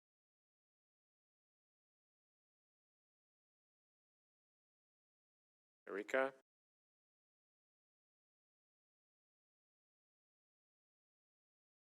Marika? Okay, let's move on to Nico Northweir. Nico Northweir.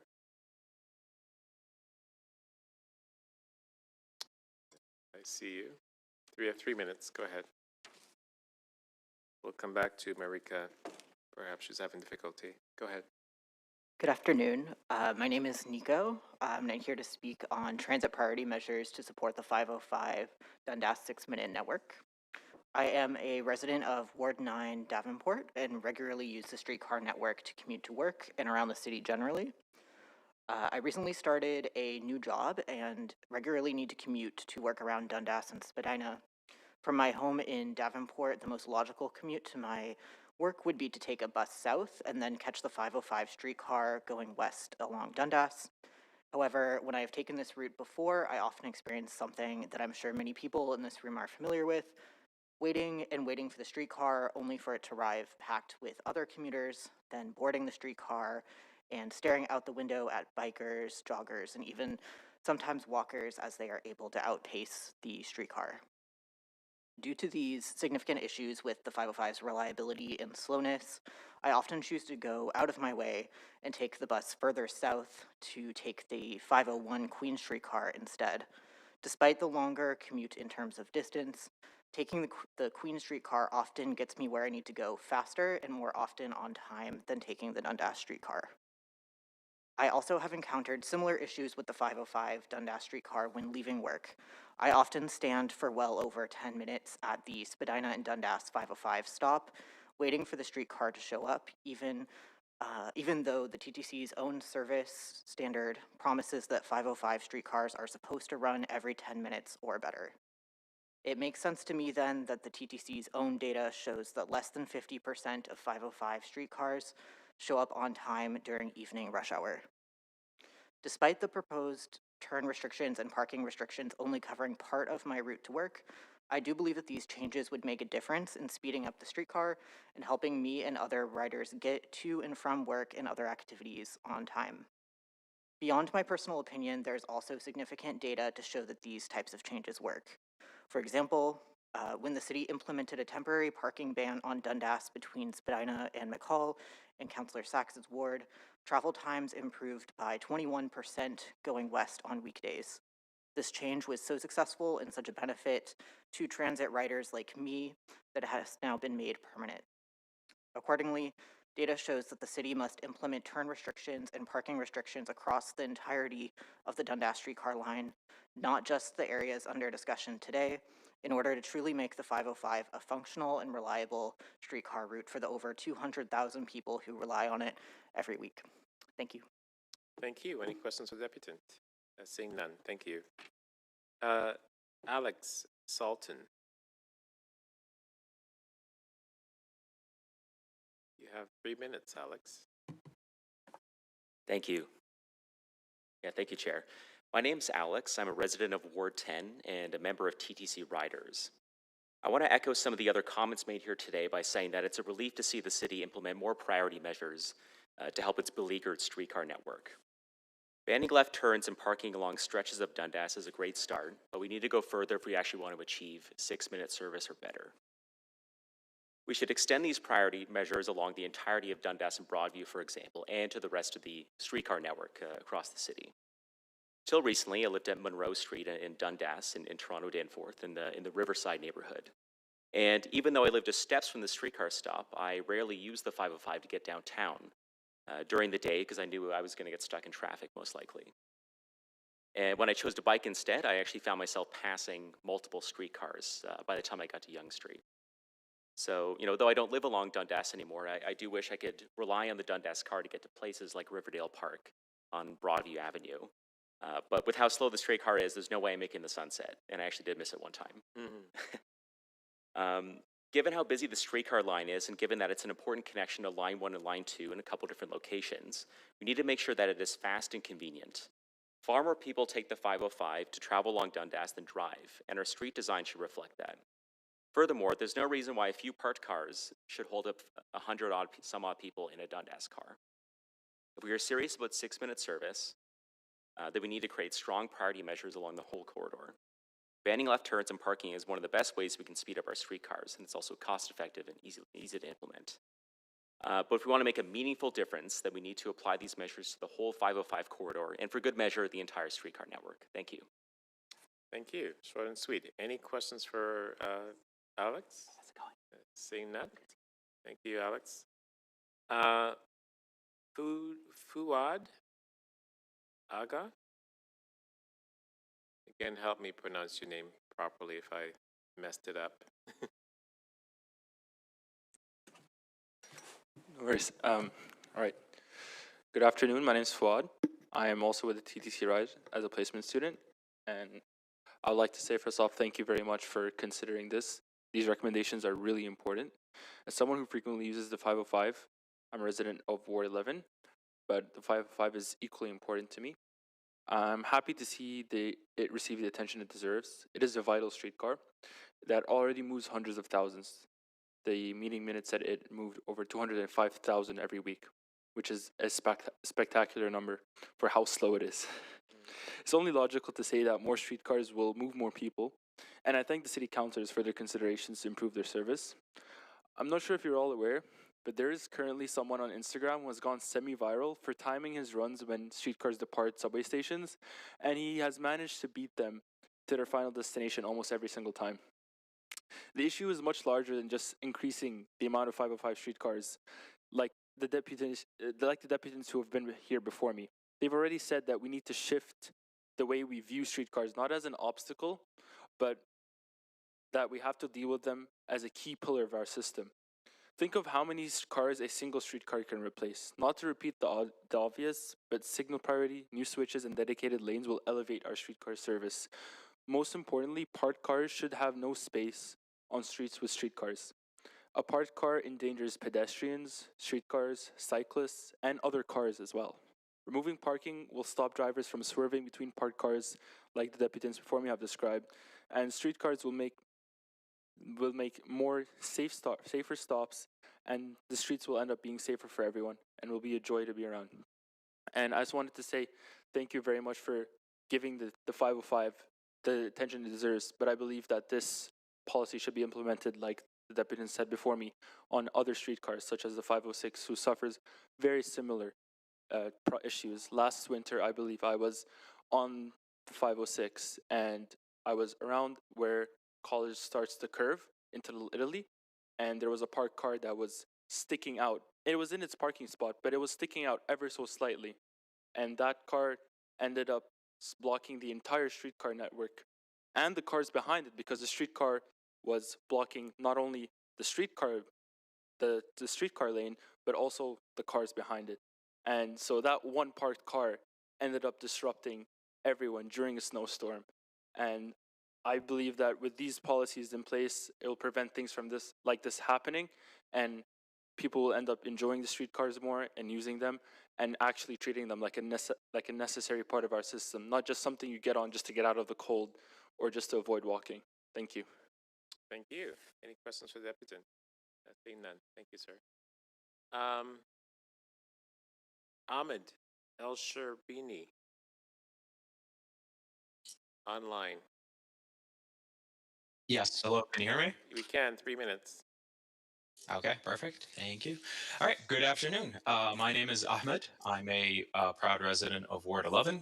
I'm here today as a transit rider and a regular user of the 505, and I'm really just here to show the council my continued support for this project. I'll keep this brief.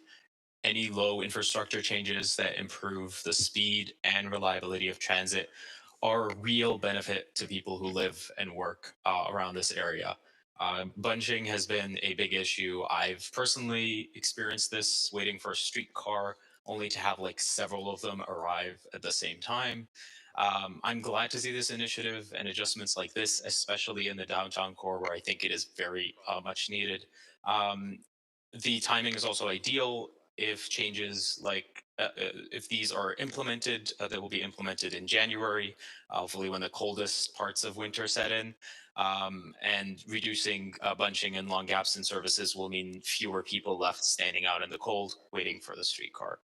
So I respectfully ask you to adopt these recommendations, and thank you very much for your time. Thank you. Any questions for the deputant? Seeing none.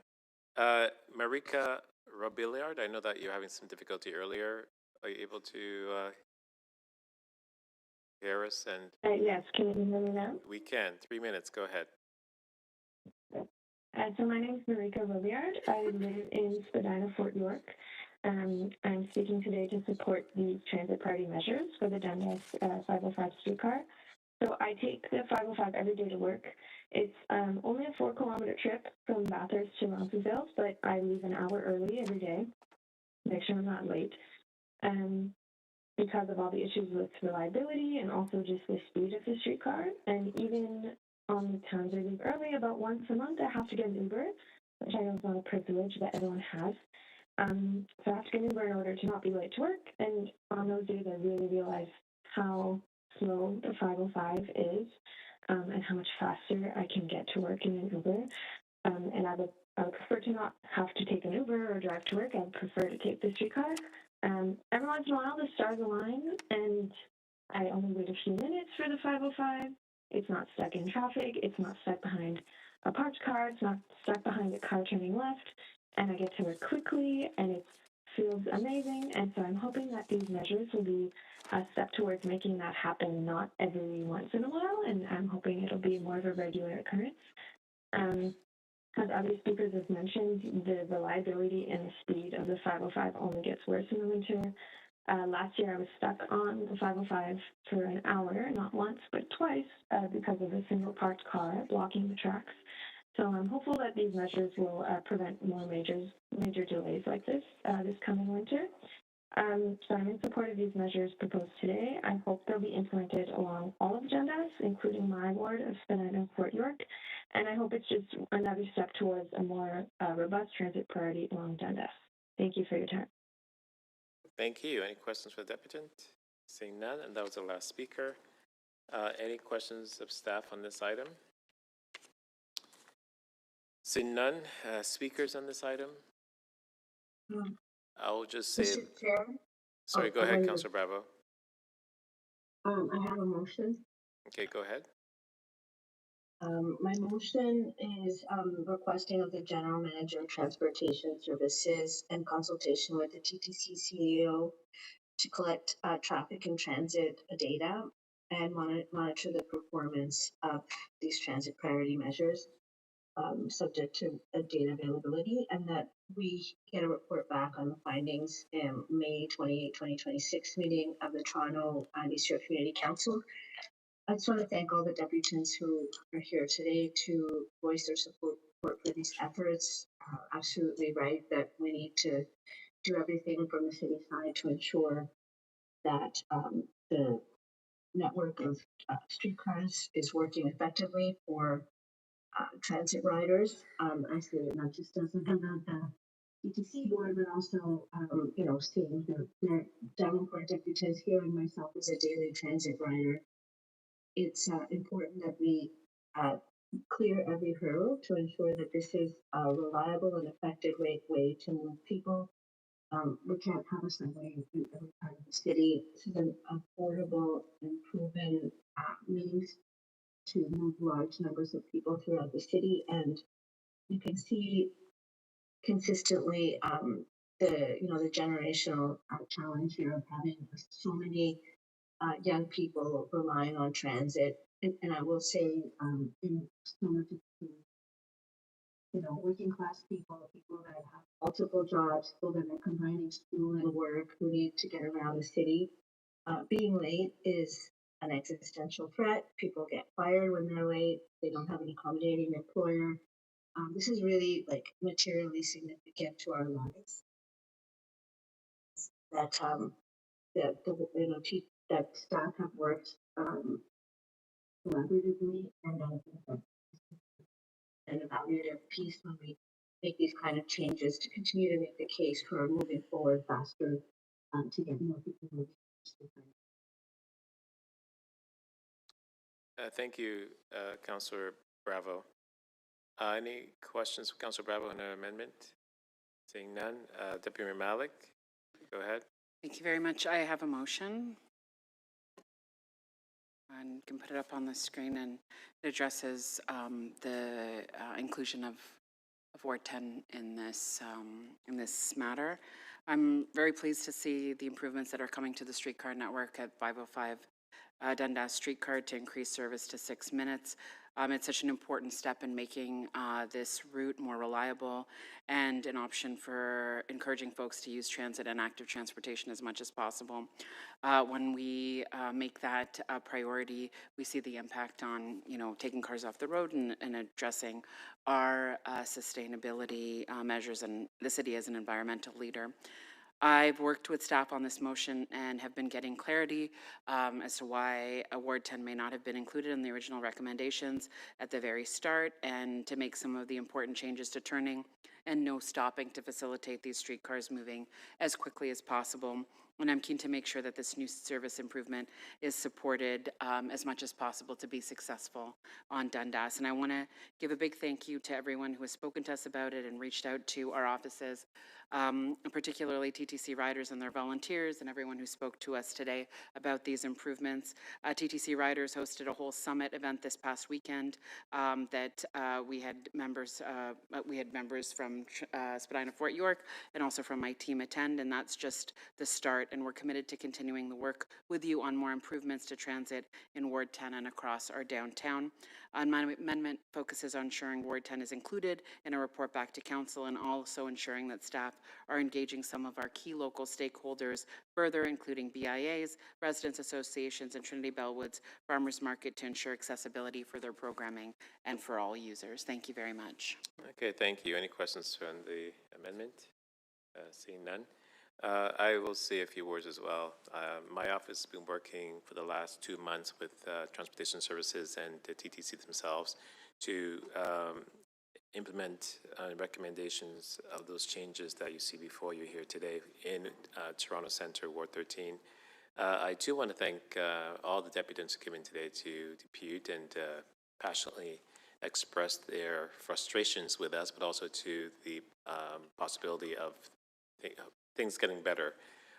My constituent office is actually off of Dundas. It's at Dundas and Parliament. And when I leave City Hall every day to come to work and go to leave here, or even go to my constituent office, I am frustrated by what happens along Dundas in regards to the TTC. I see parked cars park along Dundas all the time, and it's just so frustrating that the streetcar is held up by various things, mainly traffic of parked cars on the side of the road. So I'm hoping that this change will really help things, especially around River Street in Regent Park, because there's a huge problem there as well. But with that, though, with this changes too, though, I do hope that there is some enforcement involved, because in order for this to be successful, like King Street, we need to make sure that Toronto Police and others are taking this seriously.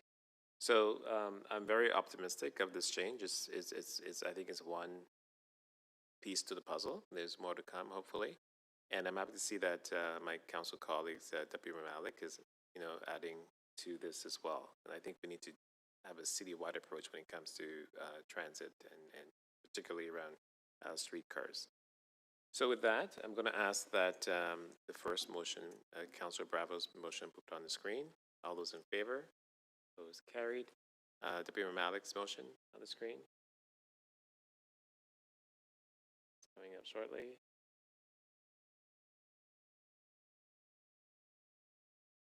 All those in favor? Opposed? Carried. Item as amended. All those in favor? Opposed? Carried. Thank you. Alrighty. Is item 52 ready? I'm asking clerks. It's good? Okay. So T 27.52, pedestrian and cycling safety, congestion management, and traffic safety improvements related to the proposed Ontario Place redevelopment. There's a motion. Moved by Councillor Deputy Mayor Malik. Did you need to speak to it? Yes, thank you. Thank you very much. I have a motion on this item for staff to continue to advance city-led recommendations to manage congestion and traffic safety and improve pedestrian and cycling levels of service on city assets in the vicinity of Ontario Place, and a motion that directs review of opportunities at Exhibition Place as an important city property and asset, public space, and economic driver that is on city land. And it was clear from the city's development review process that the province cut short earlier in our term, and public feedback that the development proposed at Ontario Place does not belong on the waterfront. And when we've heard the sudden reports from the province to close community amenities like the Ontario Science Centre at its current site and relocate it to Ontario Place, that there would be impacts. And I moved quickly to further understand the traffic and the transportation implications that had not been properly considered. And the report showed that Ontario Place development will have a significant impact on the already very busy transportation corridor that hosts significant events, that attracts thousands of people, and that is a way to get around and across our city.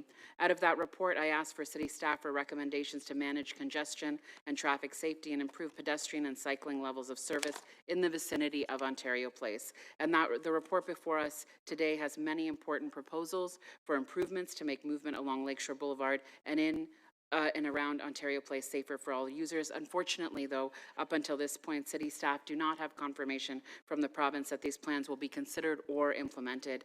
The coordination has been made more difficult by the province's choice to use exceptional legislation to exempt itself from city oversight, like site planning review, where the details like these improvements are worked on collaboratively and made visible, and that we've had that practice for a long time in an effective way.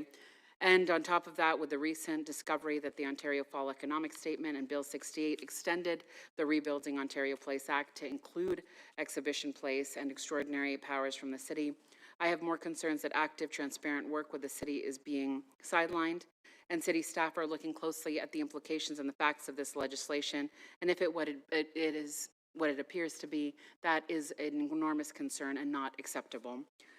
Exhibition Place is an important public space and public asset. Any provincial moves to unilaterally seize it must be challenged.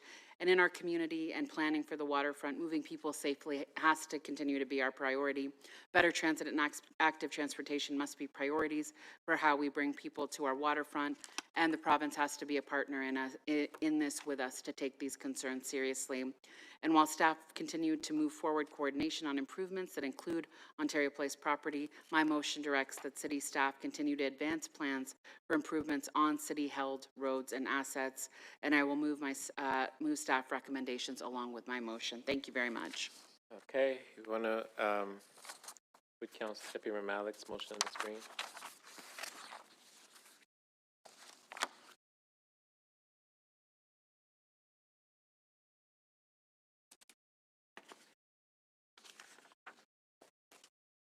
Okay, all those in favor? Opposed, carried. As item as amended, all in favor? Opposed, carried. Thank you. Okay, let's go back to the, 53, okay, 53. TE 27.53, sidewalk network in Liberty Village missing link. Deputy Mayor Malik, go ahead. Thank you very much. I have an amendment, not an amendment. I have an action to defer the item until the next meeting of TYCC to permit us to get more information on this and to have an additional report back. My office has been continuing to work with city staff and local residents and stakeholders in Liberty Village around the need for improvements for their neighborhoods prior to hosting the FIFA World Cup next year. This process and my first request for these considerations of these improvements was back in April of last year based on staff recommendations in order to allow us enough time for implementation.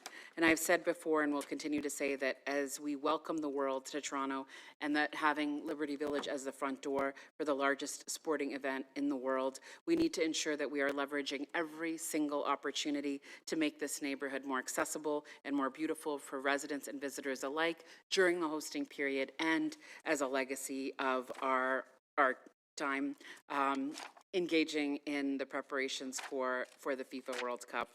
I appreciate the work that staff have put into this report for information and that we are being consistently reminded of the opportunities that exist during normal times for when new sidewalks are constructed alongside new development and bundling it with other utility works and the limitations that exist right now. Again, since my original direction and up until now, it is acknowledging that this is a unique opportunity and we can't be just approaching this in the conventional way. We have to be able to see it as the opportunity that it is. The reason I've moved a motion last spring was to provide that sufficient time and runway to make these improvements. And it is unfortunate to see that there have been complications in that. I need to see more work done on this soon and to provide a timeline and costing for how we make improvements and move them forward in advance of FIFA and demonstrate progress for and with our community who will be at the center of the games. And the intent of this is that people see improvements in the neighborhood as part of those games and following them as well. Thank you very much. Okay, all those in favor of deferral until January? Opposed, carried. Okay, we have 3 more items on the agenda. Let's try to get through this, please. 50? 1 second. Item 50.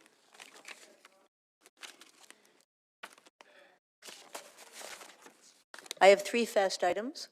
Sorry, 1 second. Let me just get to item 50. Item 50, I have an amendment. Okay, can you put it on the screen? Focus primarily on making sure that children have a safe way to get to school. Okay, that's pretty straightforward. I appreciate that. All those in favor? Opposed? Carried. Item is amended. All those in favor? Opposed? Carried. Thank you. And then I have the 2 items on 149 College. 1 second. I just need to get through. Let me just get through my list.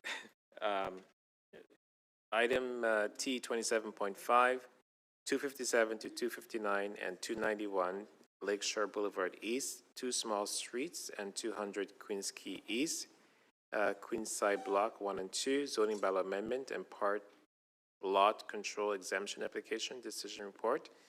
There are deputants on this item. Neil Betzeridge, are you here? Online? Neil? Yes, I am. Okay, 3 minutes, go ahead. Okay, sorry, can't get, Councillor Moyes, other councillors, I represent the Government Works Neighborhood Association. And I strongly urge you to approve the staff recommendations. GWNA has been active in the process for Quayside and before at East Bayfront for many years. And we continue to participate actively in Waterfront Toronto stakeholder advisory committees.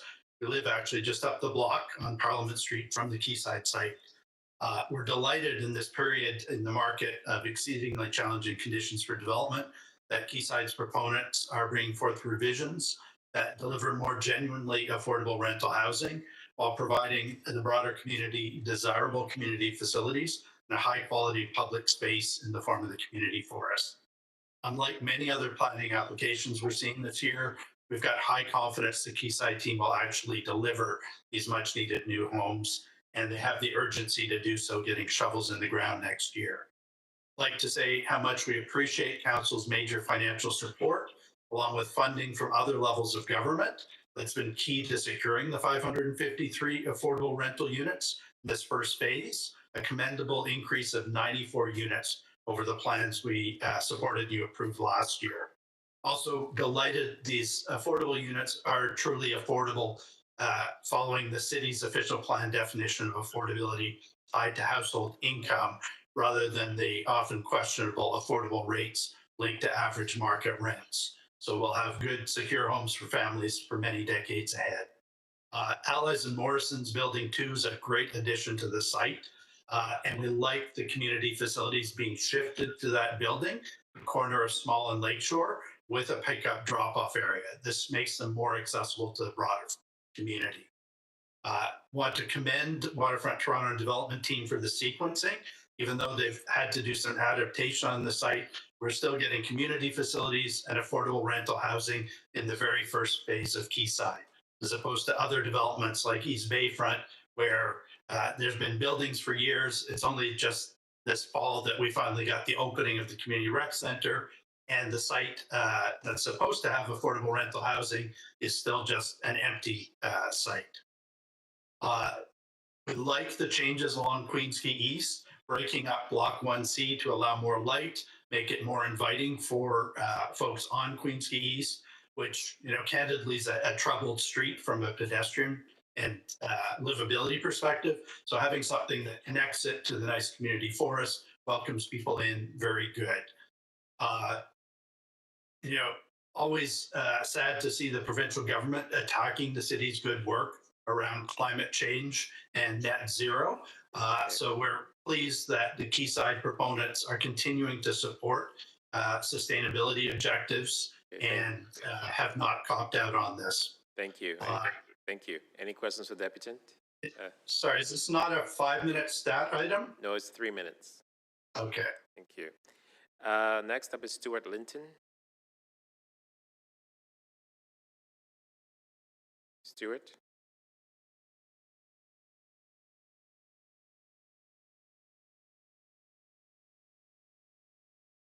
Testing 1, 2, 3. Yeah, we could hear you. Go ahead, 3 minutes. Thank you, Chair, and good afternoon, everyone. My name is Stuart Linton. I'm the president of the St. Lawrence Neighborhood Association. SLNA supports the recommendations in the November 10th staff report submitted on this item relating to blocks 1 and 2 of the Quayside redevelopment. Like GWNA, our association has a long history of participation with Waterfront Toronto on Quayside and other projects. And since submitting its previous letter of support for the Quayside recommendations adopted under TE 17.5 in 2024, we have continued discussions with Waterfront Toronto, which have led to the specific additional changes proposed here. The most significant achievement that these newest changes reflect is the nimbleness of everyone involved in finding a path forward that will permit the physical construction of new housing to start next year, not an inconsiderable accomplishment. Housing has shifted toward purpose-built and affordable rental in response to market conditions, but is nonetheless equally critical in addressing the city's housing shortage. And it continues to reflect Quayside's guiding principles. Complementing this overarching accomplishment At a more granular level, current plans for the project are worthy of support for at least these 4 additional reasons. 1, they deliver an increased number of purpose-built rental and affordable rental units on an accelerated timetable, completion projected by 2030, 2031. Second, they improve the configuration of the 12-story affordable rental buildings on Queens Quay to achieve a better fit with the operational preferences of the nonprofit housing partners who will operate them. 3, they improve the project's flexibility in a later phase to provide market condominium units in response to market conditions.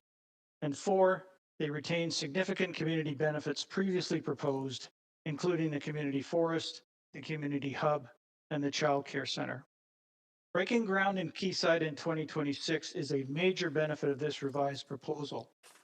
By way of comparison, in the St. Lawrence neighborhood, there are almost 40 active development application files currently open and at various stages of progress. 32 of them have not yet begun excavation. Not a single project broke ground in 2025, and there is no indication at this point that any of them will break ground in 2026. In fact, 2 to 3 years is the most optimistic timeline we are hearing. Private developers are waiting out unfavorable market conditions, even those that had originally planned or have shifted to rental accommodation. The leadership from Waterfront Toronto identifying a way to overcome this hesitancy for blocks 1 and 2 is a key factor in why these recommendations deserve our support. The St. Lawrence Neighborhood Association does support this staff report and its recommendations and encourages TEYCC approval. Okay, thank you. Thanks for your attention and for your consideration of these comments. Thank you, Stuart. Any questions for the deputant? Seeing none, thank you. And lastly is Inger Squares. Okay, we appreciate that, let me tell you, at the end of the day.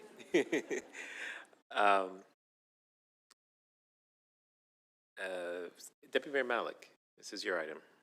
Thank you. I just have a couple of questions for staff, and I see everyone's assembled. My first one is just to get an outline about how this rezoning facilitates the expedited construction of new rental and affordable rental housing on our waterfront. Through the chair. So this rezoning is aligned with the CMHC funding application for the affordable rental and purpose-built rental buildings in the Quayside Phase 1. The zoning will enable the affordable and the purpose-built rental construction to proceed independently of the condo construction. So the previous zoning saw condo and affordable rental in mixed buildings, which is no longer the case in this revised zoning. That unlocks the affordable and the purpose-built rentals so that they're no longer coupled with the condo, and we don't rely on the condo market to realize these affordable units. So this will allow them to go forward in construction first and proceed with shovels in the ground, as the deputant said, next year.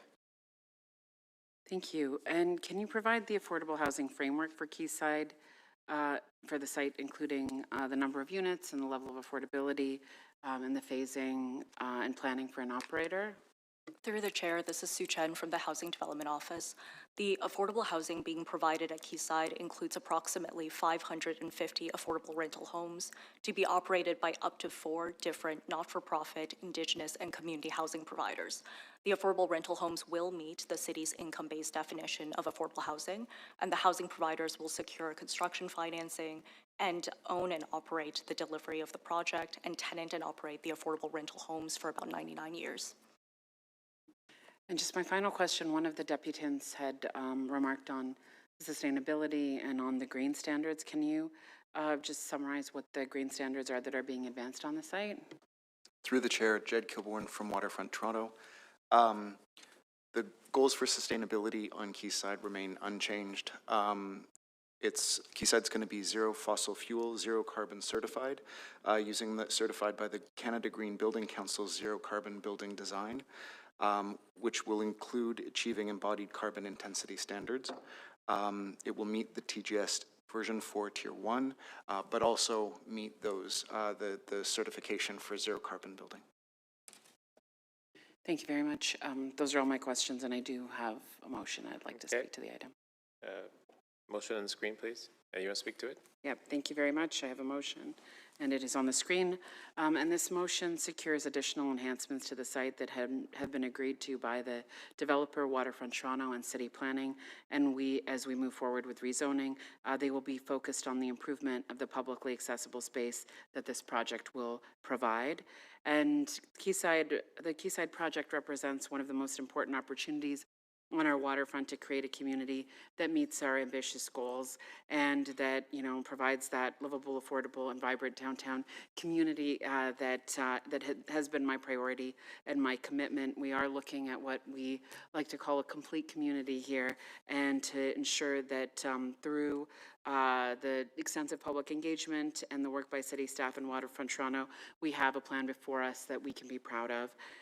We are approving a zero-carbon master plan community, as was shared, with 2.5 acres of green space, funding for new childcare and a community hub space, and architecture that incorporates the highest design standards. And we are expediting new rental housing, 1,200 units to begin, supported by the city's incentive program. And critically, we are advancing affordable housing, 550 units in this phase alone. More than half of these units will be family-sized, and they will be placed under city ownership and have a not-for-profit operator to manage the units, and that means that they will be kept affordable forever. Quayside is a project that is delivering the critical affordable housing needed in our city, which cannot come soon enough, and we all know that. And I know that we share the goals of this project, and I've been proud to support the city's funding and the incentives to make this work happen. And as we've heard a little bit more today, this project has been informed by public engagement led by Waterfront Toronto and the city, including discussions with our stakeholder advisory committees, residents associations, the BIAs, and open houses and community pop-ups and opportunities to ask questions and to provide insight, feedback, and expertise. And I want to thank everyone who has given their care and input, including today, including the East Waterfront Community Association, Goodwin Wards Neighborhood Association, St. Lawrence Neighborhood Association, and to advocate for our communities and for our waterfront, and to keep the Quayside project moving forward at the ambitious level that it's needed. And finally, I want to give an enormous thanks to city staff from planning, from the Waterfront Secretariat, from all the divisions that have provided support. Thank you to the Waterfront team and to the development partnerships, Dream and Great Gulp, for their continued collaboration. I will move staff recommendations along with my motion. Thank you. Okay. All those in favor of the amendment? Opposed? Carried as amended. All in favor? Opposed? Carried. Thank you. Next item is T 27.6, 149 College Street, official plan and zoning bylaw amendment application. Councilor Sachs. Yes, I'm sending it to council without recommendations, both this item and the next. Okay, all those in favor? Opposed? Carried. That's a lot of items going to council without recs. T 27.7, 149 College Street, alterations to a designated heritage property under Section 33 of the Interior Heritage Act and authority to enter into heritage agreement. Going to council without recs. Item on the screen. All those in favor? Opposed? Carried. That's the last item. Do we have the bills? Thank you, staff. My amazing staff. Couldn't do this job without you. That bills 1377 to 1383, bills 1390, and bills 1392 to 1404 prepared for the November 27, 2025 meeting 27 of the Toronto and Eastern Community Council be declared as bylaws and passed subject to Section 226.9 of the City of Toronto Act 2006. All those in favor? Opposed? Carried. That confirmatory bills to confirm the legislative proceedings of the Toronto and Eastern Community Council acting under delegated authority at meeting 27 on November 27, 2025, be declared by bylaws and passed subject to Section 226.9 of the City of Toronto Act 2026. All those in favor? Opposed? Carried. Thank you again to staff. Thank you to all those who participated. Have a wonderful evening.